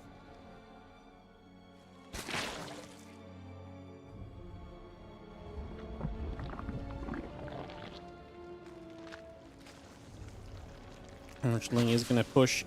He's going to get to the front here. Those Lings looking to get a wrap around. A couple of rabbits going to finish morphing. Not in time to start off Corrosive ByuN, and they're just going to be exposed. Shin gets the jump on the army before Rogue's really ready to deal with this. He's moments away from his +2 missiles as well, but Shin's just going to be deadly with the timing. That is going to be a hell of a timing from Shin. Just hits in, carapace upgrade, Ling Roach. And like I said, just gets there before the Ravagers are ready from Rogue. About 30-40 seconds. He had a lot of time before +2 missiles was done at the end of it. But, yeah. Fascinating push from Shin. Just hits perfectly. And Rogue, our champion from last week, looking to be a rare back-to-back winner. He's going to have to fight from behind in this one. As he is going to be down one game in just a moment. GG has to be called. And Shin will take the advantage in semi-final number 2. Big time win attack window utilized there. Let's look at our second map hosted and going in a second, guys. Shin looking to play Solar in the finals. Like I say, we've never had a ZVZ final before. Today that will change.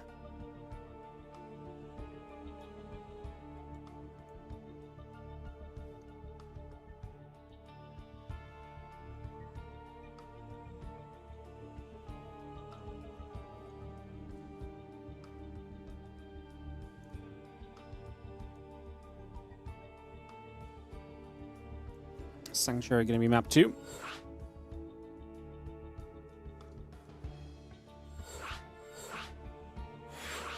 Just waiting for more people to join us here. Hey, what's up, Alive? 84, how you doing? Hello, hello. As we are just waiting on everyone. We're good. Perfect. Game number 2 starting up here between Rogue and Shin. Let's get this one started. Let's kick this off into Sanctuary. Let's get this starting up and ready to play.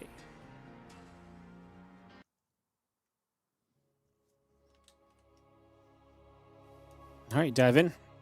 Sanctuary, as we have in the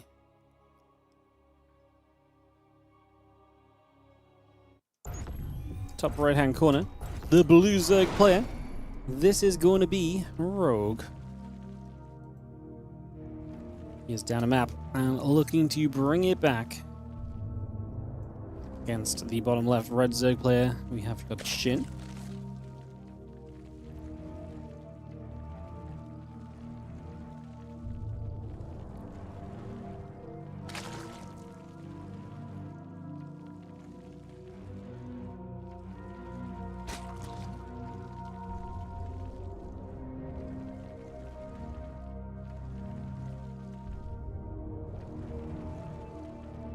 Him at 2 here. And again, Shin. The early game actually went okay for Rogue, despite the builds. I actually think he did fine. He just wasn't ready for the timing that Shin hit in the end. That was the big problem that came about. Neutrons gather up all together here.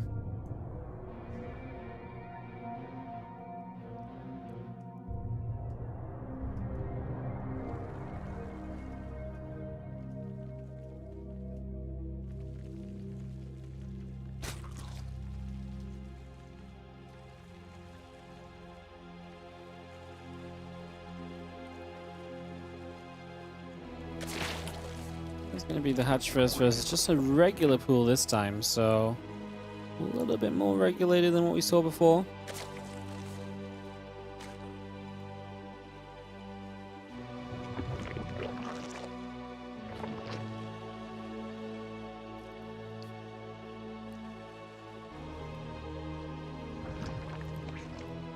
And spawn pool coming up, hatch gas pool all on the way in. So shouldn't really be just a bit of a disadvantage on this one. Just playing a little bit safer. It'd be really good if Rogue had obviously chose to be aggressive, but again, that's the kind of rock, paper, scissors element that's being amplified at the start of ZVZ nowadays. With this 8-worker start.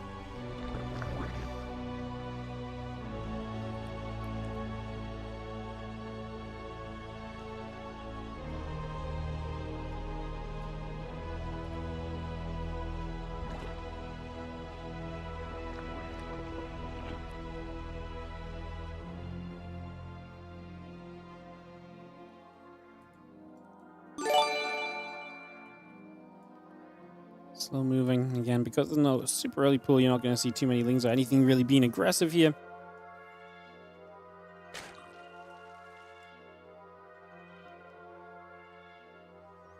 So we'll continue out into the center. Just going to have our couple of overlords gathering, moving around.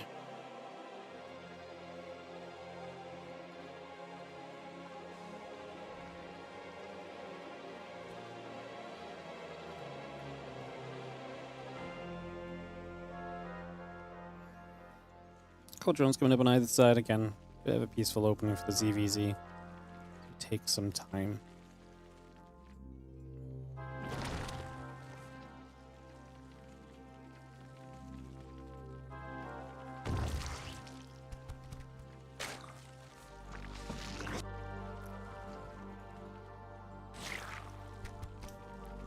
Level build from both, so actually going to be a 2-base lair from both players, which is kind of interesting, right? 2-base lair instead of, well, could have been maybe instead like a, you know, faster little bit of tech coming up, attempt of a 3rd base. That seems like the more common way to kind of go about this usually.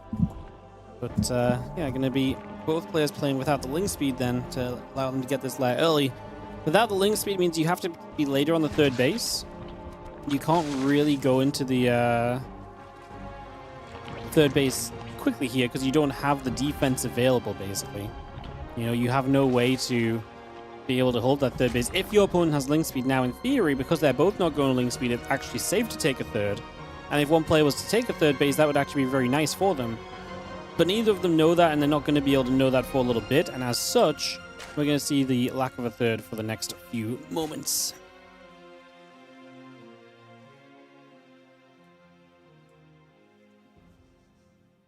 Overlord spreading. Again, Roach Speed and the +1 missiles both coming up.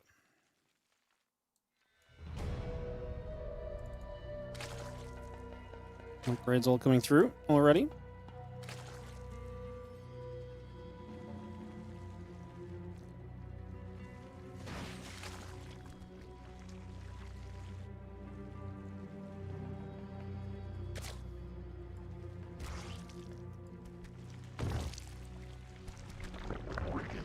Again, +1 missiles. The Roach Speed continue to come up just at the moment, but pretty mirrored. Like the Spire, and you're obviously going to open yourself to maybe the possibility that your opponent is able to kind of out-roach you because you're investing into the Spire, but if you do get mutas out, you put yourself in a very good position typically as well, so there's definitely going to be a couple ways to look at that one in the grand scheme of this. That Spire continuing through for a few moments.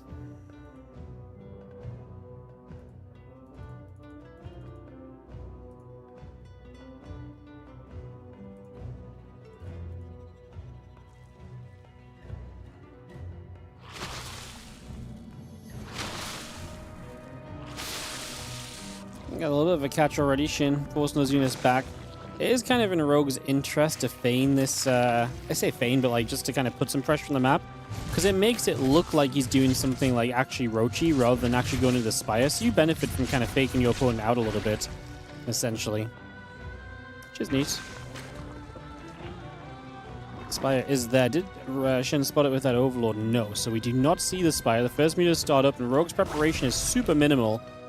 Unless he sends it right now with an attack. Now, Shin's only on 44 drones. Like, he actually does want to attack.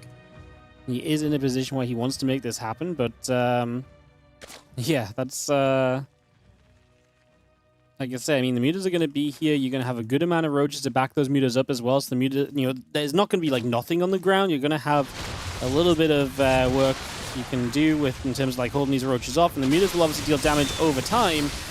And start clearing this up. Especially what the mutas can do is target down the Ravagers, so you take down the high damage units pretty quickly.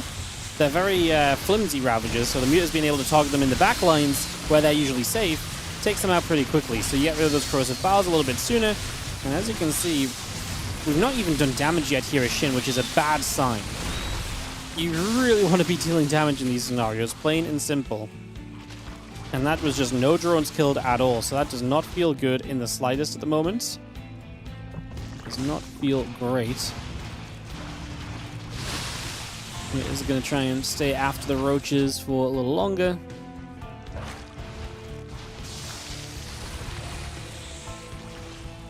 I mean, now we just counterattack here as Rogue. Again, Shin did not do enough, and now you've got mutas, and you're building your own Roach Ravager. And Shin's trying to make Hydras, but actually he doesn't really want Hydras here, because Hydras are good against a higher muta count. Against 5, Queen should be okay with spores, but A, you have to invest in the spores and have them in the right places, and because Rogue's just spamming Roach Ravage and you're trying to get a defense against the mutas off, it's just kind of working against you. You can see that Rogue's supply is good, he's trading decently here. He's going to run away here and actually lose a couple of even Ravagers as he goes, so that part's a little awkward.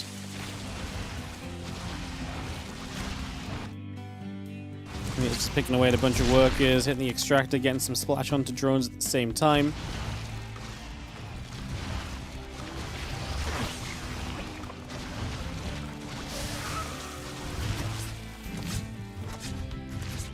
And 11 drones go down. We do have the... He is still alive and kicking. I mean, we can now build Hydras and essentially end up on a better army as Shin with Roach Hydra overall can definitely be seen as pretty decent.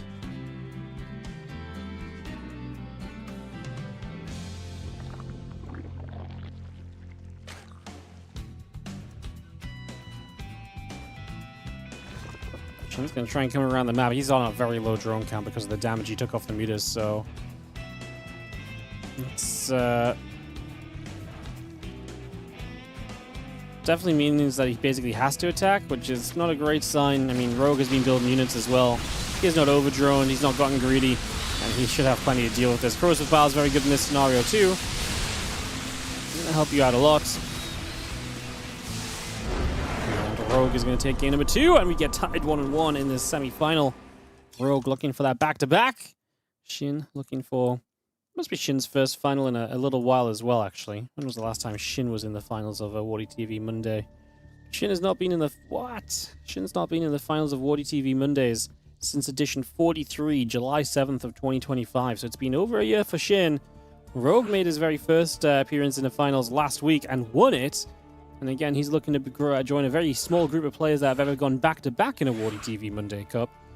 So he's looking to do that. And as we get into this in a couple moments, get everyone online and joining us here. This off momentarily. Countdown is on.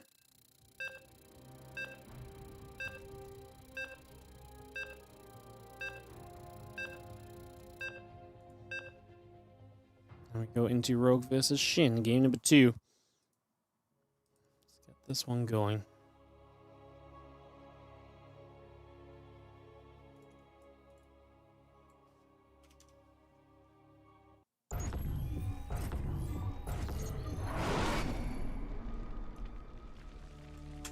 Let's take it in game. In the bottom left-hand corner, our blue Zergy tying it up. Again, it's just a best of 3, so it comes down to this map now. It is Rogue looking for the back-to-back finals. Will play Solar in that finals. Feels like this is anyone's tournament grab. ZVZ absolutely feels as though it's a big one.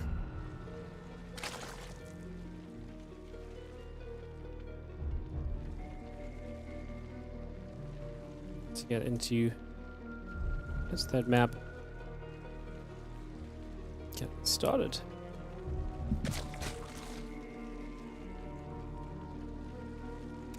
Blackrock, a fun map for ZVZ as well. I feel like the size of this one, the avenues of attack make it very interesting.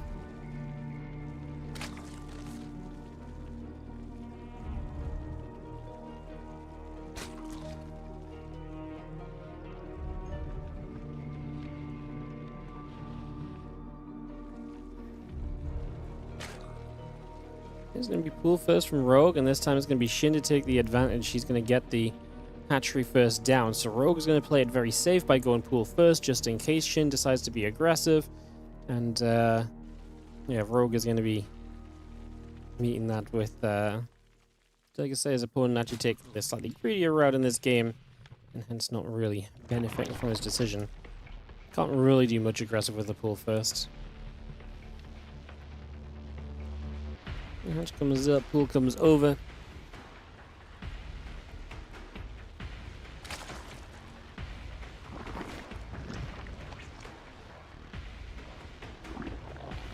Okay, let's go have our hatch coming on both sides. Gas gonna be on its way. Gas is fairly similarly timed. Obviously, Rogue will get a slightly earlier queen here because you've gone pool first. It's nice, but it's not super wild or anything, you know? It's not like, you know, you'd rather just have the hatchery first at the end of the day. The extra economy it gives you, and so on and so forth, is just seen as better.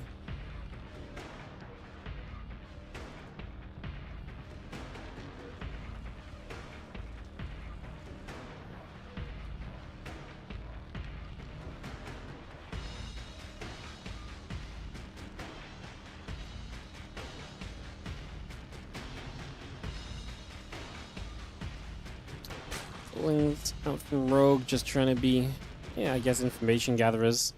There's not much to see. It's fairly self-explanatory at the moment, I guess.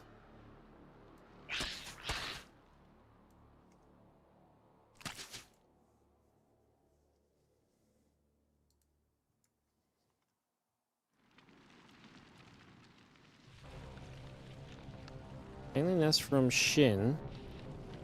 He could put on some Ling Bane pressure, especially if Rogue isn't going to get into a Bane Nest of his own. Could be kind of interesting, right? Could be kind of interesting.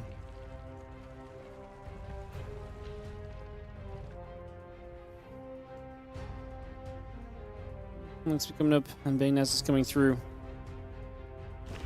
A couple Lings are wandering around for the moment.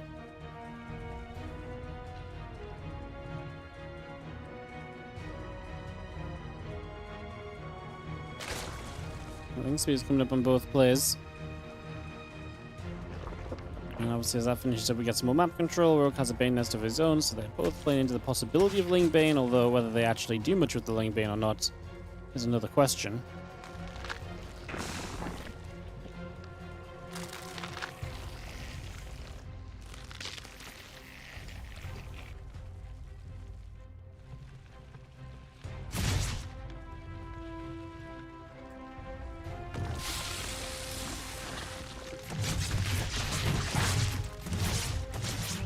A little bit of backup. I'm just going to deal with that pretty nicely so far.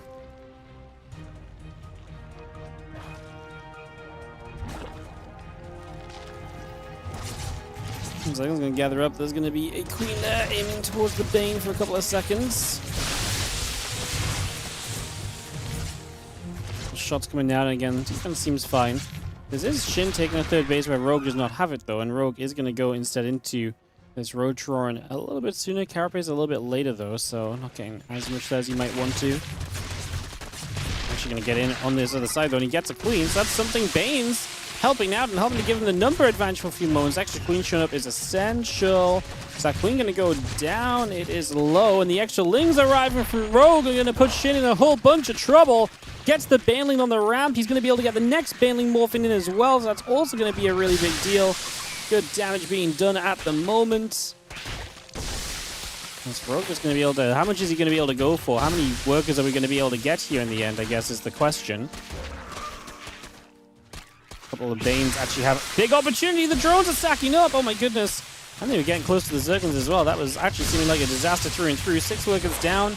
Worker count even coming out of this at the moment here. Even at the moment, just going to be seeing the Carapace upgrade still coming through.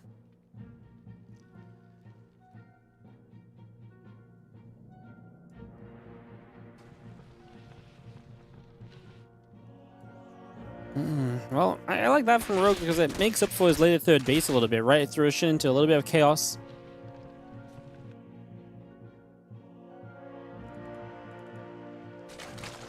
Stops Shin from just kind of taking advantage fully of that third hatch being a bit sooner. I'm going to see Shin trying to backstab with his own Zerglings as well.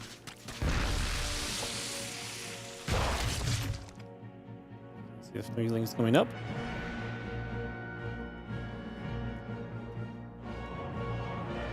And around, just going to see the Lings and the Roach going to be there. The single Bane would be nice if it was on the opposing side, but it's not, so it's not going to do too crazy. Again, Roaches and that melee upgrade still coming into place at the moment.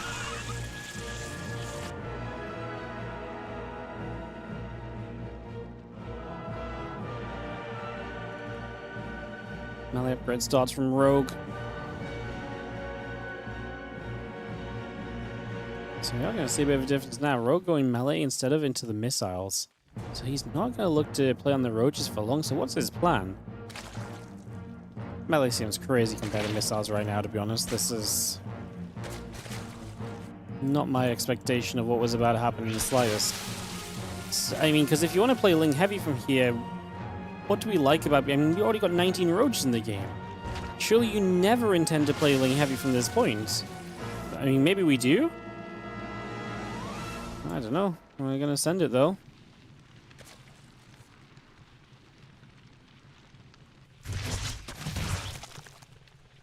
Yeah, I don't know. We got like a 30-second advantage on it, so probably a 35, 40-second advantage you're going to have. I mean, he is making a lot of Lings, don't get me wrong. I'm just surprised by it as Rogue and Shin are both on the same work account, so they're both kind of setting up in the same way there.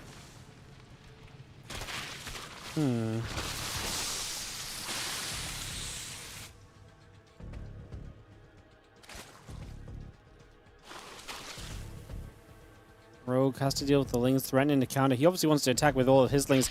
Oh, that's the troublesome Baneling. There's a Queen to help out, and we deal with it well. It's not going to be too bad. Now we threaten on the other side. Supplies are very similar. He's going to morph a bunch of Banes. Wow. Can he go before +1 missiles is done is going to be the big question. If he can go before +1 missiles, that would be absolutely huge. But yeah, whether that's going to happen or not is going to be the big question of all. And the Lings and the Rogue just going to start stepping through. There are some Banes from Shin. If they can hit big time, that would be massive. If they can blow up a bunch of Banes from Rogue, it would be great. And they do pretty well in that initial connection. The Banes continue through. A lot of army supply from Rogue, and this time he currently is putting work into play. It's actually kind of working out for him, as the Roaches are going to be in good numbers coming out of this, and Rogue is blasting through Shin's defenses. Wow. The melee upgrade for the Baneling timing. Like I say, I was not really thinking that was what was on the cards here, but it actually works out. Damn.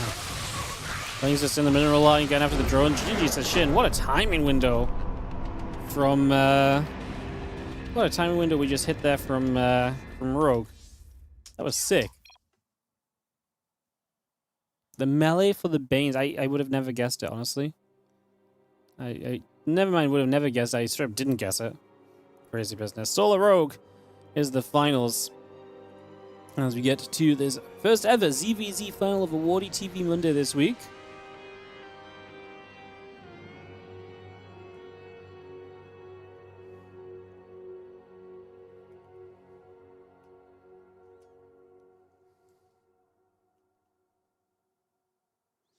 Is that a countdown ticket for the last 99 to 50k? We're, I think we're about 70 people away from 50k YouTube subs right now.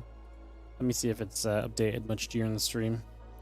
Throughout today's stream, we've gained 10 subscribers. So we're now 59 subscribers away from 50k on YouTube, which is crazy. And then we can stay at 50k for the next 5 years, probably.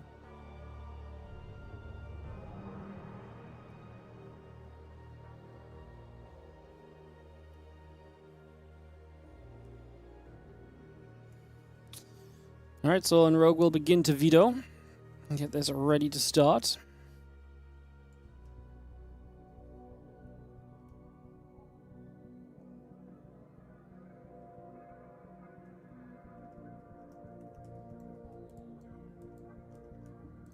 First map gonna be Washout. They vetoed fast. My goodness.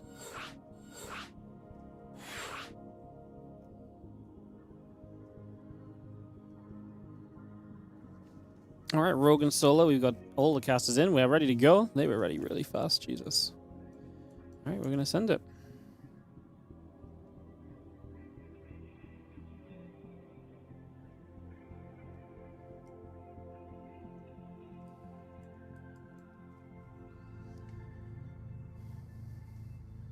All right, just waiting for Solo to ready up, and we can go. Like I say, Washout's gonna be our opening map here.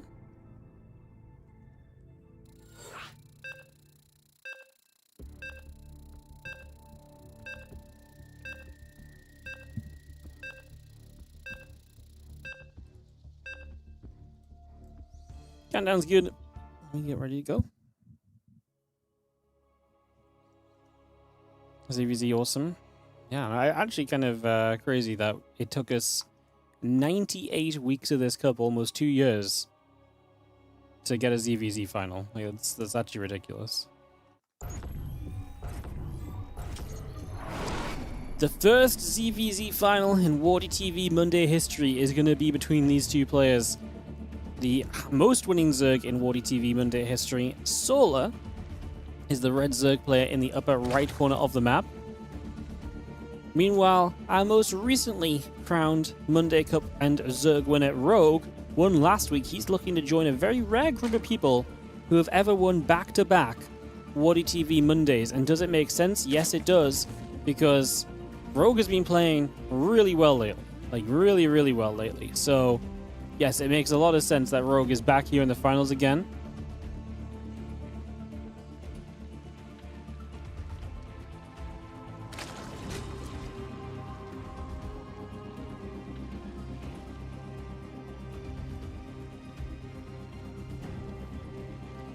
Can he keep up his recent performance?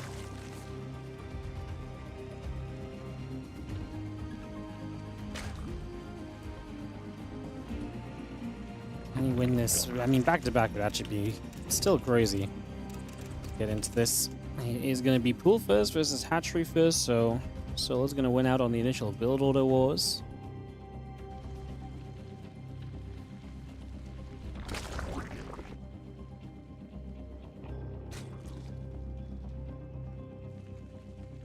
Gonna have the pool coming up again, the hatch coming into place. That ready to go. For a few moments.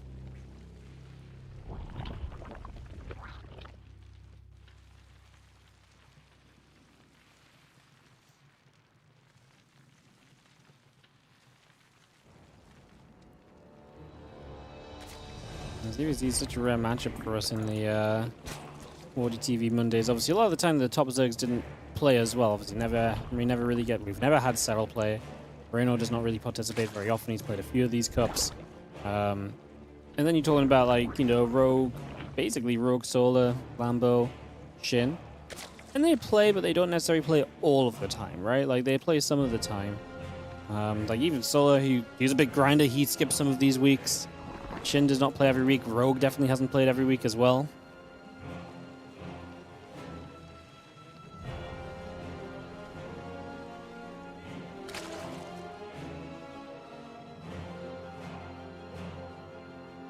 Means we'll gather as we get ourselves settled in for a few moments here. Get this all on the go.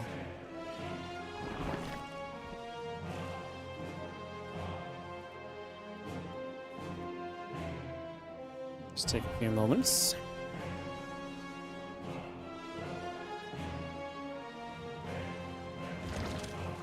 That's link speed from Solar. Rogue is going to open with the Carapace upgrade, though. Just going to bring that out. So Carapace coming in initially. These two lings, if they get in for some scan info, would be really nice. You know, the Evo Chamber get an idea as to what is maybe going on would be big, but the Queen denies them for the moment. The Zerglings will not attempt to go any further forward for now.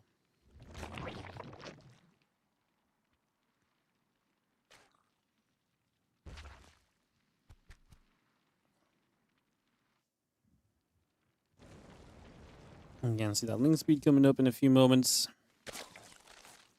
Just going to be having the Bane Nesters coming online again. Link speed, Carapace upgrade coming through. Lings and drones continue to produce. Again, that Bane Nest in the front just going to settle. Hatchery coming into play for the moment. Did we just lose that in-game music? We are 3 hours and 20 minutes into the stream. It is time where the in-game music dies. Sorry, guys. We'll try and get that fixed up after this. After this game. But after about 3 hours of in-game time in StarCraft 2, the in-game music runs out and doesn't loop anymore, so it just pauses until you fully restart StarCraft 2. You have to do a full exit and regame.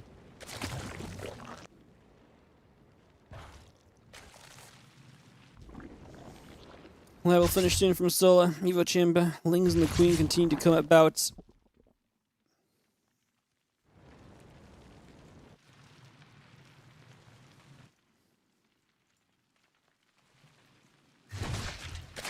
Obviously, we've been hiding these Lings, and we are going to be seeing Rogue starting to move out now. Carapace is going to be completed. So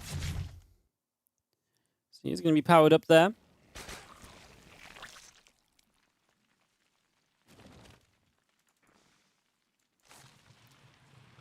And we obviously started to go across the map. Let's see what we can do with this Carapace upgrade. Bane's about to be done. Rogue sees them, will respect them, backing off initially. Well, how well can we micro? Again, you can tank some Baneling shots with the Lings. Filling the third hatchery here would be a big win, considering Rogue's third hatch is significantly later. And he is going to get through. This Bane goes down. We need more units to be popping out in a second here from Solar. These Queens are going to get surrounded before he can get away with them as Rogue into the mineral line. Queen's in trouble, drone's in trouble. First Queen goes down already. Now the drones likely to fall as well if we don't have something of an answer here in the next few moments. And we have a few Lings showing up and a few Banes as well, but -9 workers. Rogue is finding the damage. However, Solar's about to hit into Spire Tech. Obviously, having Spire on your side is going to be a pretty big positive as well. Having some mutas out just in general. I mean, the only problem with mutas is they don't clean up Ling Bane super easily. If there's a lot of Ling Bane continuously flooding, it can be a little bit problematic, perhaps.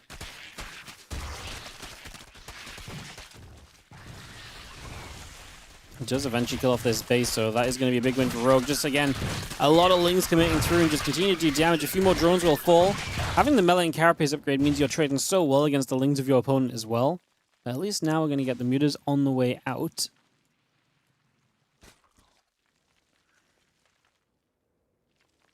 And those mutas are genuinely a big positive at the moment.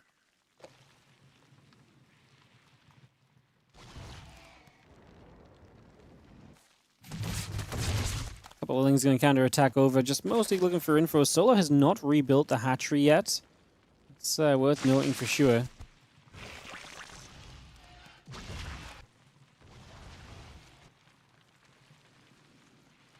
Again, +2 carrot base. That roach speed still coming through. The Ling Bane continuing to gather on up. Some more Bane's more vanilla already. The Queen's going to be there to push the mutas and the Lings back. You guys see a couple Lings just getting through for a scout. Again, no third hatch from Solo, so he needs to do work with these mutas. I mean, in a way, Rogue wants to try and contend across the other side of the map, but that's not super easily done.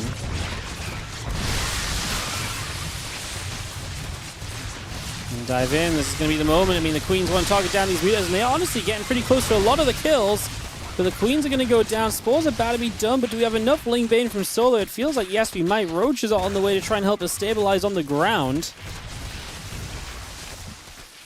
10 more Roaches coming up. That +2 carrot base upgrade coming along as well. It's going to see those few Lings still getting through there, still dealing damage. It's going to see a couple Banes getting there too. Wow, Solo's going to get so much done on this counterattack. And as the Spores go down, he's going to struggle to Rogue to get up the anti-air he needs to deal with the Mutalisk as well. So the Mutas getting the work done as Rogue gets some Roaches to help him stabilize. And don't get me wrong, it's not like a crazy endless amount of Mutas or anything, but it still is a good cluster. That's still just going to be annoying that you need a response to. Now the Lings are running through as Rogue starts to play into these Roaches. Actually going to have Lings be and mobility actually being a problem for Rogue, which is funny because he opened being the melee carapace player originally.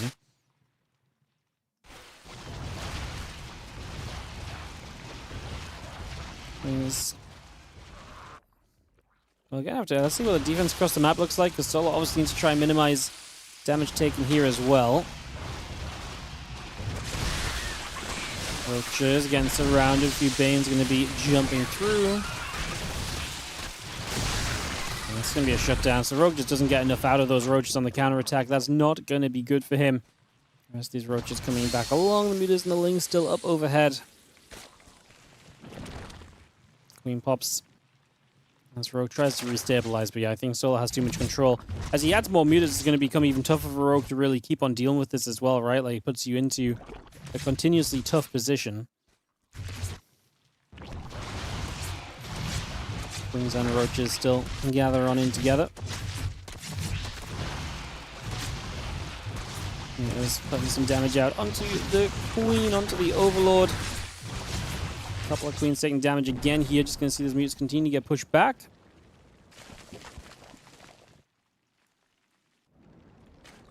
This is Solo. I mean, again, work account-wise, I guess it's pretty even, but again, I just like what Solo has. We are on +2 carapace. I mean, upgrades are amazing from Rogue. We can't really deny that. The upgrades are very good at the moment. Can he deal with these Mutas? I mean, they're diving through, they're getting multiple Queens. We land a Fungal, I think, a little late to the party, though, realistically. Obviously, it still helps, but...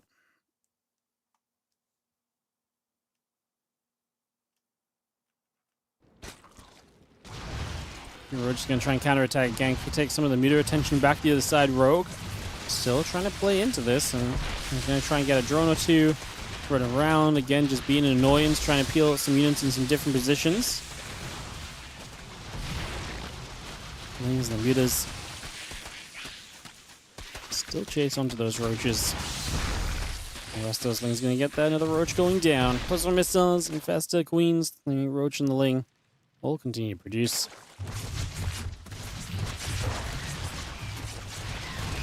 Queens and the Mutas is going to get that. That Queen already getting picked off.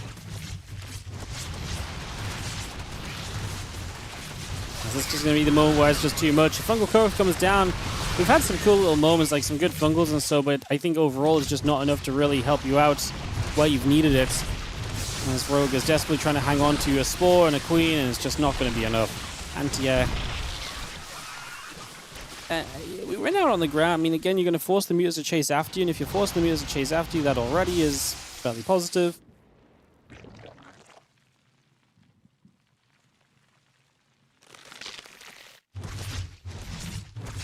You can see the rest of these Lings still coming about again, chasing around for a few moments here.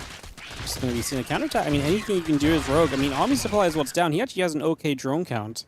I thought Solo had just broken through there previously, but he had to respond to the roaches. The problem is that Rogue's going to lose those roaches, and in losing those roaches, you're going to lose, again, kind of control of this situation once more. I mean, then the mutas come back across, and do we have enough anti-out this time around to hold on? I feel like no. I feel like the numbers are becoming worse and worse, and more so one-sided into your opponent's favor.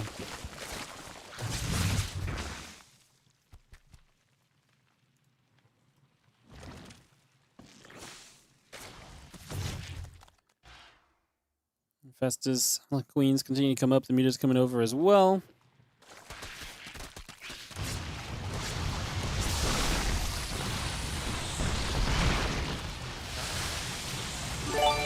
We're just getting to the main base. We can drop a fungal, but again, there's no follow-up behind those fungals. That's the biggest issue at the moment.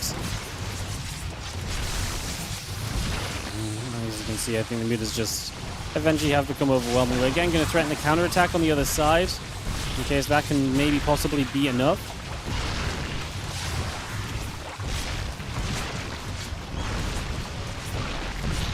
Sport's doing some work. I mean, we're trying everything we can. Like I say, Rogue is not giving this up easily. He's going to keep on fighting. He just needs to actually get rid of the mutas. ByuNs on the other side, again, are not doing anywhere near what they need to, though. If they could have just done a little bit more on the other side, this could have been maybe really a talking point, maybe something we could have actually gone truly excited over. I just don't think it's enough in the end. Sport going to hit a couple of those Mutalisks. They take some damage.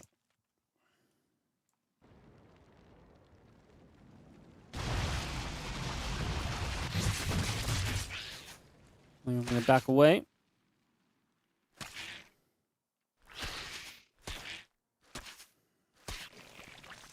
This count at this point is at 18. We actually had 7 infestors, which is a good amount of fungals. It's enough to chain if in the right situation.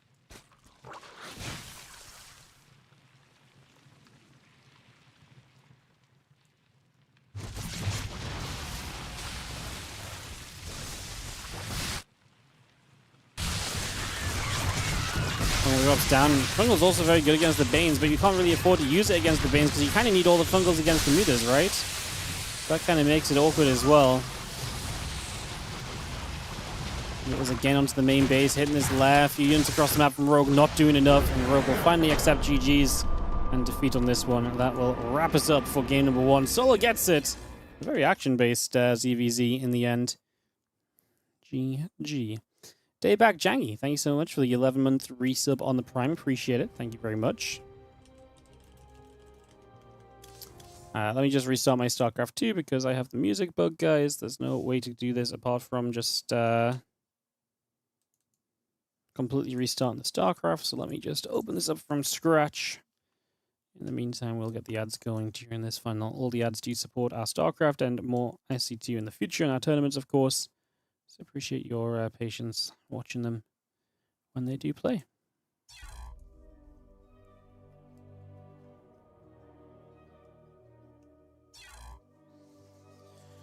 All right, Ellie logged back in. Shout out to everyone supporting today, by the way, guys. Again, we are right back up at... we're nearly at 500 subs again, 16 away. The power. It's been a good day. Strong one. Again, we've got a fun week. Tomorrow's going to be the Inu battles, and Inu's battles will be featuring Percival versus Zaun, Kua versus Rogue, ByuN versus Classic, and Clem versus Nightmare. Pretty fun group of matches tomorrow, so tune in same time tomorrow for that. Wednesday, Kung Fu Cup. Thursday, more Inu battles, and just more StarCraft across the course of the week. It's going to be a fun one for sure, as we get ready for this game number 2, heading into Solo versus Rogue. Second map in just a second at Eternity's Edge.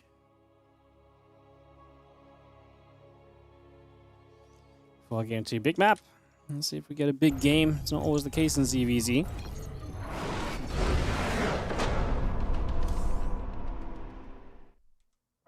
Riri says Rogue. I think they forgot somebody in the lobby.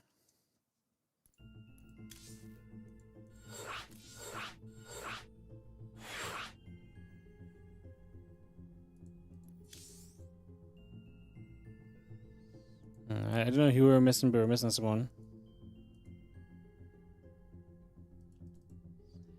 Go, go. I'm going to count down into game 2, guys.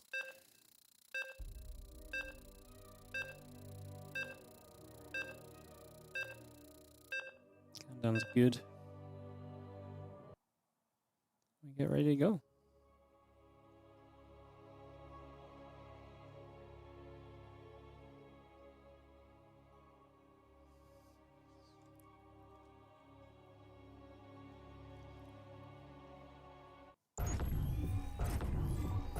In the bottom right hand corner, taking the loss in game number 1, it is going to be our blue Zerg player. This is Rogue.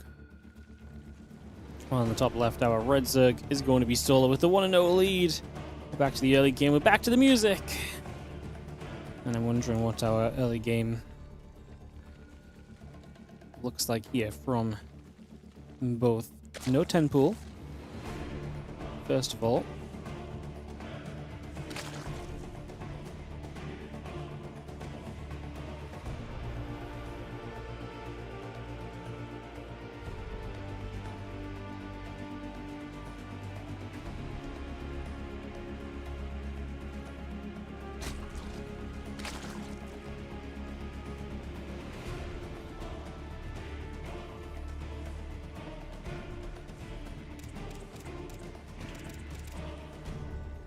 And again, a few drones coming about, take a couple of moments.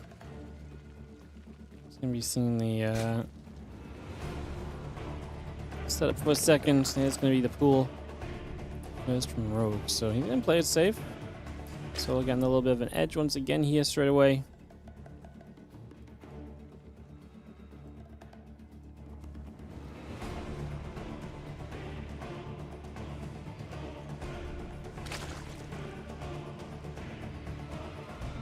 Hatchery coming about, a couple of drones coming over. And again, we take a few moments. Nothing too much happening in the very first, again, without the super early pools. It's just a little bit of building up here for this mirror matchup.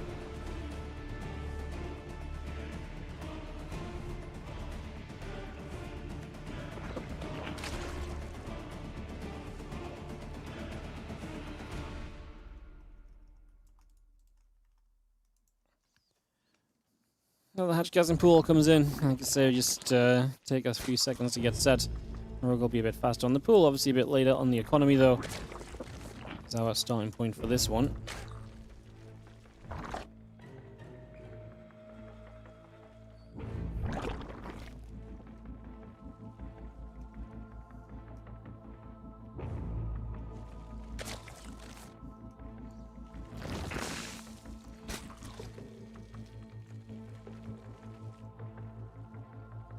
Drones coming about as we settle down.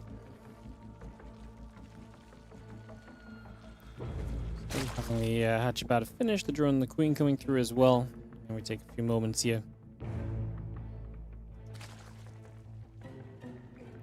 to figure out what the players would like to do. Again, it's a big map, so a lot of lanes for counterattacks. If you want to play kind of heavy on the lanes, this feels like a muted map because of its size as well.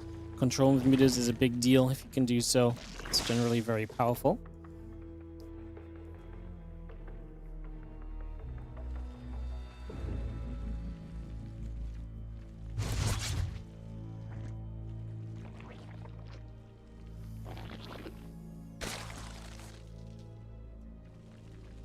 And link speed coming up now. We take a few moments.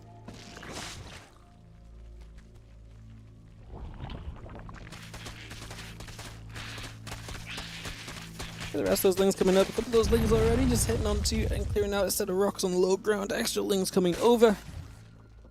And again, rallying a lot together. Solar is stacking the Zerglings up with his Baneling Nest done.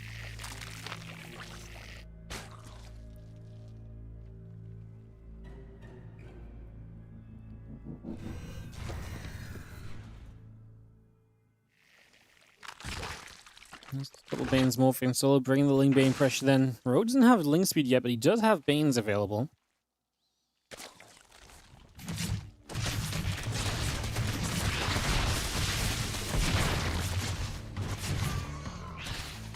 Noticing the few lanes going to continue through. Just going to be having the push around for a couple of seconds. Getting going.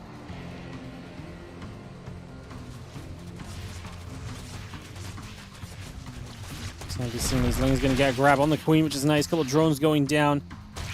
Something, is it enough? Maybe a question overall.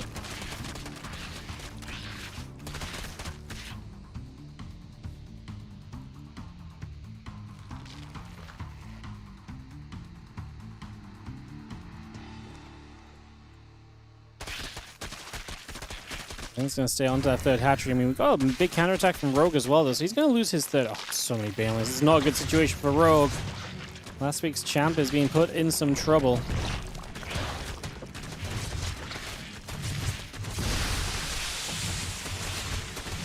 And so his lane's going to wrap around, jumping onto the hatch. And we are going to, obviously, we need a lot right now because of the damage done by Soul on the other side. Rogue needs to succeed on this side. This couple Banes are not doing what they need to, unfortunately. Not finding what they need to find just yet. Rogue knows he's heavily behind here in Sola. They take a 2-0 lead. Sola looking good. 2-0 against last week's champ, looking to deny the back-to-back. And Sola looking for his, I think it's his fifth WardiTV Mondays. He's had 4 first places, 4 second places, 8 finals in total. This is his 9th final, looking to make it 5 wins for Sola here in the Monday Cups. Looking to make it 5 wins for Sola. I need to get some graphic-y things made for, like, players and stats and stuff for the Monday Cups. I really love following the stats and everything, so I really need to get something done so we can share it on screen or so a bit more frequently. Would be really nice. Would be really nice.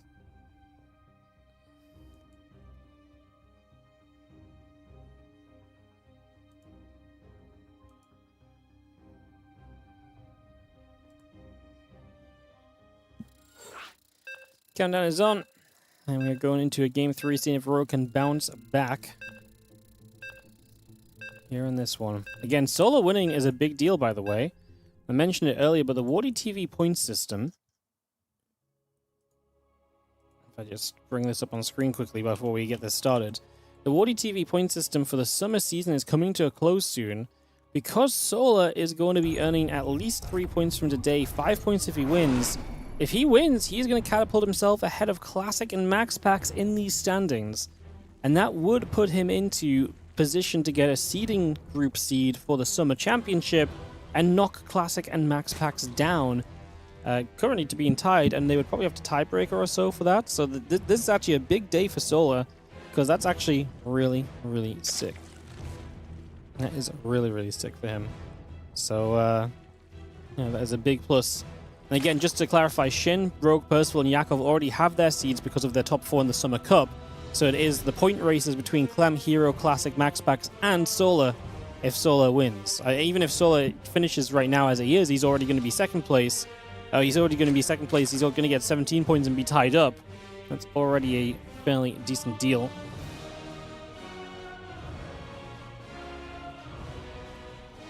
Top right-hand side, our blue Zerg is going to be Rogue, and he needs to get it into gear. Down by 2 in this B05.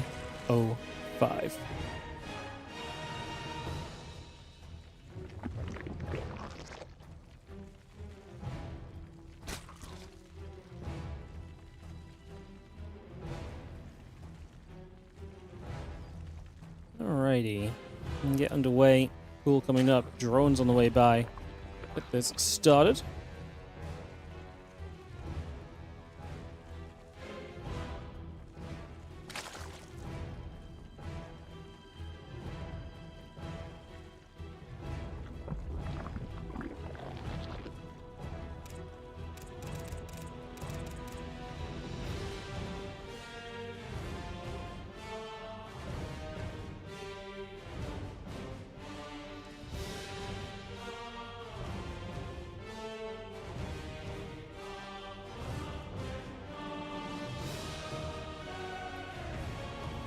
couple of lords moving. Ults and Temple obviously means you have varied spawns here. Both players are about to see that this is either a one-pace play or a cross-spawn situation. So obviously cross spawns, we are going to end up with big macro play, big macro game more than likely.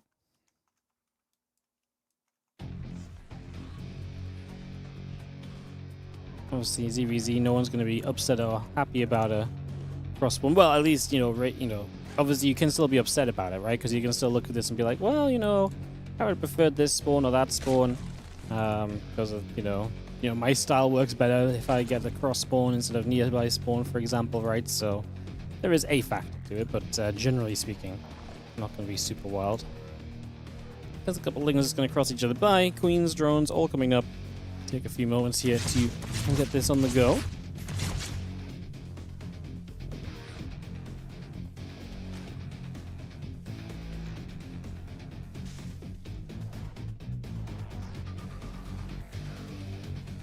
Gunling speed's coming up, that queen is on the way.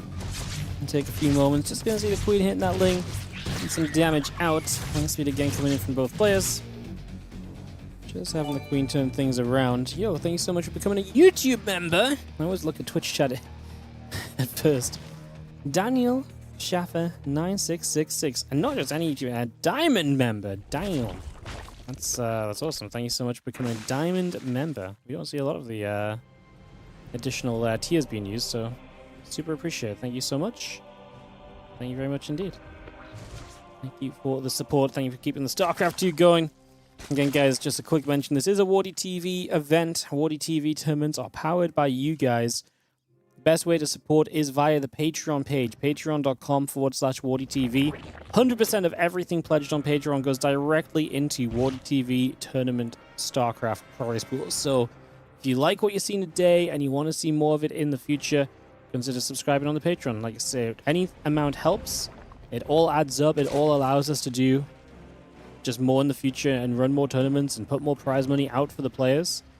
So like I say, if you do enjoy what you're seeing, consider checking out that Patreon page to help us out and to give a little bit of love and help us to keep on running these events and everything else that we run.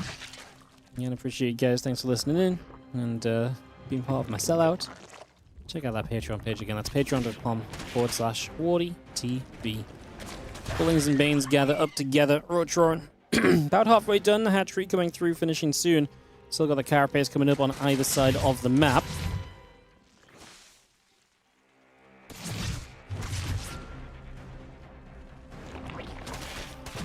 Bullings is going to get there. That ling going to get turned away.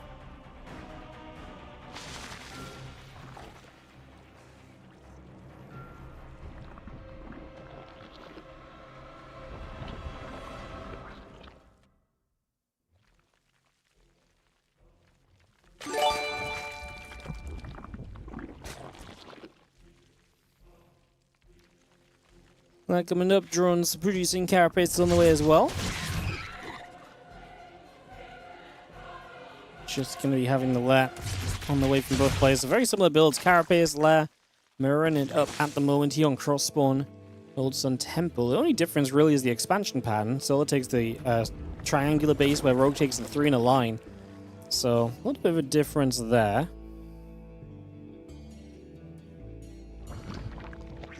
Actually just going to drop down to the 6 o'clock, so you take 4 bases pretty quickly anyway, and that's probably going to be true on both sides of the map. As yo, Anilio, thank you so much for the 7-month resub on the Prime. Mondays are tolerable, thanks to WardiTV Mondays. Thanks for your hard work. Thank you so much for supporting it. Thank you for priming us up. Thank you for subbing. Thank you for supporting. Much appreciated. Thank you very, very much. Sorry, excuse me, I had to clear my throat. I was losing the voice halfway through the thank you. There's a few more Banes morph in. Again, Drop Lord setting up. Roaches, Banes. All coming through still.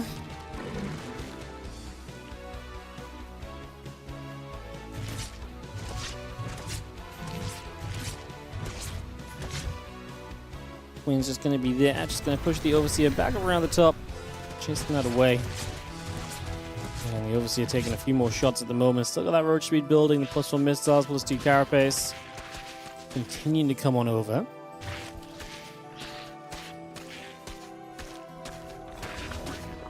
We're just going to get there, pick off that Zergling, take that out already.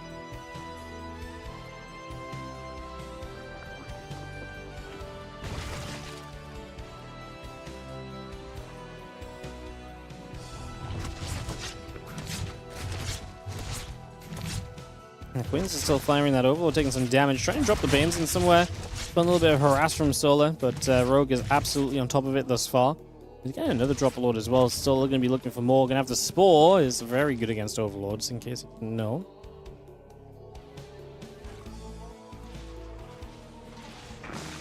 Plus some missiles, plus 2 Carapace still coming about. It's going to be seeing the Roaches and the Ravagers going to hit those rocks.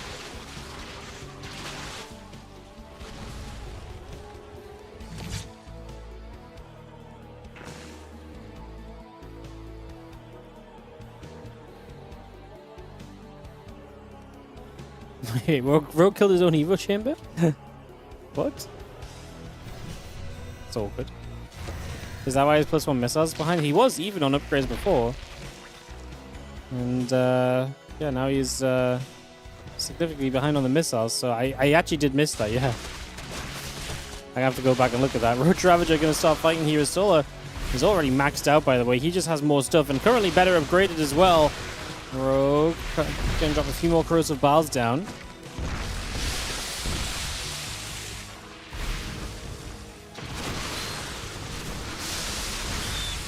More Corrosive Bars coming in. This army is Solar wanting to break through, having to back it up for a few moments, getting into tunneling claws for the next stage of this game as well. Both players are doing exactly that. Does Solar already have the burrow? He does. He's actually already got some Roaches up in this main base. I believe that was a Drop Lord entry, but now going to be able to burrow his way around. So he has all of the aggression going his way. He has all of the annoyances happening. Even burrowing some Roaches, a good amount of Roaches to the left side as well. And oh, Rogue does not have a clue about it. And because Solar's the initiator, he can just step back with the Ravager Biles here and just sort of like back away, be okay, and then, like I say, pop up on the other side with all these Roaches. Solar is putting on a clinic in this CVZ, looking for his 5th WardiTV Monday title with a dominating 3-0 performance in the finals, and it is just going to go that way. GG. Rogue calls it, and Solar just takes it down. Man, that was a dominant one. Rogue, yeah, so I guess what, he killed the Evo Chamber to free the wall up, and then that is a definite oops. I think he was meant to kill the Bane Nest, no? Yeah, I think he's meant to kill the Bane Nest. Whoops. Yeah, I think he meant to kill the Bane Nest there, guys. It's kind of a big delay. He had to rebuild the Evo Chamber. Is like, that is actually a big delay. GG. GG. Man, Solar. That's good. Yeah, Rogue did GG, guys. This is GGN, the Korean keyboard. Crazy. Crazy, crazy. Solar with a performance to bring home his 5th Monday Cup title. And again, puts him into the top 4 of the WardiTV point standings for a seed into the Summer Championships. That's a big deal for him as well after he missed out losing to Percival in the quarterfinals of the Summer Cup. So that is big for Solar as well. GG's. Alrighty, guys. That is the Monday Cup. Again, scheduled this week. Tomorrow, Inu battles. Going to be a bunch of great games coming up. It's going to be Percival versus Zhao, Kyo versus Rogue, ByuN versus Classic, and Clem versus Nightmare. So tune in tomorrow for that. And then, yeah, the rest of the week, we've got Kung Fu Cup. We've got more Inu battles. We've got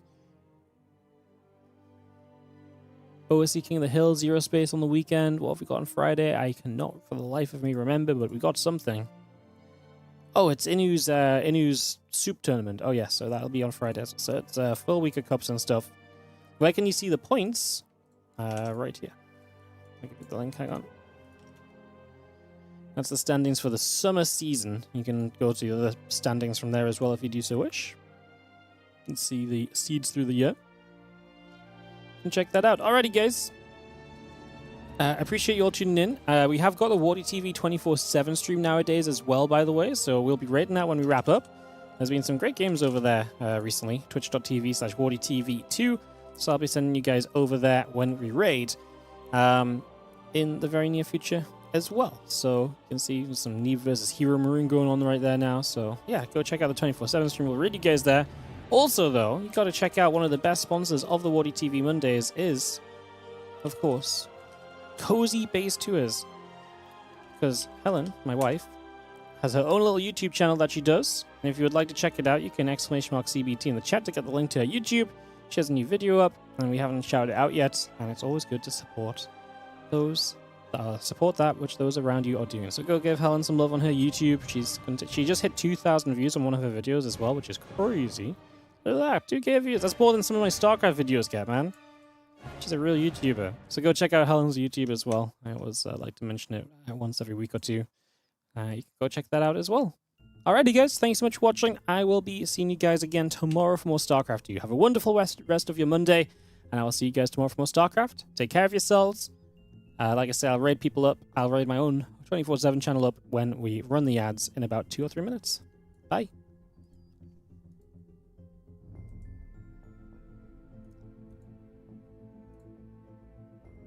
And yo, thank you so much, Daniel, who came in on the YouTube membership, also joined us on Patreon as a $10 member as well. So thank you so much for the double support. Super appreciate that, mate. Thank you so much for your generosity. Thank you, thank you, thank you. See you guys tomorrow. Bye.